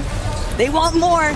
Muzz and Spinks, though, finally getting, not having to deal with Sharktini, but there's Chino right after the fact. He just walked in there, saw both of them. Oh, I may have made a mistake. Just bet one too many feet forward on that one. Muzz and Sphinx going to do a good job of taking him down. You see Teeny towards the background, unbothered so far. So I don't think there's too much attention being drawn their way. And that's the decision, honestly, a lot of the teams in today's competition will have to make. If Shark and Teeny are in a position to win the game, everybody else has to decide, is it worth throwing my game away to take them down just in the hopes of us going to a match 10? One thing's evident, Hari and Cammy know that they are on the cusp of achieving that match point status. They are banking on being able to attain it in this lobby because you don't have many other options when you already have a duo that's on that match point, period. So for Hari, Cammy, every single elimination, every single 3 points that they can build further and further up, it just makes it all the easier to try and prevent Shark and Teeny for as long as they can from bringing home that championship trophy. And you see Shark already going for an early game fight onto Z-Dog. A huge advantage already swinging his way. You see the slap splashes trying to come out for Z-Dog. Shockwave as well, but he's going to get caught out either way. But it's Skyjump and Mumsy who steal that elimination away. And even though they still have to wait for this game to finish, they are 11 points away from now being on match point. Taco, that's less than 4 eliminations. And Skyjump and Mumsy, big part of the reason why they're here so early. They know this is Shark and Teeny, but with that shield crack, they're going to immediately look for the follow-up here. If they can secure the eliminations onto Skyjump, it's going to force Mumsy to play further back. Shark, Teeny get the one. Mumsy will be able to escape for right now, but he still has to try and avoid going out anytime soon. Skyjump should realistically be able to bring himself back into this one, but it is a tough blow to make that kind of aggressive run. Respect the vision, but they might need to go back to the drawing board. Yeah, and at least it was Momsy who was not only able to stay alive, but you see him finding some med kits, knowing that's probably going to overstay their welcome deep into the zone. But if you kind of get a picture of the minimap, there's not too many teams on the outskirts just yet. There might be solos floating around, but for Skyjump and Momsy, for now, it should be relatively safe as we continue to look around the lobby. 2 eliminations to start this game for Vico and Malabuka. They too need a resurgence here outside the leaderboard, but they are only around 24 points away as it stands, so they still need a couple more eliminations, or honestly, just to make it inside of the top 10 or so. Bit unfortunate right now, though, for Z-Dog and Goofy. Ever since those initial eliminations that Z-Dog has suffered, Mumsy Skyjump definitely taking advantage of it. Creeping closer and closer towards that match point threshold. But even if they achieve it, they still have to play at least one more lobby. So it's about making it there and then preventing Shark and Teeny from having any level of success. And the problem is, Jacob, is that from second all the way down to 8th place, where Deemish and Darm entered this match 9 at 260 points, realistically speaking, there is a chance for all of these teams to potentially catapult themselves into that match point threshold. I'm not ignoring the fact that we have seen Deemish and Darm throw up 18 match eliminations with a victory royale. That's enough to overcome the distance. Yeah, it's just the further down that leaderboard you go, it's almost a win-needed scenario. If you wanted to be on match point after this one, join the likes of Shark and Teeny, the only team to be on pace. Peterbot Poyo needed roughly 87 points throughout the course of this game from here on out. Go ahead and land on match point. It could be through eliminations, it could be through winning the game. Definitely have given themselves options, but they've kind of fell below the curve, or at least where you would think a team like this caliber would stand, especially since they're playing for the Falcons and the club championship as well. You can kind of see a little bit of a different approach to this game. Not as many kind of fights going down, 50-50, solos just kind of get points. It just kind of seems like it's a little bit more calculated this time around. Hey, Vico felt very confident that that last lobby was going to be the immediate match point threshold secured. And after they got eliminated so early on, Malabuka probably told them, snap back to reality and lock in, because everyone else is catching up at a rapid rate here as Swizzy and Pixie looking to try and bring down Falcons, Peterbot, and Poyo, but they will fall back momentarily. They had them a little bit on the run there, though, but they're just seemingly more preoccupied with not getting caught out in any other third-party intervention. It's a smart idea to create a little bit of space here. But for Pete and Poyo, kind of readdressing the whole club championship series, that elimination feed already lit up with Sky and Scroll's names. As long as Peterbot and Poyo can maintain staying inside of the top 8 here, they will be able to contribute towards those club championship points and just help Falcons stay nestled inside of that first place position for the weekend overall. Yeah, just kind of looking at the leaderboard, it does look like Sky and Scroll have been eliminated out of this game as well. HEAL just having a rough day, but we've seen Sky and Scroll have big comes back before, and I would think today could possibly be no different, but you still got a big team standing in your path. Shark and Teeny, who have seemed to have let the dust settle. They're not in any desperate situations like you see some others already at this stage of the game. Acorn and Bolts lurking around top side of Steamy. They're already inside of the zone. They're just waiting for somebody to make a mistake. Problem right now, though, for a duo like Faded and Khan is they're having to depend pretty heavily on securing some big elimination points. 3 duos having already been eliminated from this match 9 just means that that end game might not be so topsy-turvy after all. We might see it thinning out at a much faster rate here in comparison to a lot of these past matchups, but more specifically, Peterbot and Poyo and everyone else inside of this top 8 period of the leaderboard, they're just going to be looking to shut down. The moment that Shark or Teeny light up that elimination feed, it's just going to be the green light for everyone else to try and follow up and collapse. And I think Shark and Teeny, as of now, still way over in Dirty Docks. We might not see them for a little bit. 5th zone, it's where you typically see teams start to play a little bit safer. They don't want to get knocked. They don't want to get eliminated. Kind of get put in a blender, being forced to figure out how I'm going to make it to the next stage of the game. But for Skyjump and Momsy, rotating through Slurpee Swamp, you know they don't need to go ahead and use too many of their own resources. A lot of barrels that they can go and replenish the HP, the shield, anything that they need. They just need to be very, very aware, careful of how many other players are rotating in and around their current position. At a bare minimum, 3 eliminations would guarantee that match point. So even if they should stumble here in Game 9 and find themselves wiped out of the lobby entirely, so long as they cross 350 points, everything else is kosher. But then they are also depending on somebody else in the lobby to stop Shark and Teeny in their tracks and not allow that Victory Royale to break through. And now we finally get to see where everybody is at. A decent spread for the most part for the zone. Forcing players all the way toward the west, just below Steamy Stacks. So a lot of time to still get in position. Just like Hari and Cammy, you see they're not too far away, but they are close by, basically rotating parallel to Vico and Malabuka. They got a hint of where another team is at, but I'm not sure Vico and Malabuka felt the same. But with the elevation of that bridge, they might be able to get a bird's eye view onto them slowly rotating into the zone. Malabuka, Vico, too many whites to play with. They'll be able to full heal before they opt to utilize that launch pad and make their way closer towards that edge of zone. Teeny, Shark, recognizing the fact that they were going to need to go cross-country for this one based on how this zone is pooling over across that western side of the map. Now it's just about making sure that they don't get snuck up on by another team already kind of lying in the wings here.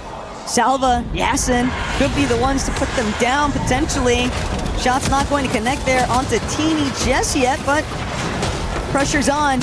Everyone else looking up onto these rooftops, but Shark and Teeny, they'll be able to hold their own for right now. Yeah, I don't think anybody knows it's them just yet, but that would have been a good shot and a good moment to capitalize.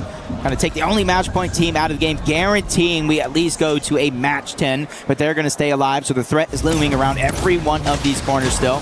Peterbot and Koyo slowly but surely making it in. Right in the center of the zone so far. Relatively even ground. Outside of the south side of the map where Logjam Lodging is actually at, and that's where Teeny and Shark have already positioned at. Malabuka, Vico, also somewhat local to where Shark and Teeny are located currently, but Pete and Pollo, they need a big moment here in Game 9. A Victory Royale would certainly be the cherry on top, of course, but Xane's last hope currently, Jacob. Things are looking a bit dire right now because Cammy, Hari, Vico, Malabuka, Skyjump, Momsy, every single one of them at least being across that 300 points spot to begin with, they're just going to have that much more feasible of a time of actually securing match point in advance. Tough spot to be in if you're Skyjump. It's not over just yet. Momsy will at least have a chance to try to get back in the game, but he is definitely being put on the clock. Skyjump just kind of looking for any bit of resources. He's at a decent amount of distance between him and the next closest team, but that position is going to be given away. Momsy rebooting right back on in. You got a couple teams trying to go ahead and fire off in the distance, but not taking the green light just yet. But it does look like Vico and Malabuka, they might be trying to take the bait. They know somebody in there has absolutely nothing to their name. Shark and Teeny seeing it all play down as well. They're putting pressure down from above. And this is right after getting these eliminations, getting that knock onto Momsy, just making it tougher and tougher for their closest competition because Vico and Malabuka have just fallen as well. And Vico, Malabuka, they needed this lobby. They know that now their fate is going to rest in the control of what Shark and Teeny are able to accomplish. The frustration is obvious, but for Shark and Teeny, you can't just go on autopilot. You can't just think that it's a guarantee, it's a lock, because they still need to get the win. And who loves to play spoiler to that more than Peterbot and Pollo? I'm not sure if they got the clue. If they got a memo, that's them underneath. That is the biggest threat to everybody in this lobby. Peterbot and Pollo, Team Falcons have positioned themselves accordingly, even getting a bit of information on Skyjump, Momsy, Kanata, and Victor B. The only other NA team inside of the top 10 thanks to that Victory Royale, but they just lack a little bit of attention there. Shots coming in from the side. Peterbot's shield gets dropped just like that. That last mammoth shot had connected, though, onto either Shark or Teeny. maybe would have seen the tide start to shift, a little rocking of the boat here. Cold Rapid under a lot of pressure currently though, but Pete, he's still not super healthy. Pollo's actually going to end up finding the bulk of the lobby focus, but Cold and Rapid just alongside them cannot avoid all of this suppressive fire. Cold will be claimed for it, and the lobby just continues to victimize some of these teams. That combat SMG is just so daunting when it's spraying into your box. Yamzo tries to go for a quick play, but he has to abandon chip. Peterbot doing a good job of just kind of closing the covers, trying to be as rare as possible. Placement points have not even started to set in, and he's one of 2 solos. Mumsy and Skyjump, Shark and Teeny. Mumsy and Skyjump, one of the few teams still remaining in this lobby that could potentially be neck and neck with Shark, but do they realize just how close their #1 opposition actually is? They're not ready to commit just yet to any sort of fight. Peterbot on the other hand, he's just looking for any kind of refresh that he can muster up. Goofy not gonna be the first one to go down though. Pete still trying to chase him out. He knows this is solo v solo right now. My best chance at coming up big time, and yet he'll be forced to depart and just sit and wait from the backside of the zone. Yeah, it just gets tougher because he has to build there to protect himself, leaving with only 1 piece left. Peterbot right now hoping for some sort of blessing as he's lurking right behind. That's Khan, that's Faded. There's a whole nother team towards left. He's definitely trying to give himself options. Momsy, Skyjump, finding some extra loot down below. 3 different med kits. That's not only going to allow for Momsy to heal up here, but possibly stagger himself back later in this same game. Mumsy needs every little bit of HP that he can get though, because single shot, that's all it takes for Disaster to strike. Only 5 points away from hitting that match point threshold, but Peterbot has fallen. That's going to be Falcon's duo no longer in the mix up here, as now Shark and Teeny have been isolated, looking down, trying to see if they can get some pressure onto Pixie, but adamant as ever to watch overhead, trying to make sure that nobody else is going to overcross them and overtake. They want the high ground more than anything else. Yeah, but Skyjump Momsy only 2 points away from being on match point in the next game, but they also have to bring it to a next game. Shark and Teeny are now on high ground. The only match point team are now positioning themselves to end it here in 9 games. We've seen this so many times already this weekend for Shark and Teeny. Momsy and Skyjump, if you're gonna get activated, it has to be right now. Shark and Teeny cannot afford to be left to their own devices here on height, because we already know just how commanding they are when it's in their control. Fukun and Minifio starting to be forced even further down into the dirt. All the while, Shark and Teeny, the world is their oyster. Finally, they'll get chopped, but they already managed to prevent any sort of fall damage off the Flowberry Fizz. Shark Teeny, they were able to catch himself. That's huge. Fizz, Shockwaves, they regained their composure up above. Even with Goofy going down, placement points setting in. There's more teams looking to join them on match point, but they have to figure out a way to force another game, because Shark and Teeny looking up and contested up until now. Another team goes up. Shark drops to 37 HP. Teeny's going to fall. Shark needs to be the savior here for his team. He has to stay alive. It's Swizzy, it's Pixie. They're the ones that are looking to bring us to another game. Swizzy and Pixie might have just saved this entire tournament here, because Shark, even though he's still alive, Jacob, he's just so hurt. Only 10 bits remaining in this Flowberry Fizz. He has to siphon anything that he can get, but Pixie and Swizzy, another one onto Romero. Salvo will also fall. They are racking up the points. Shark can't get the shot to line up. Skyjump and Momsy just crossed the threshold. We're gonna see a game 10. Wow, wow, wow. Hopefully you guys at home didn't have anything to do today, because we have a long road ahead. Hari's here trying to play for that match point as well. 339 points. He wants to be one of 3 teams to try to make it there in this next game. Swizzy and Pixie as well. Ton of points left, but Hari's dream of being on match point is cut short by Josh and Iamzo. These guys have been playing spoiler for the past few matches, it seems like, and they're not intending on slowing down. Yasin also gonna be claimed as now frontside control is purely at their favor. But Swizzy, Pixie, they're ready to drop. They've already gotten the connection. Darn's gonna be pieced apart the moment he tries to go forward, but Swizzy lost so much HP along the way. Yamzo and Josh, they're trying to send it. They absolutely shred the HP and shields of Team Havoc. And it's Elite down below, 2v2 situation. Resources for both teams are dwindling. Big shot from Swizzy on the side. That's gonna take down Josh. Yamzo with a 1v2. There goes the first knock, and it's him versus the world. Swizzy versus Yamzo, 15 HP, and it's not going to be enough. Yamzo closes it out. It doesn't matter what's happened in the past because the future is now. Josh and Yamzo desperately needed this. It's not going to put them into that match point threshold, but they might just get a chance.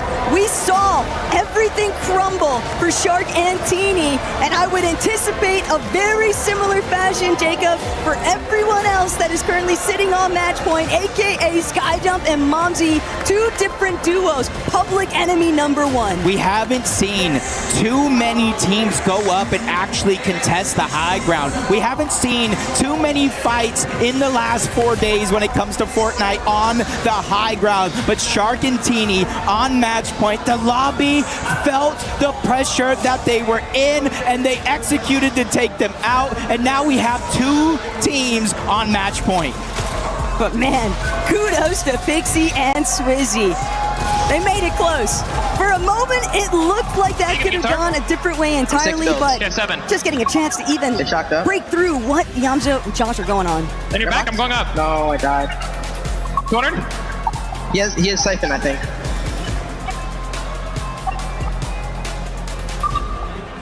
Nice!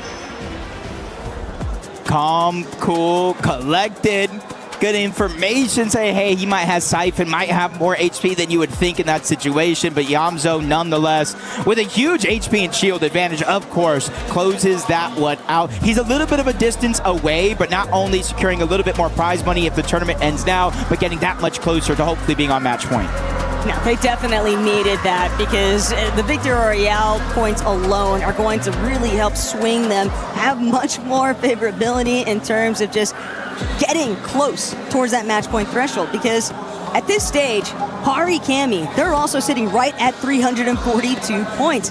They're not trying to watch Skyjump and Momsy or Shark and Teeny walk away with this one, and neither is Vico or Malibuca, Lewa and Romero, Darm, Deemish, all teams sitting between 320 to 326 points. And as the competition continues to tighten up with the match point threshold standings, everyone that's not necessarily in that position, why not just look to be agents of chaos? This is one of the few formats, Jacob, where it is very rewarding for teams that have been left behind to get an advantage so late into the game because they don't have anything to lose and everything to gain. But we'll have to see what happens here after everything that we've already witnessed. So make sure you guys go grab a quick refreshment and we'll be right back.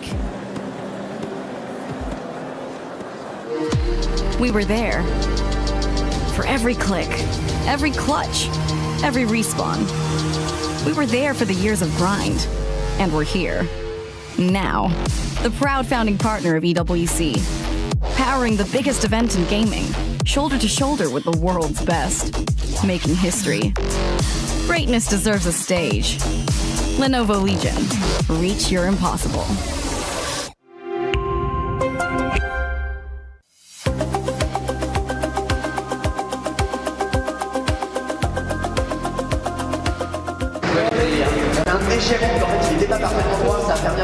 All right, we've hopped on over to the Lenovo Legion Gauntlet because Trackmania is getting going, and we already have some really important updates. Talk me through what's going on here. Yeah, I mean, look, it's been a really big week for Trackmania. It's the biggest event in their history as far as prize pool is concerned, and also maybe the biggest event here at EWC today because of the Club Championship.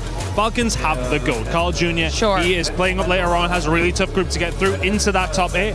We've already lost one member from AGL, though, in our very first game. He crashes out. Binks, not a great performance from him. You'll be really disappointed. He was tipped to finish within the top 6 for, he would have been picking up points for AGL AGL. That was our Dang. consideration. They still have one more player. It feels like Falcons and all the other single-player games, they got like 4 or 5 players. AGL have 2 here in Trackmania. We've got Gwen going up in his matchup today. Okay. Right this second, if he gets through, that's a top 8, that's placement. If he can go further, that is the big question, but people are expecting him to qualify here. Which I think at this point AGL need, because on our stage they have found themselves at the bottom of the lobby right now. This could be their only saving grace. I mean, we're gonna have to see what happens. As more updates come out, we'll make sure we check back in with Chris as well and keep you updated on how it's all going. What a last game that was. The most important thing here, Vivid, is we go again. Game number 10 is coming up. Shark and Teeny went down early, but what a game for Swizzy and Pixie. Swizzy and Pixie, incredible stuff there, right? Kind of joining in the contention. I think it's like top 6 that they are. I know they crossed the 310-point threshold. But the reason why I wanted to talk about Swizzy and Pixie, because during that Game 5 to Game 6 breaks, I actually had the opportunity to talk to them. I was like, hey, listen, are you guys looking forward to the slurp map? And they were like, no, not at all. We don't have a lot of good loot. Like, we have no idea what we're going to do. But then a good game from them right there. And honestly, they've been picking up steam. Yeah, that was a really good game. Was it second place in that last game? 5 Really, elims. really Yep. solid for them. 5 elims there as well. But we have to talk about it. The elephant in the room. Shark and Teeny going down early right there. Big surprise. So here it is, man. You remember when I talked about it after the last game? I was like, Shark and Teeny, it feels like they have a little bit of a freebie, right? Nobody can kind of pressure them off that win and kind of end the tournament early. But now we're going to start to get the ball rolling. Some of these teams are going to start to enter that conversation. Skyjump and Momsy. Skyjump and Momsy. I know everyone in this room is hyped for Skyjump and Momsy. They have reached that match point threshold. Are they going to take this final game, potentially the final game for them? Will it even be the final game? But we want to know. We're ready. I'm sure the players are ready. Are the crowd ready for this game? Match 10, Paris, make some noise!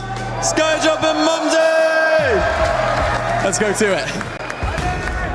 We have all been blessed. We thought the tournament would end there, but we get a crucial match number 10 with Shark and Teeny leading the pack, 383 points on match point with Skyjump and Momsy not too far away, 378 points. Those are our top 2 teams that could win it all here. Look, from a spectator POV, Jacob, I would love to see all 15.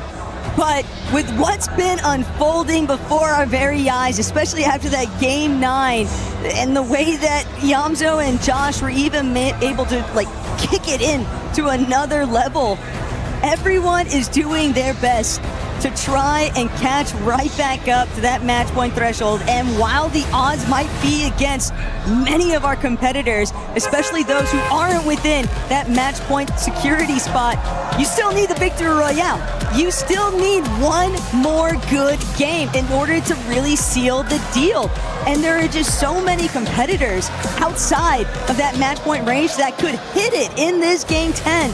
So now it's just going to be about who finds Skyjump and Momsy, Shark and Teeny first. Yep, and I really thought throughout the course of at least the early game, the mid game, there'd be a few teams trying to go on the hunt to take down Shark and Teeny. That way they have a chance to go another game.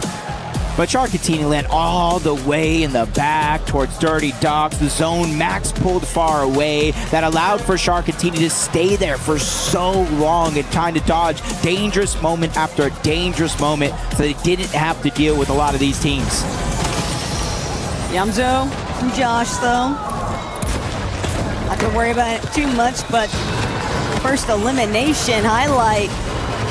Vico, tough break, but hey, everyone is trying to make their presence known. I believe it might have even been Vico securing that first elimination, finally moving the needle from 326 total points overall to 329. So a few more of those eliminations, and Vico and Malabuka, they're not looking to wait it out any longer. They want to be inside of that match point threshold. All they need is 18 more points. That's just 6 eliminations. 6 eliminations. If they make it far enough, placement points as well. But Momsy finds himself getting taken down by Sky and Scroll. We're hoping to have a miracle run to end the tournament.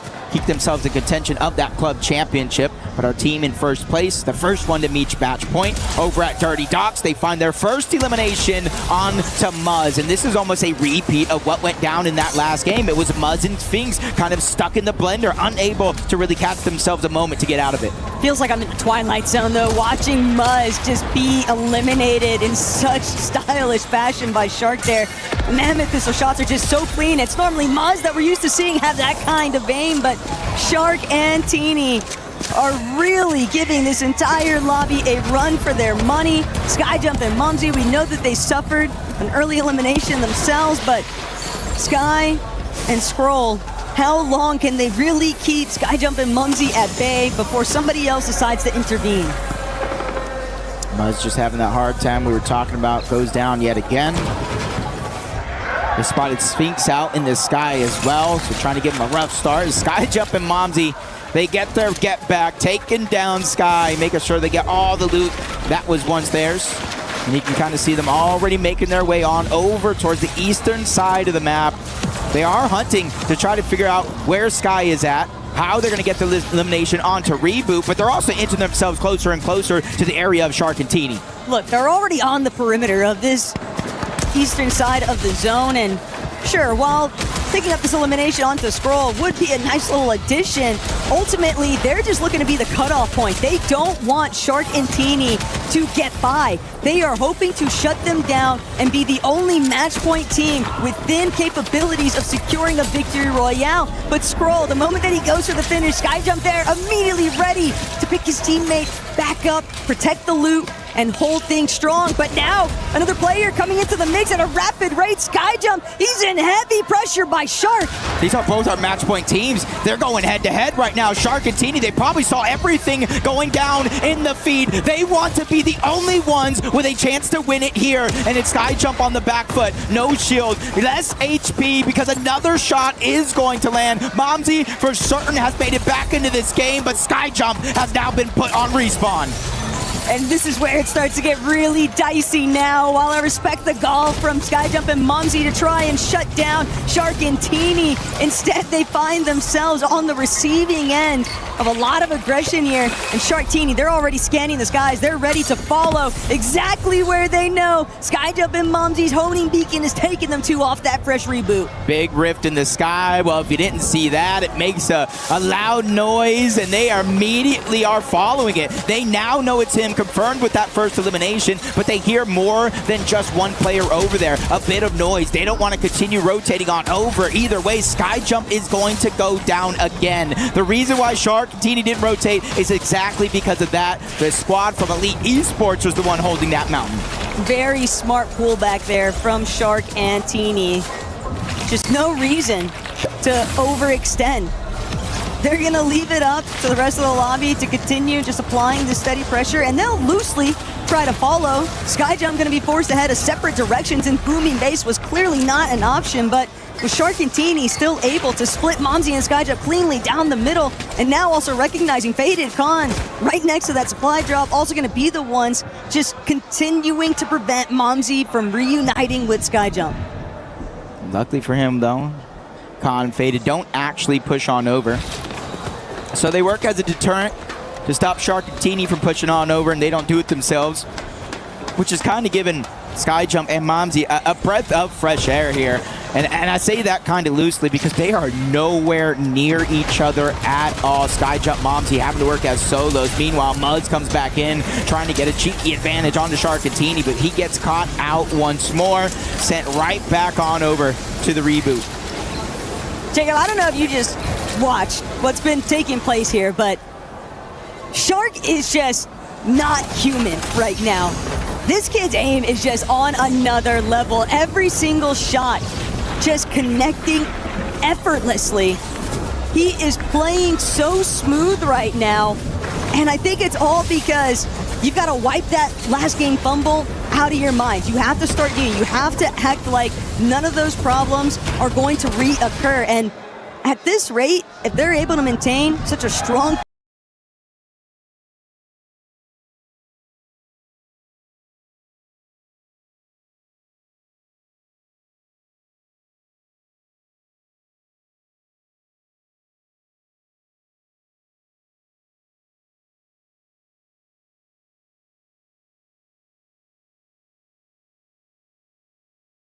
footing in this lobby and can carry this momentum into the end game, we're going to have to look at Swizzy and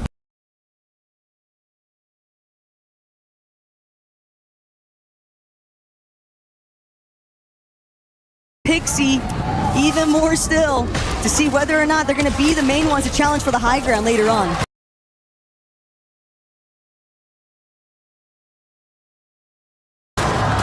Just a second inside of that building. This finds Salvatore and immediately take him down. Sky Jump gets found out again. Lewa and Romero get that elimination. They spent so long on two different sides of the map as solos, just trying to go ahead and get as much loot as possible. And now one of them gets put right back to where he started before.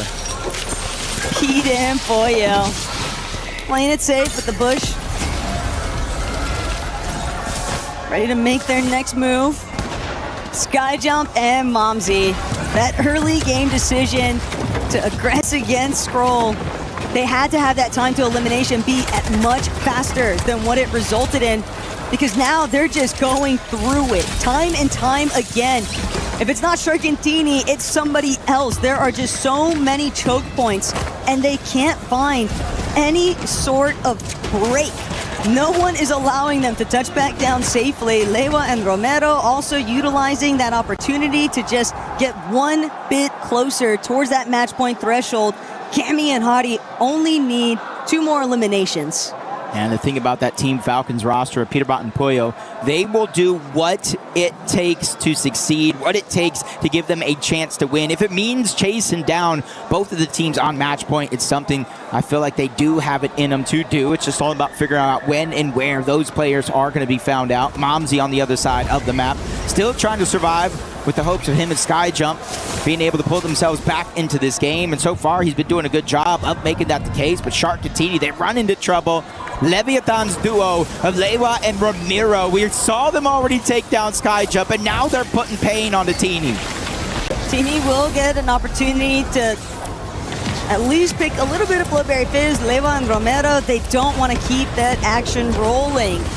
Shark Teeny will be able to create some space, and they might be very thankful currently that Lewa and Romero actually opted not to give chase here, not to go any further.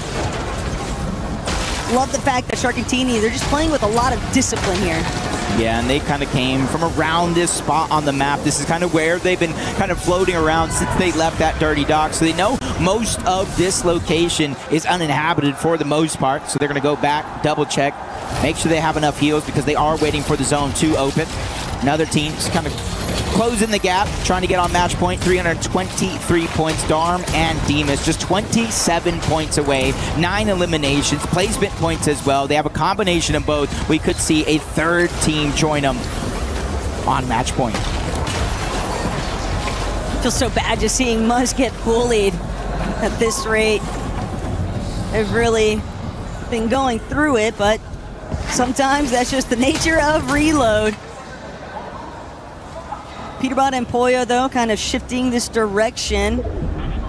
Thinking back on the fact that the club championship still very much at stake here. While we know this is $1 million prize pool for the direct Fortnite competition, there is $7 million for a first place position on this club championship leaderboard for EWC finals. And since it's week 7, this is a crucial series right now for Falcons team overall, because if Pete and Pollo can put themselves back into that top 8 position, forget about the match point threshold for a second and everything else. Just think about securing the ultimate W for your org on the weekend.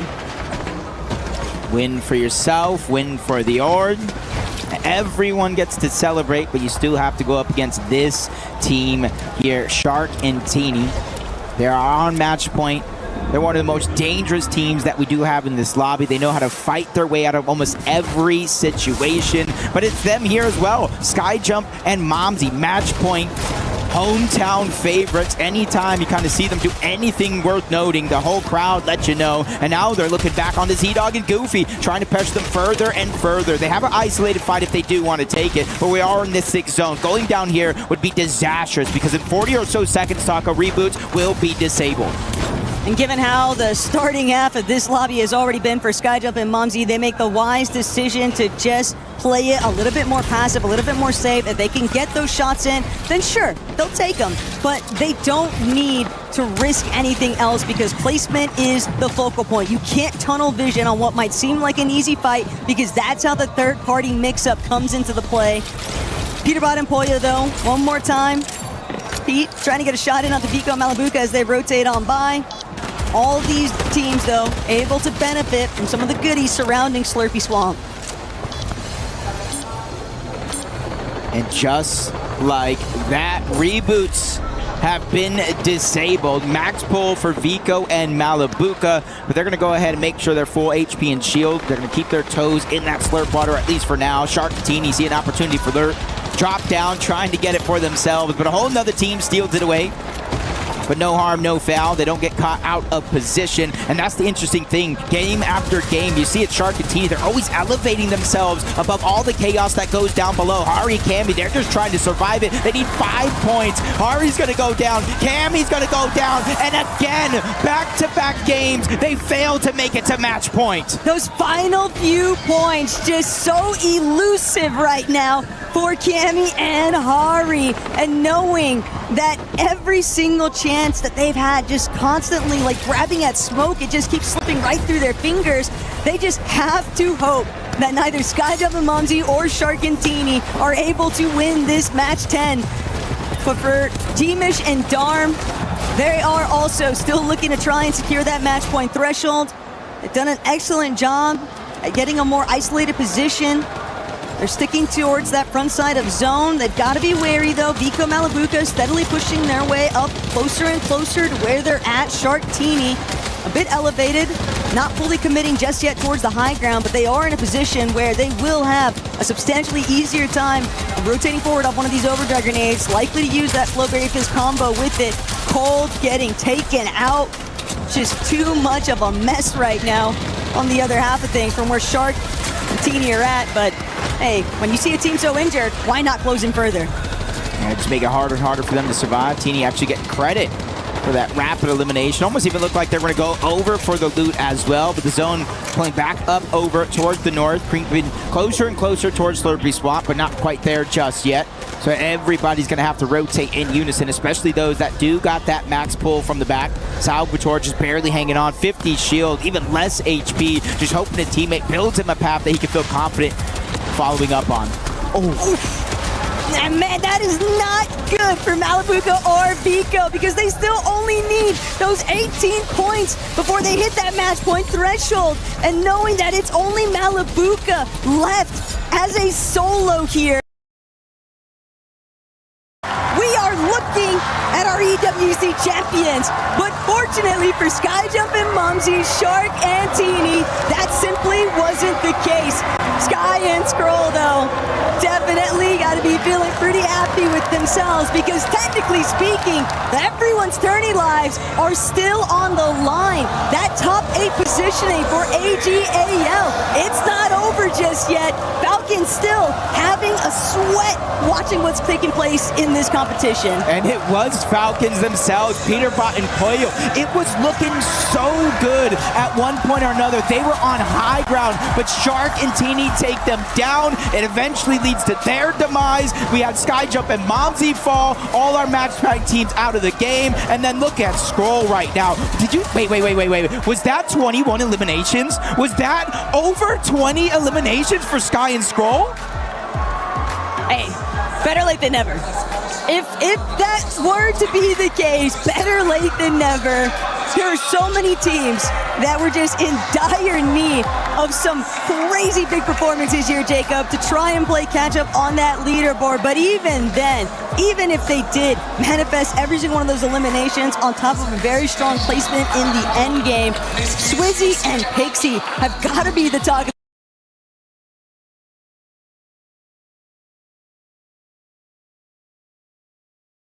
the town right now, because Shark and Teeny, for what it's worth, they've won more than every single other team competing this weekend. But the one victory royale that they need more than every single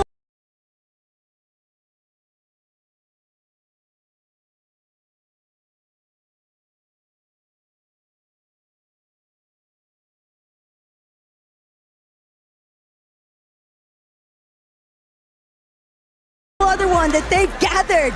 It just won't happen. It's just slipping through their fingers time and time again. And I think teams are realizing, man, their time is running out. We have to be able to not only take out these teams that are on match point, but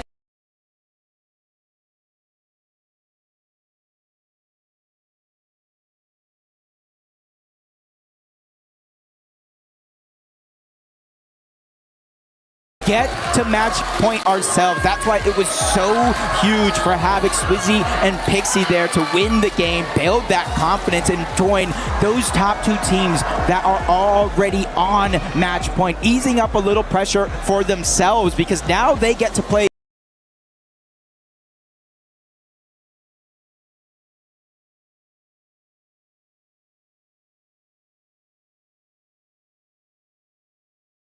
with a little bit more freedom in their own game plan. But when there's three teams that are sitting on that threshold for match point, and all three of them have already proven that they are capable of winning a victory royale, how does the lobby choose to respond? Because Swizzy and Pixie, they answered the challenge. They saw what Shark and Teeny were getting up to, and they immediately started to counter it. But will it be enough? Because now it's their turn to see if they can make it through. But Jacob, obviously, we got plenty more Fortnite action to come, so don't go anywhere. We'll be back shortly.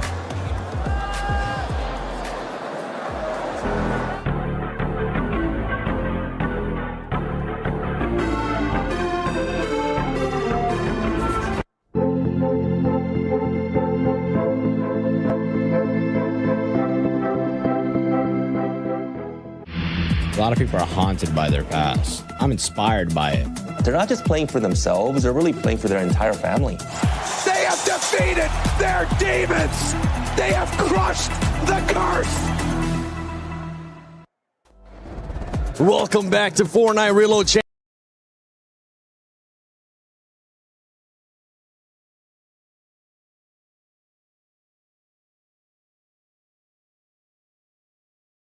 Championship at EWC 26. An insane game we just had, and also with everything going on here at EWC. Glitter, tell us what's going on with the club championship. I gotta catch my breath. I was just running around the venue, trying to stay up to date and everything that's happening because I popped over onto Trackmania to see how things are going. Obviously, one went out for AGAL, but Gwen lives and moves on to top 8, so AGAL are now guaranteed points. That means they close the gap between them and Falcons at the top of the leaderboard. It's only a 100-point difference right now. They got to do something to Trackmania, or if it stays as is right now with our standings, because Falcons are outside of the top 8, Falcons get 0 points in Fortnite as well. It would be a massive opportunity. Oh my, it's getting even more intense. Thank you, Glitter. I know you gotta go back and just keep on looking at everything going on with the club championship. Glitter Explosion, keeping us up to date with everything. But yeah, I mean, we gotta talk about the winners, the duo that actually won this match, because now we have 5 teams, Levin. 5 teams with more than 350 points. I know I said I was excited for match point. I don't know if my heart can take it. I might not get through these games. I mean, you're just so on the edge towards the end. Look at it. It is unbelievable. Any one of these teams could be the team in the next game that lifts that trophy. And Levin, we're looking at 5-2, a team that you've been following, Lewa, Romero. We've been talking about Brazil. They also get in there with the match point. What a story that would be if Lewa and Romero were the ones to lift the trophy here. I mean, the last time we saw an Argentinian really shake up the world standings in Fortnite was back in 2019 in the World Cup with King. I mean, it's been quite some time since then, Kelly, but if anyone's going to do it, you got to think it's these two. And look, they already have a victory royale. So does Swizzy Pixie. So does Shark and Teeny. I mean, Skyjump and Momsy, Vigo, Malabuka, they're playing incredibly well. But if they're not able to get that victory royale, then Vivid, it does not matter. 1/4 of the lobby is ready to win this competition right now. It is getting quite scary. We have entered territory where obviously, yeah, these top 5 teams, they want to win a game to end the competition. But now all of the other 15 teams, they've got to win a game just to continue on, just to have a chance to kind of rise up the leaderboard in any which way that they can. And you want to talk about rising up the leaderboard, the stakes feel the heaviest for Peterbot and Pollo representing Falcons. Glitterbroker down 7. I'm a little bit worried. I am a little bit worried as well. And we saw a bit of a bounce back there, too, from AGAL. They're in competition. They're wanting to get into that top A spot. 22 eliminations, Kelly, in that last match. They went absolutely insane. Levin, I thought for finally we were going to see the Sky and Scroll we all expected, the Sky and Scroll we all know, the Sky and Scroll that won back-to-back majors in EU. And finally, it might be too late, but I'm glad that they showed us that this is the Sky and Scroll that we know and love. Boys, where's this been all week? I mean, if you had the ability to come through and do this, it might be a bit too late, right, as far as pushing things up, but that is just, it's unbelievable. Would have been nice if they could have just lifted it up with the win as well, but that many limbs, my goodness. You know what's funny, but also not so funny at the same time, especially if you're a Sky and Scroll fan? Yeah, they picked up that 22 elimination game. Where do you think they stand? I don't know if you guys caught a quick glimpse of yeah, they're in 16th right now, even after that game counting, right? That is how far down the leaderboard they are currently before that game. So still a lot of work for them to be done, even after that incredible performance. The problem is, right, and Sky and Scroll showcases now perfectly. If you're any one of those teams in the match point range, if you're anyone that's even near getting towards match point, there are so many good players lower down in the standings, in that bottom half.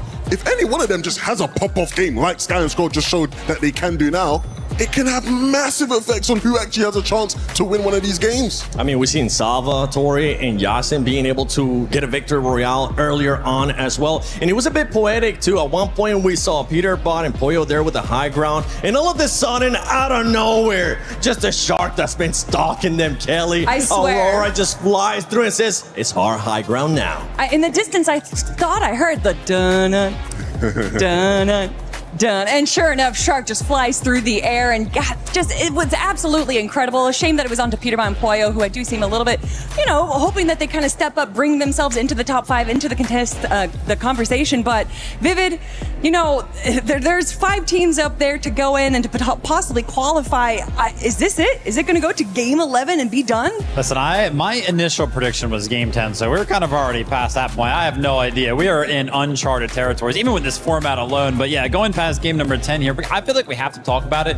Sharkantini, the team that obviously hit match point first, right? Hit that 350 point threshold. Honestly, we were all kind of watching this game backstage and we were like, oh yeah, it's done. Like Sharkantini, they just won the game. They looked like they were in such a good position. And honestly, you might be able to argue that for both of those last 2 games.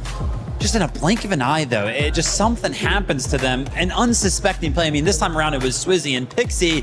What's happening to Sharkantini? This is now where we get into very scary territory for them. Because even in that last game, we all felt good about them. We're like, okay, this is it. It's got to be the game now. I think you can feel it here in the building. When these guys are on height, there's a bit of an edge, a bit of a nervousness of like, okay, this could be it. Yeah. But at any given moment, like you say, Vivid, someone might just go up and it just feels like it's just slowly slipping through their fingers. There's factors that are just quickly becoming out of their control. It's funny. We often talk about like that home crowd advantage. And right now the home crowd is, of course, rooting for the French teams. So anytime that they see anything negative happen to Sky and Scroll, or not Sky and Scroll, Sharkantini, they of course don't want them to win. So it's like they cheer. And that's got to be playing into it, right? That's got to start affecting them at some point. I'm with you. I'm actually thinking about that too, because every single time they get eliminated, this crowd goes absolutely nuts. I know they want to see more Fortnite, as I do as well, but it's got to start getting to them at some point, right, Kelly? Listen, I mean, you're talking about what's going on with the end of Sharkantini, and I don't think it's necessarily what they're doing wrong. I think everyone else is just kind of stepping up their game. That desperation's loading in. No one's trying to play this passively. Everyone is just going absolutely wild in these end games, and regardless of if you're regarded as the best fragger in the world, that doesn't really matter when you have 10, 12, 14, a bunch of people in the end of the lobby all targeting you, all going crazy.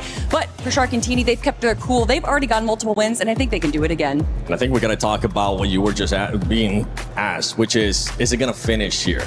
We've been doing a lot of pick'ems. We've been doing all the predictions. And if you haven't yet, make sure you go ahead and do some on the EWC Play app. Do your pick'ems. Let us know also on social media. Use the hashtag EWC and hashtag EWC26. And it's time for us to do a little bit of pick'ems, a little bit of predictions. Is it gonna end in this next match, Levin? Ooh, that's a tough question. I'm gonna say it is. I think this is our last match. We actually made some predictions earlier, and we did think it was going to be this match. So yeah, that's my prediction as well. I am way too big of an NA connoisseur to ever agree with these two in that regard, because I need an NA team to at least kind of like enter the top 10 here. I mean, what are we doing, boys? I need Peterbot and Pollo to kind of pick it up. They were the ones that were supposed to be going head to head with Shark and TD. They can do it. If they win the next like 2-3 games, they could win the competition. They can prevent them from winning. I'm calling on the boys. We have 2 more duos that could actually end up within range, too. Easier range, some people would say. 5 points and 9 points, especially for T1. A duo that's currently in contention as well for that club championship. There is a lot of money at stake, not just here for Fortnite Reload Championship at EWC 26.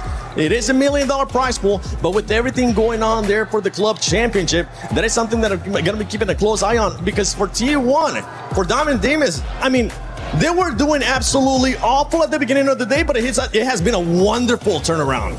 I mean, so back and forth throughout the entire tournament, not just today, but it's Darman Demish. I think they're easily going to get points, even if they don't get any placement points, they're going to get some elimination points, and so we will see them probably reach that threshold if we don't get a winner in this next game. Yeah, there was a bit of a break there, and they were one of the teams that sort of left the stage, came back. As they were coming back onto the stage, I actually saw their coach, Sven, and he was giving a lot of instructions to Darman Demas. He clearly had a lot to say, a lot of input to give.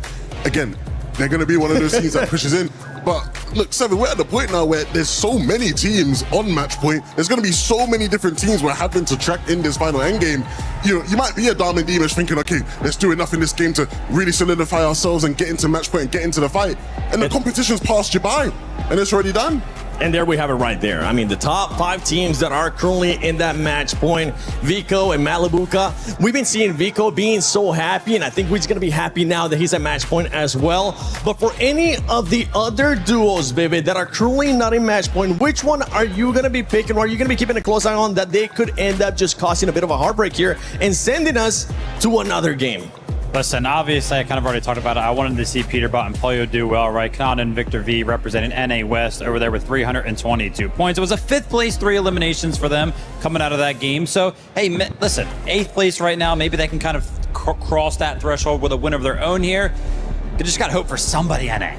We gotta hope to see if Peterbot and Pollo are gonna be showing up, or any of those top 5 duos are gonna be ending it here. It could all end here, or it could end up going one more match as we're gonna be sending it over to Mini and Monster. 5 teams in the running. Is this the final game of the day, of the tournament? Or will we go one more? Statistically, Monster, we've got 5 teams here. There's only 20 in the lobby. You gotta think that one of these teams is gonna take it. 25% chance that the tournament ends here. I don't know. If I was a betting man, I wouldn't go with those odds, you know? I would assume that Peterbot and Pollo, not being, again, one of the teams in match point, can still do some miraculous things. They can obviously still win games, as can some of the other teams. Sky and Scroll, Golden Rapid, Acorn Bolts. Listen, I'm not counting out the boys from NA. I'm here to be a little biased, as I'm the final hope for us to at least get to Game 12 for some new teams in the contest station. But realistically, if that did happen, Game 12, we'd have close to 9 or more teams. Wow. And then at that point, it's for sure a betting man's game. You can see what it means. The players are locked in.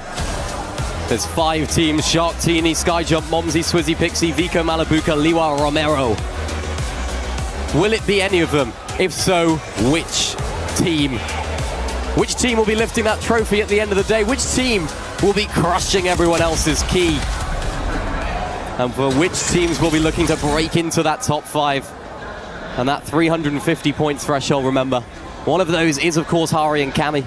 Not the greatest start for them, though. I feel like reality has set in. When you look at the drop now, no more of that hot drop stuff we saw before from the teams inside the top 5. They've done what they needed to. Instead, it's Kami and Hari here. You see them trying to go ahead and send Shari to go ahead and find some eliminations, as Con and Fade are going to get the first little sample of that here onto Mini Pio, but already adjustments being made. Even in that last game was just Pixie and Swizzy. Had they been 8 points more going into that round. They would have ended the tournament there with the surprise retake on the high ground, all thanks to Malabuka's setup. But now that gives Vico and Malabuka the opportunity here in this game. So it really is exciting to see how this one's going to play out. We have never had a format like this, and surely it's been entertaining. Anyone can take it. Anyone can take it. You have to say, from the perspective of Shark and Teeny, two massively wasted opportunities in those last two games, because they had it right there for the taking. They were over 350 points. Both times they tried to play high. Malabuka played spoiler in that last game. And Shark and Teeny let that opportunity slide, not once, but twice. Will they do it again? Or will they live to rue the mistakes of those last two games? We're about to find out. Let's be honest, Skyjump and Mumsy had it in the bag as well. They were right there. Skyjump falls early. It was all up to Mumsy, and I mean, what more can you do, right? Falling early in an endgame when you are a match point is unacceptable. You cannot afford to be playing mid to low ground and then get caught off guard like that. They haven't won today, Skyjump and Mumsy. I've been saying they're due, because they really are. Yep.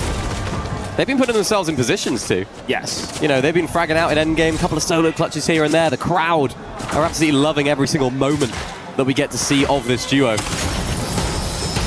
And for them, what a moment this would be. Remember, this is a team that don't play together typically here on EU. They're not, they sort of stayed together for this event, of course, because they qualified through, but what a story this would be. EWC in Paris in front of the home fans that have been cheering.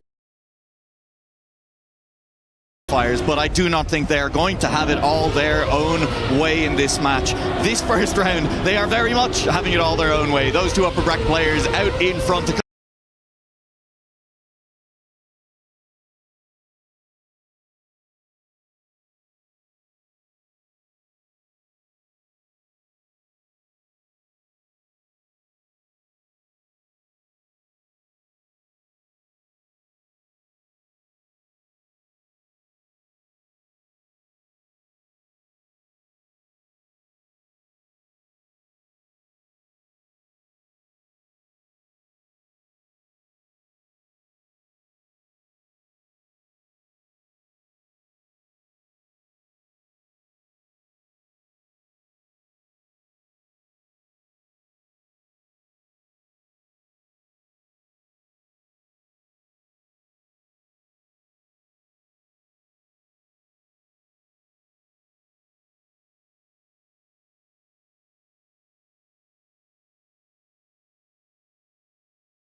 Two upper bracket players out in front, a couple of tenths the distance as we head into the turnaround in Argentina for the first time. But here comes Josh, and his turnaround is clean. Paco is quick as well. Mime has switched, and that is a 4/10 turnaround as Josh was 2/10 down. Now he's 2/10 up. Wow, just picking up the lead like it was made for him. It is Pushlito Paco and Elcon who move ahead here into the ice. Coming through, it's just the identity left. We haven't seen many places swap here, but if there was ever a time for it to happen, it would be when it's this close. Pushlito Paco goes a little too high up the wall, and everybody overtakes. Josh up into third, Mime in second, and Elcon comes home to first. So far this week, players have been making that identity on Argentina look deceptively easy. Yeah, they've made it look so consistent. But if anyone was watching when players first discovered these maps as well, or if you've tried it yourself, you know how difficult that identity is. If you are not perfect on it, it will send you flying. You will end up hitting a side wall, as we saw from Paco there. You will lose all of your speed. It is difficult to get right. These players have just put a lot of time into making sure it never goes wrong.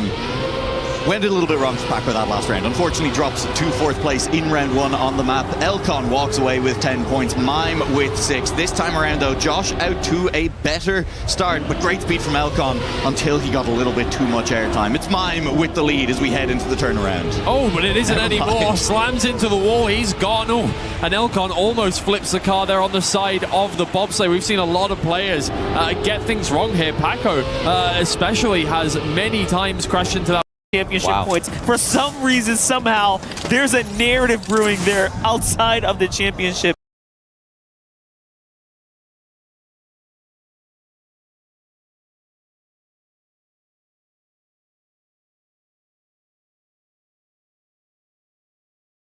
of course, performance for the top 5. So millions of dollars are going to be swinging in one.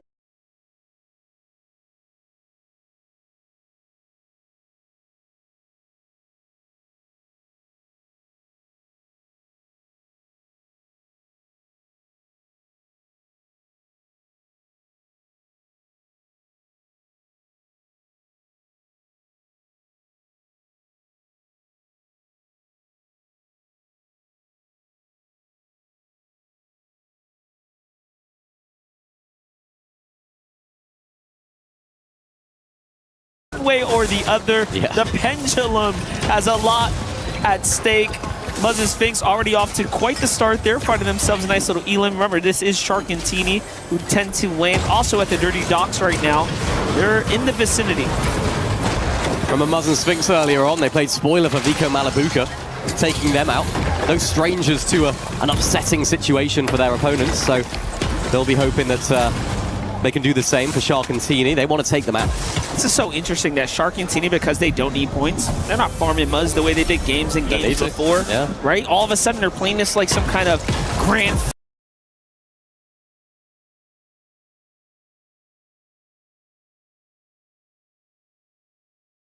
finals, like some kind of normal lobby. Muzz and Sphinx must be kind of thinking to themselves, it's pretty quiet. Why so chill? But they're okay with it. If I'm them, I'm probably pushing them. The time being, it's all about this turnaround though, which Josh has been amazing at. Will he gain any time on the rest of the pack? It does not seem as so this time around, and it is Elcon who maintains that lead. Mime trying to push for more time, taking all of his speed through this section here and going for the overtake on Elcon. Yeah, I don't think he's going to get him though. We haven't really talked about it yet, but Elcon and Mime, basically the only 2 players left in the competition who go for that super wide line in the middle of Argentina. Hasn't made a difference in this round, and now Elcon is starting to pull away up this final hill. It will be Elcon crossing the line in first once again. 3 rounds from 3. He's on 30 points. Mime trying to keep pace, and he was only 42 thousandths behind him on that round, but he drifts even further away down the leaderboard. Little shrug from Josh on that occasion as he sits at the bottom, still looking to find his rhythm here on Argentina. Yeah, what can you do? Early mistake, and there's really no way he was going to be able to make that one back up with everybody driving so cleanly that round. This is a new round, the final round here of Argentina. Josh looking to make something happen this time. We have yet to establish a player in a second place position right in the standings. Josh goes ultra low on the grass banking, excuse me. But it is Elcon once again. I mean, he's on fire right now.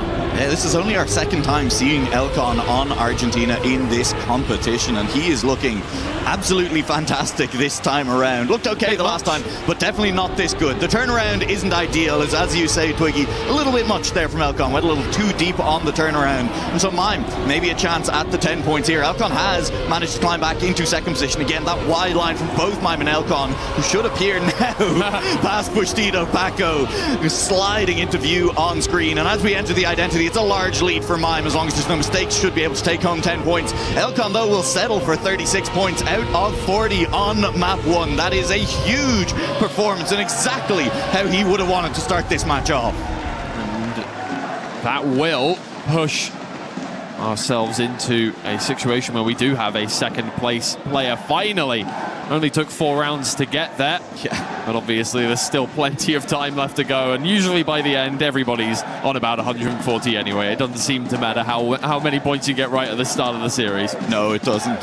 As we have seen in our quarterfinals already, it is a long match. 140 points is still a long, long way away. We've joked about it as a broadcast team a couple of times over the course of the week. You know, that perfect 15-round game. When are we going to see it? A little bit too late in the competition at this point to expect that to happen at all. So, you know, you're looking at 20 plus rounds a match. Completely cleans his act up and starts driving world records every single round. That's true. Unless Neon decides that he's simply never going to crash again and nobody else can touch him. I mean, looking forward to that final quarterfinal, right? I mean, it's Neon versus 3 world champions.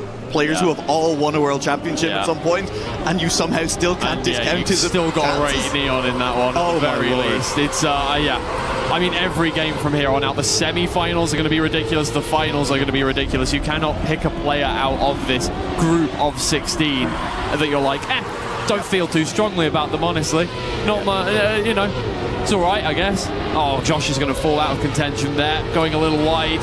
It is seeming like it is going to be an Elcon and Mime show for the time being. Yeah. Looking very good for Mime, who, again, we've seen him on this map once before, picks it this time around. And I will say Mime, out of all the players that we've seen on this map, one of very few to not have a DNF on it. And that might be what you need here at the start of this match. This might not be a DNF, but it will be a big crash from Mime. Having a little bit of an awkward time of it here in the first round on Norway. Elcon looking comfortable, looking confident. I don't know how Paco didn't clip on the inside of the hole, but he does clip on the outside. Mime back through into second place. Elcon with an easy first place as long as he lands this, and he will. Round the final corner, Elcon across the line first. Mime takes second place. And dominance from Elcon across 5 rounds. So far, absolutely, yeah. I mean, Bushito Paco's line outside of that final ice slide, sorry. It's scary, isn't it? So scary. Sketchy. He has hung a wheel into that gap a few times. And in order to avoid hanging the wheel this time around, he crashes into the outside wall. He had to overcorrect into the wall, yeah, exactly. Which is also not ideal. Yeah. I'll level with you. He's the only player who seems to go quite that inside. Oh, and there's another situation where he's gone too inside on the ice and he has hung a wheel over into the barrier. And well, with him out of the picture, Josh might just be able to catch back up to the player in orange, especially if Mime falls back once again. That is a deceptively difficult section of the track, getting off of the dirt and then directing yourself around the banking. This line from Josh, we talked about it last time we saw him on Norway. He is crazy through that first jump, taking such an inside line on the jump, so close to the wall on it and landing so early. It's a good map for Josh as long as he can keep everything else clean. It almost makes it more insane that he's still losing to Elcon on this round. Finally wrestles the lead away from him. Now out to a decent lead. Elcon kind of clips, but it's just quick. He's that far inside. Josh still with the lead. 1 jump to go. Can he hold it from Elcon? It looks good. I think it is good. But the speed from Elcon is there, and Mime is through as well. I thought it looked good, and I was wrong. Yeah, all 4 of its wheels weren't on the ground at the same time, and he just bobbled and bobbled and bobbled and barely got gripped by the end of the platform. Just wasn't quick enough. That is rough. There's not a massive amount he could do about that. Realistically, it's just a rough landing. Twiggy. Yeah. We're 6 rounds in, and Elcon has 5 firsts and a second. Yeah. We have talked for years about how quick Elcon is, but the consistency. That's the thing. Any one of these players as well, if they turn it on a certain day, you know, You're right. Listen, Twiggy, you're right. But for Elcon in particular, is this the Elcon that was promised? I see exactly what you mean. Right. Is this Elcon, the Elcon insanely fast, crashes all the time. All the time Josh crashes there. That's a little bit unfortunate. That is the risk. Finally, Elcon has found out how to not crash. Yeah. Is this the Elcon that Twitch chat has lost their mind about? Yeah. Like, you know, for every tournament for the last 3 years, yeah. where they've been like, Elcon's going to win this. He's so quick. He has every world record entering the event, and then he just crashes a little too much, and now he's not crashing. Yeah. What is happening? That is scary. It's a scary prospect as well. It's his first game of the day, and if he wants to win, he'll have 2 more to go as well. And look, if everybody's looking at this, Elcon might have the same problem here as Josh did. He does indeed. He's alive, but he gets overtaken once. And not quite twice, because Josh is 8 seconds behind. He might just be able to get it over the line. Oh, he won't. Dear. That is going to slow him down enough that he's not going to make it. Close. Oh, he made it. Oh, just about. With tenths to spare for Josh there. At least picking up the 3 points. But I think 3 points a cold comfort here on Norway. Those Na'Vi fans are going crazy, but it's not enough when Elcon is driving like this. It really is. I mean, nobody, I think, expecting how dominant Elcon was going to be in a quarterfinal match against some really, really good players. That's the thing, right? If you wake up and you're feeling really good, so far we've only had 1 game a day, so it's just, you win your game, cool. Today, there's the chance. 3 games for Elcon if he wants to get through to the grand finals here, and if he's feeling this good over the course of the whole day, I don't see a reason why he would stop feeling good. No, you have the chance today to build momentum in a way that you really didn't across the first 3 days of competition. In fact, Elcon and Mime, they've had a day off at this point, and Elcon has clearly used that time off wisely, looking great coming into Saturday. He will be overtaken by Mime as we speak about him there. Nearly goes into an outside wall. He has survived, but it has handed Paco a very large lead at this point, in front of Mime, in front of Elcon. Although look at the speed, look at the line from Mime. One jump left to go, looking for all of these players to make it on through. Paco has the line up well, a little bit of a release from Mime in the air, and he has the speed around the final corner. Paco is inside, but he will not be able to keep pace with Mime, who was just faster around the outside. 10 points to Mime, smile on the face, nod of the head, and it wasn't perfect. It wasn't 40 points, but I think Mime can be happy with picking Norway. Look, it's always a little bit of a risk, you know, given how difficult this map has been, and I think it's worked out well for Mime there. Yeah, he's not going to be unhappy with that whatsoever. No. Heading to Saudi Arabia now, and this is another map where Mime feels relatively comfortable. This is where Mime beat out, who was it earlier? It could have been anyone. There's simply no way of knowing.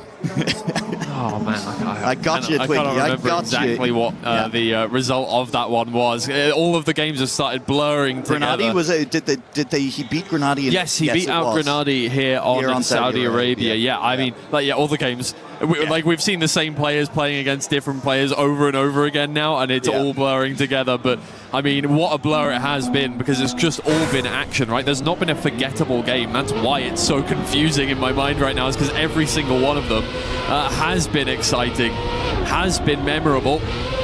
Yeah, well, let's see how this one goes then, for especially, I think, our top two. Eyes on them. Can they continue to extend their lead on a map that has caused more DNFs than any other track in this tournament? This would be a great time to really start to pull away as you approach the halfway point of this map as well. They're right behind us. The drum is approaching us rapidly. I'm in danger. I thought they just help to the Lenovo Legion Gauntlet stage, as I am under threat.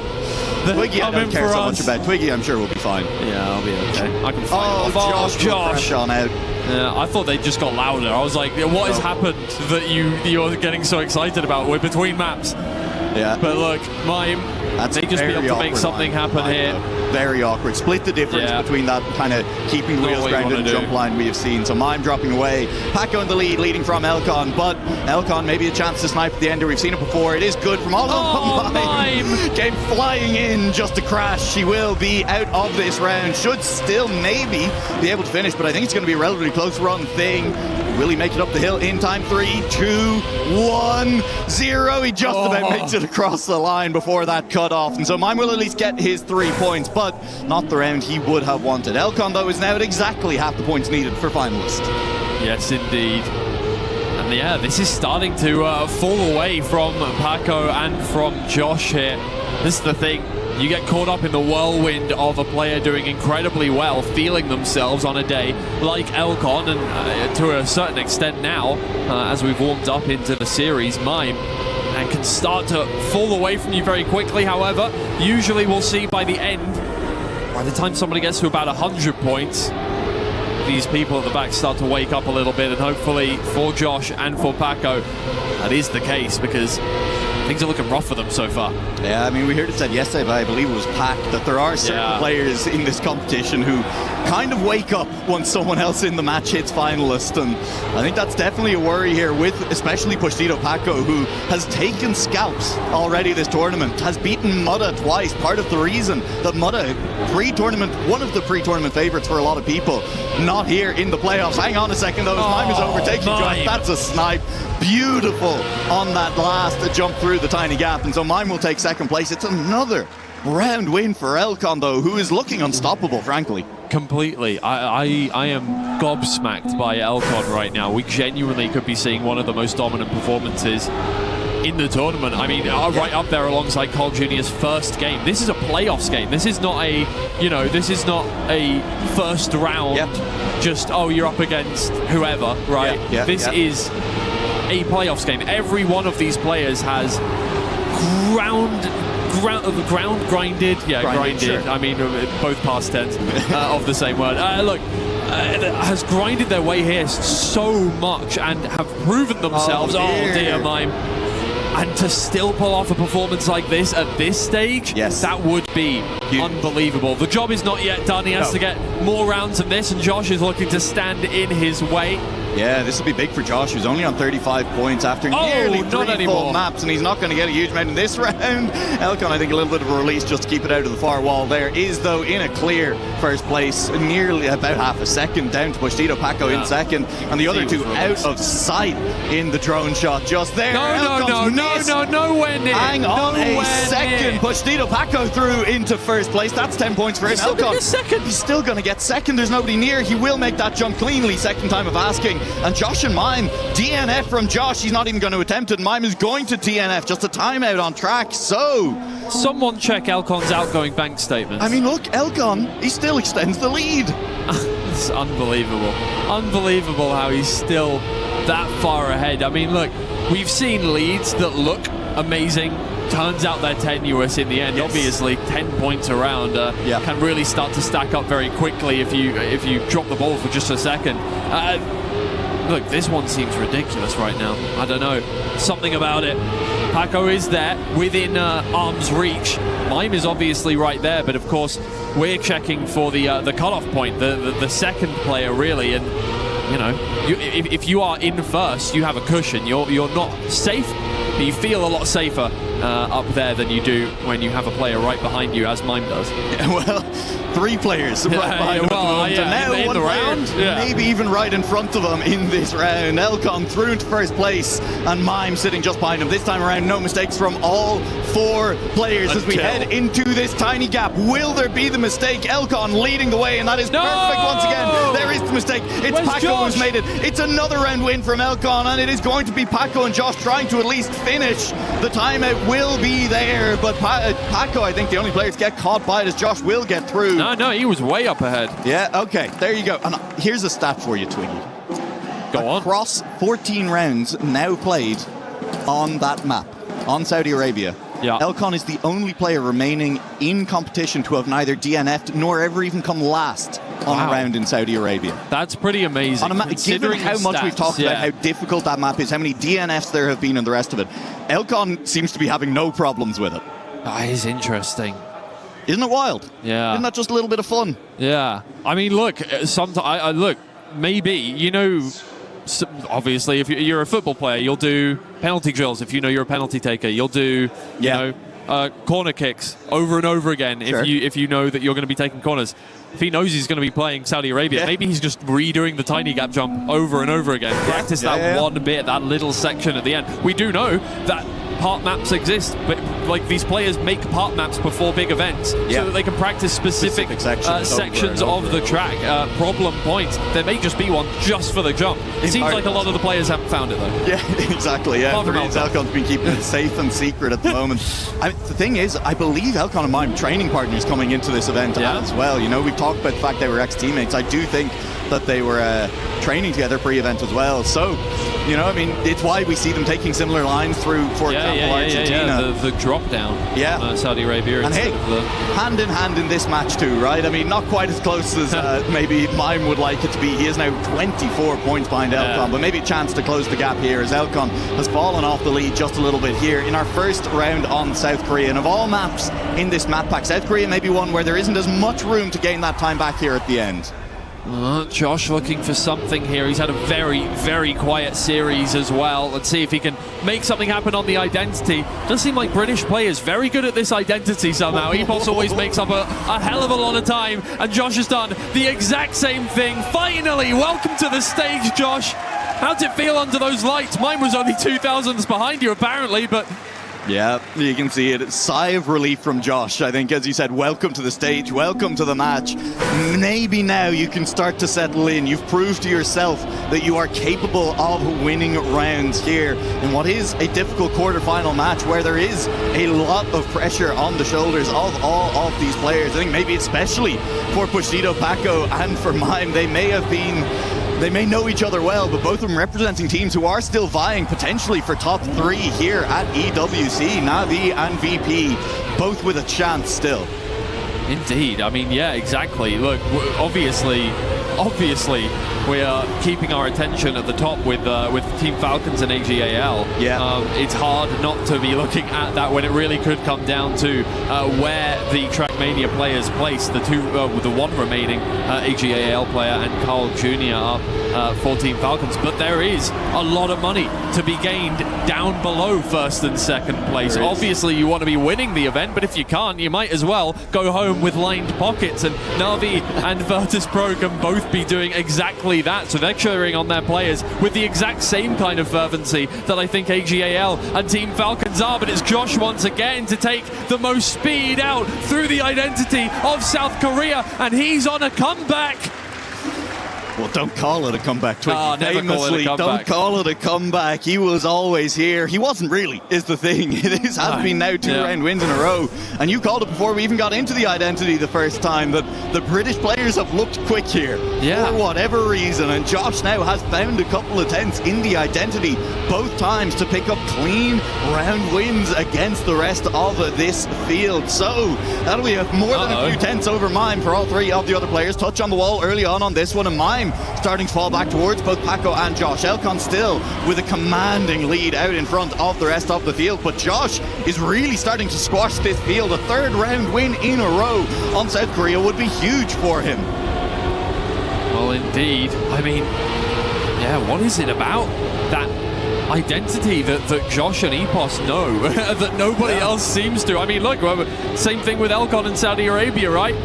Some players are just absolutely brilliant at certain identities and certain specific parts of the game. Josh comes from full speed. I don't know if reactors are really his thing, but here we are. And he's doing very well. Can he do it again? Paco and Elcon out ahead for the time being.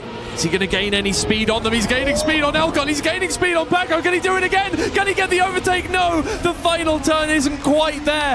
It's Paco to get 10. Elcon 6 thousandths behind once again. He's going to move up to 109 points. And Josh finally is stopped from his, well, I mean, the monumental amount of points that he has gained in the last couple of rounds. Yeah, but right back up there. Look, Elcon has been a little bit quieter in these last couple of rounds than he was to start this match off, but it built up such a genuinely monumental lead already that now these second places just ticking it over. Elcon is slowly getting a little bit closer towards that 140 point mark, only 31 points away from it now, and any second now a win for Elcon will put him dangerously close. Won't do it. Won't be this round. Tell you what, as that is a touch on the outside wall from Elcon. Still had the reactor going, so doesn't lose too much speed. Will still be able to pick up a couple of places if there's a major mistake from anyone else, but that mistake may be unlikely to come through with only a few corners left here on South Korea. Mime overtaking Paco as we head towards the final grass turn. Chicane to come, and then we're into the identity. Mime now has built a 10th and a half of a gap back to Paco. Josh is still here. Mime has made that mistake, and we'll see if Elcon can overtake him. But up front, this battle is Paco versus Josh. Paco way out in front for a given value of way out in front. It will be enough, though. It should be enough, though, to carry him to the finish line ahead of Josh. That will be 10 points for Pushito Paco. Josh 1-1-1 behind, and that will be another second place for Josh. What is it about getting to 100 points that suddenly just everybody else is right on your tail? They look at the scoreboard, they're like, oh, wait. Hold on a second. Hang on. There's a game going on. They might win. There's only 2 spots available. I forgot. That's true. These guys just play this game all day, every day. They're so used to that there being no stakes. None at all. Yeah. They realize under the bright lights. To be fair, I do think I said this a while ago. See how much the confidence is doing for him now. Really, really is. As he is pushing Mime in this round. Around the wall we go. And how hard can you